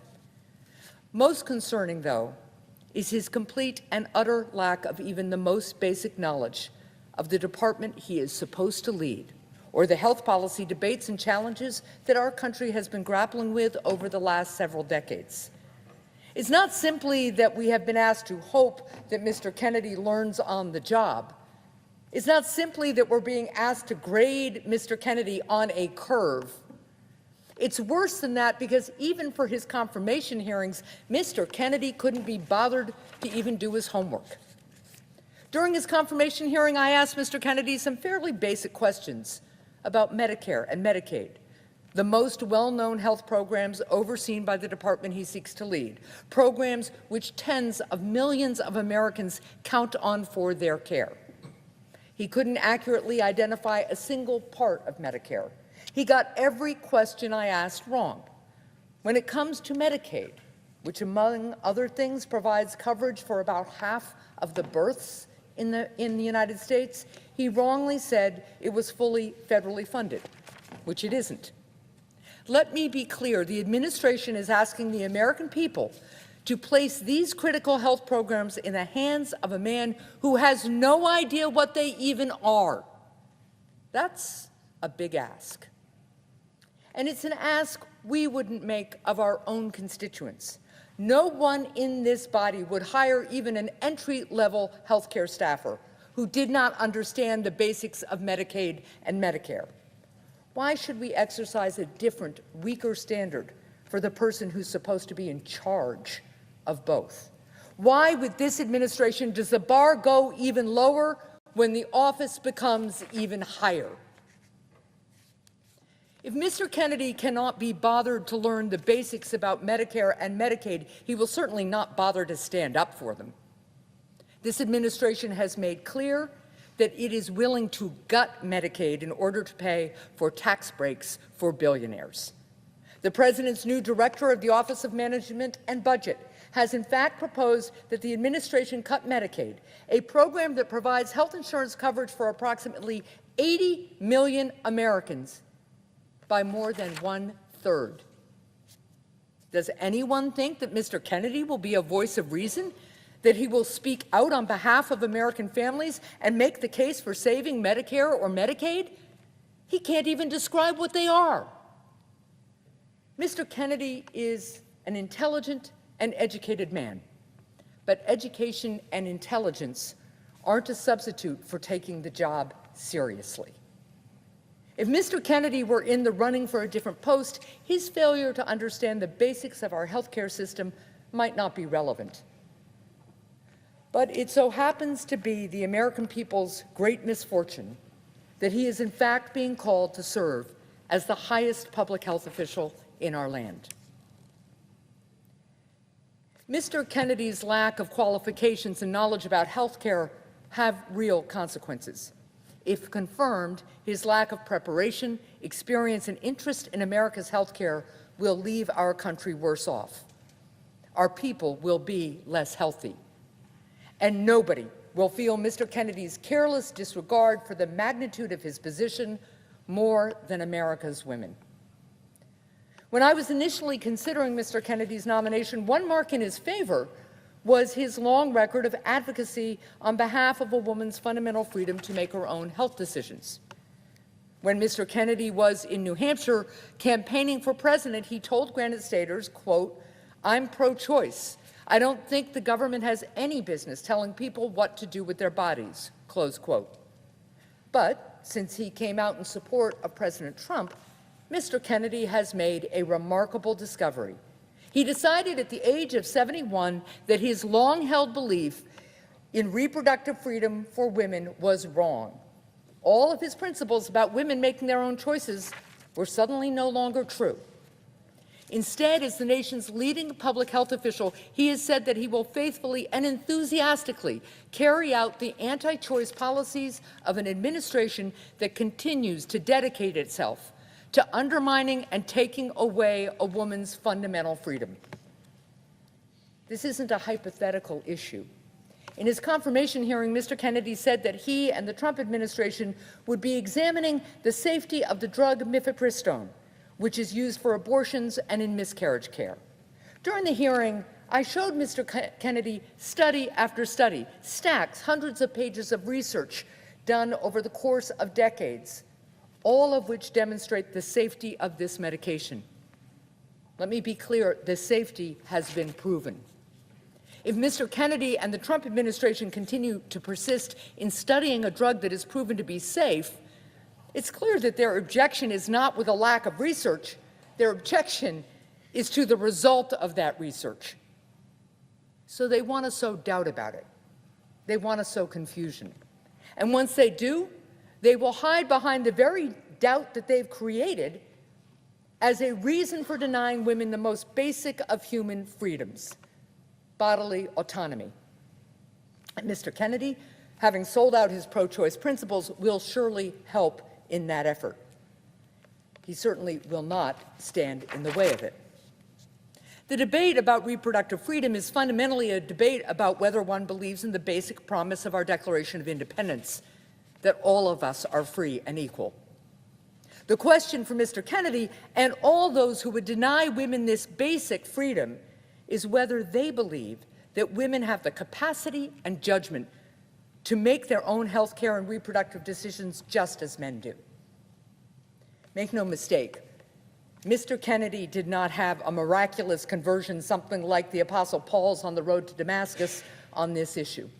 He just made a cold-blooded, expedient choice to cut a path to power. He decided that the freedom of women was a small price to pay in order to be able to call himself a cabinet secretary. I have had good faith disagreements with friends and colleagues on the issue of abortion. But Mr. Kennedy is different. Mr. Kennedy has spent his lifetime arguing for a woman's reproductive freedom. But he now abandons what he used to refer to as a core value for a title and for what he apparently thinks is more important than freedom, being in Donald Trump's orbit. Americans have a particular disdain for those who sell out the freedom of their fellow citizens in pursuit of power. We call such people many things. We seldom call them Mr. Secretary. Even if Mr. Kennedy was not inexperienced, even if Mr. Kennedy had basic knowledge regarding our health system, even if Mr. Kennedy was not willing to imperil freedom for women, members of both political parties should reject his nomination. Because Mr. Kennedy, who has forged a career of peddling cynicism and conspiracy regarding vaccines, is perhaps the most uniquely dangerous man ever nominated to head America's Department of Health and Human Services. Vaccines are among the greatest achievements in human history, and America has been at the center of that success. Our doctors and scientists were instrumental in helping vanquish smallpox and banish polio. Because of vaccines, more than 20 million people walk today who otherwise would have been stricken with polio. Hundreds of millions of people are alive today because of vaccines. I'm reminded of the words of a previous HHS secretary, quote, "Vaccines are some of the most thoroughly tested medical products we have. Vaccines are safe, effective, and life-saving," close quote. HHS Secretary Alex Azar, who was appointed by President Trump, said those words during his first term. He was right when he said this 6 years ago. But today, Mr. Kennedy asserts that this statement is wrong. Mr. Kennedy has a long history of dealing in both outright lies and clever half-truths to sow cynicism, mistrust, and confusion regarding vaccines. He had...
Good afternoon. I'm sorry we were a little bit late. I was in the West Wing swearing in Tulsi Gabbard, and so I just came straight back here. So thanks for being patient with us with the delay. We're here today because we have filed charges against the state of New York. We have filed charges against Kathy Hochul. We have filed charges against Letitia James and Mark Schroeder, who is with DMV. This is a new DOJ, and we are taking steps to protect Americans, American citizens, and angel moms, like the mom standing right behind me, who you're going to hear from in a moment. New York has chosen to prioritize illegal aliens over American citizens. It stops today. As you know, we sued Illinois, and New York didn't listen. So now you're next. Millions of illegal aliens with violent records have flooded into our communities, bringing violence and deadly drugs with them. With me today, I'm so proud to be joined by Tammy Nobles. Tammy is an angel mom. Her beautiful daughter, Kayla Hamilton, was murdered by an MS-13 member in 2022. Kayla had just turned 20 years old, and she was raped and murdered by someone who should not have been in our country. Yet, he was released, flown to Maryland, where he committed this violent murder. I just want you to hear from, Tammy. Tammy represents not only herself and her family, but all of the great angel moms around this country who have suffered because of what the Biden administration did, and it is over. Thank you for having me here today and being able to share Kayla's story. Her murderer was able to come across the border knowing that he was flagged as an MS-13 gang member, and he had a criminal record in 2020 in El Salvador for illicit gang activity. He came over as an unoccupied alien child, saying that he was afraid of gang activity in his country. Health and Human Services called him a nice boy, and he showed age-appropriate behavior. That fell so wrong when he murdered my daughter. He ended up in Maryland, where he was able to rent a room in the same mobile home as her. We thought it was a legit company that were renting out these rooms, but it turned out that it was another illegal immigrant who owned these mobile homes. And he knew Walter from El Salvador. He knew him and allowed him to rent a room with my child. Kayla just turned 20 years old 3 days before she was murdered. Her murderer was only living there for 5 days before he viciously strangled her, raped her, and left her on the floor like trash and robbed her of $6. I have been sharing her story for over 2.5 years to bring change, because this should have not have ever happened to Kayla, and it shouldn't be happening to other families being hurt by the border. Homeland Security did not do their jobs. They did not check his background. You know, they did say that he was processed. So if they processed him, they knew that he was a gang member and still allowed him here. Health and Human Services did not verify the sponsor and allowed him to go with a sponsor that they don't even know if it was his cousin or his aunt. And he was able to leave the sponsor's house to go live wherever he wanted.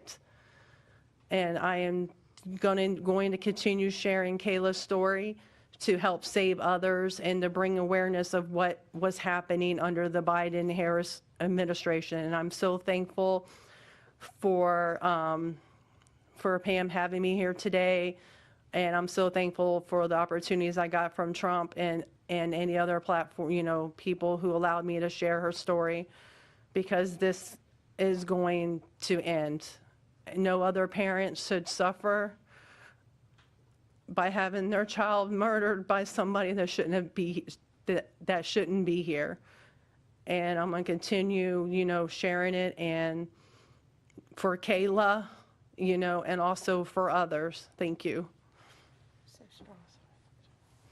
And it's my understanding that he also admitted to other murders, correct? Multiple murders. He wrote a letter, and it was intercepted in jail, that he committed 4 murders and 2 rapes. And that's who we were letting walk into our country. And that's why President Trump has directed this to stop. And if you don't comply with federal law, we will hold you accountable. We did it to Illinois, strike 1. Strike 2 is New York. And if you are a state not complying with federal law, you're next. Get ready. And the great men and women of law enforcement are standing behind me today. We have FBI, DEA, ATF agents. They put their lives on the line every single day to protect us. And what New York has, they have green light laws, meaning they're giving a green light to any illegal alien in New York, where law enforcement officers cannot check their identity if they pull them over. Law enforcement officers do not have access to their background. And if these great men and women pull over someone and don't have access to their background, they have no idea who they're dealing with. And it puts their lives on the line every single day. Violent criminals, gang members, drug traffickers, human smugglers will no longer terrorize the American people. And that is why we are here today. You will be held accountable if you do not follow federal law. It's over, it ends, and we're coming after you. Questions?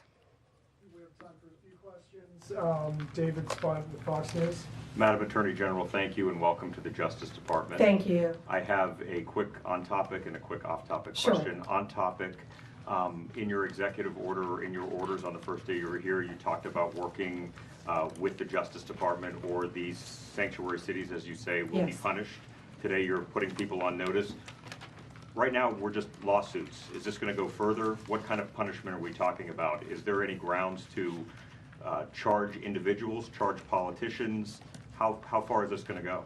Well, we're going to see what they do next, David. We have sued them all. We've personally sued the governor, the Attorney General, Letitia James, and Mark Schroeder with DMV because he has the green light laws. So what they have to do, they have to start complying with federal law. If they don't, we're going to appeal it, and we will win. They have to comply with federal law. Did you have a second question? I did have a second off-topic question in this regard to the judiciary. Today, Elon Musk, who has enormous influence in the Trump administration, posted on X, quote, "There needs to be an immediate wave of judicial impeachments, not just one." As the Attorney General of the United States, how do you respond to that? Shouldn't the process work out in the courts before we talk about judicial impeachments? I mean, these are just TROs now at this time. Shouldn't these just play out? Yeah, I haven't seen Elon Musk tweet. He is a friend of mine. He is a great man. I think he's very frustrated with what's happening in our federal government. You know, at USAID alone, they're giving out billions of dollars that should not be distributed. We're going to back him up. You know, we work our whole lives in this country, and we all pay taxes in this country. And for people to find out that $2 million is going to Guatemala for sex changes is outrageous. And we're going to back up Elon Musk every way we can. That includes lawsuits against these people who are doing that, and we will be successful. Do you have concerns about judicial impeachments? That's not going to happen now. We're going to look at everything. We're going to follow the law right now. We're going to follow the process. These are federal judges with lifetime appointments, but they will be struck down ultimately by the Supreme Court of the United States if the appellate courts don't follow the law as well. Hi. Hi. Thanks so much. I also have an on-topic and an off-topic. Sure. First of all, can you just briefly walk us through what the legal claims are you're making in this lawsuit? Yeah, absolutely. So the green light laws are that this is what the green light law says. It's a green light to illegal immigration, which says they can comply. That law is unconstitutional. They can't do that. And what they've done is they have a tip-off provision that requires New York's DMV commissioner to promptly inform any illegal alien when a federal immigration agency has requested their information. So think about the men and women in law enforcement behind me. That's basically, that's not basic, it's tipping off an illegal alien, and it's unconstitutional. And that's why we filed this lawsuit, and that's why we charge Mark Schroeder too, because he runs DMV. Oh, I'm sorry, you had a second question. Yeah, my off-topic question. I wanted to ask about Mayor Eric Yes. Adams' case. As of at least a few moments ago, SDNY still has not dropped that case. Have you or other DOJ leadership spoken to the acting U.S. attorney in SDNY since the memo was sent earlier this week?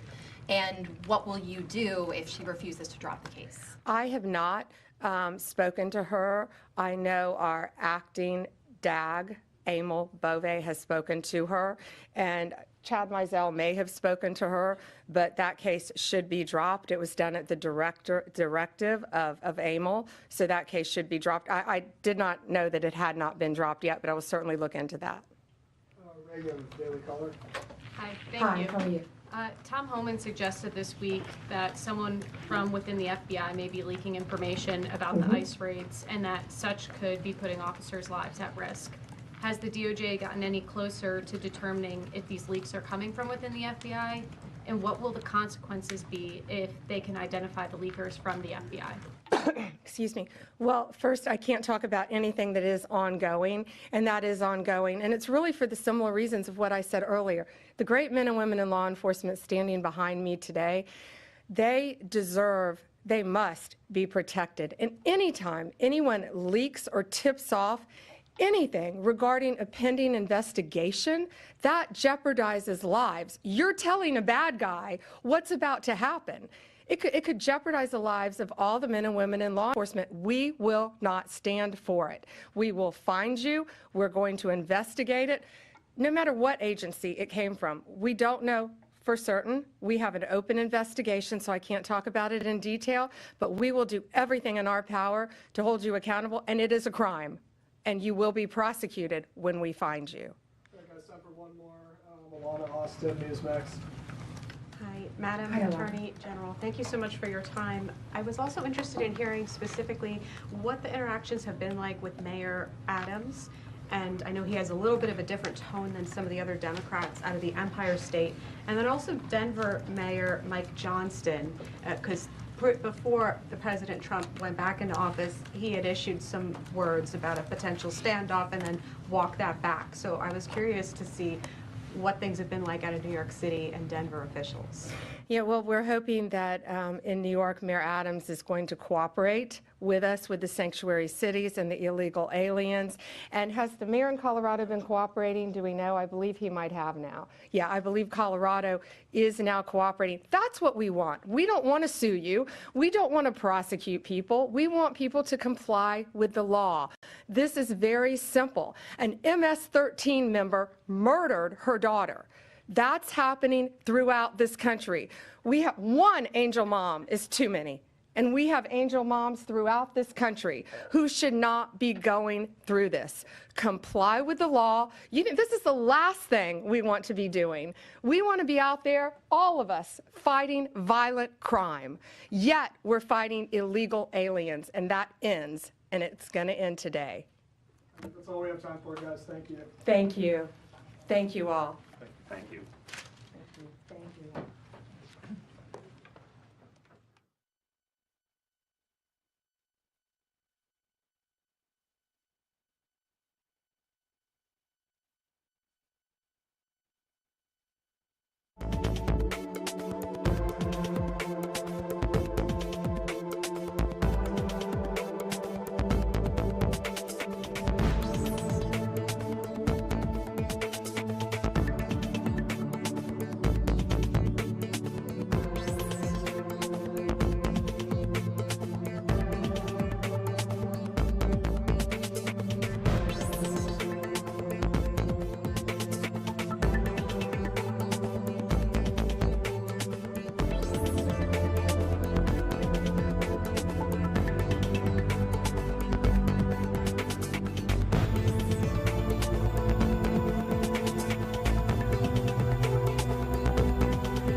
I also note that our next Attorney General, Pam Bondi, is joining us. Apparently, she didn't have enough fun at her own confirmation hearing. Ms. Bondi, welcome and congratulations. And finally, Senator Joni Ernst and former Senator and Chairman of this committee, Richard Burr, will introduce Ms. Gabbard shortly. We look forward to your remarks. I think it's fair to say that Ms. Gabbard's nomination has generated a bit more interest and attention than do most nominees before this committee. But I want to stress that Ms. Gabbard has been and will be treated with the exact same respect, consideration, and professionalism that we extended to every nominee. No more, no less, no better, no worse. That's how we treated CIA Director John Ratcliffe just 2 weeks ago, and how we have treated DNI nominees like Avril Haines and Dan Coates in the past. For instance, Ms. Gabbard has conducted dozens of office meetings with senators. She has completed the committee's standard questionnaire. She has answered 247 questions in writing. This is all in keeping with the committee's customs, precedents, and rules. Before I address the important work ahead at the DNI, please also let me make 2 observations about some of the accusations about Ms. Gabbard. First, I'm dismayed by the attacks on Ms. Gabbard's patriotism and her loyalty to our country. For instance, Hillary Clinton has smeared Ms. Gabbard, calling her an asset of a foreign nation. Let me remind everyone that Ms. Gabbard has served in our Army for more than 2 decades. She has multiple combat tours, and she still wears the uniform to this day. She has undergone 5 FBI background checks. I spent more than 2 hours last week reviewing the latest, putting eyes on more than 300 pages. It's clean as a whistle. It's fine that we have differences of opinions on policies and programs. I suspect some of my Republican colleagues might disagree with some of Mrs. Gabbard's votes in the House of Representatives. Just as I suspect that some of my Democratic colleagues might criticize Ms. Gabbard's statements and actions since she saw the light and left the Democratic Party. But I sincerely hope that no one today will impugn Ms. Gabbard's patriotism and integrity. Second, I can only laugh at some critics who say that Ms. Gabbard has unconventional views. No doubt she has some unconventional views, like her criticism of Barack Obama's regime change interventions in Egypt and Libya. But guess what? I opposed the disastrous interventions in Egypt and Libya as well. Mubarak was a longtime American partner, and Egypt was a linchpin of our security system in the Middle East. Gaddafi had been scared straight after we toppled the Taliban and Saddam Hussein. He turned over his weapons of mass destruction and cooperated against terrorists. In return, we had lifted sanctions and reestablished diplomatic ties. But President Obama intervened to topple both regimes. And what came next? The Muslim Brotherhood in Egypt and dangerous chaos in Libya to this day. No one ever mistook Mubarak or Gaddafi as the little sisters of the poor. But let's not kid ourselves. The world is a dangerous place, not a church picnic. Ms. Gabbard understands this, which is why she also saw the problem with regime change interventions in these places. The vast number of governments throughout history and still today are not democratic. We may wish it were different, and we can work to improve it, but that's the way the world is. If we only befriended nations that shared our system of government and our social and cultural sensibilities, well, we wouldn't have many friends. In a fallen world, we have to take our friends where we find them. No question, stable democracy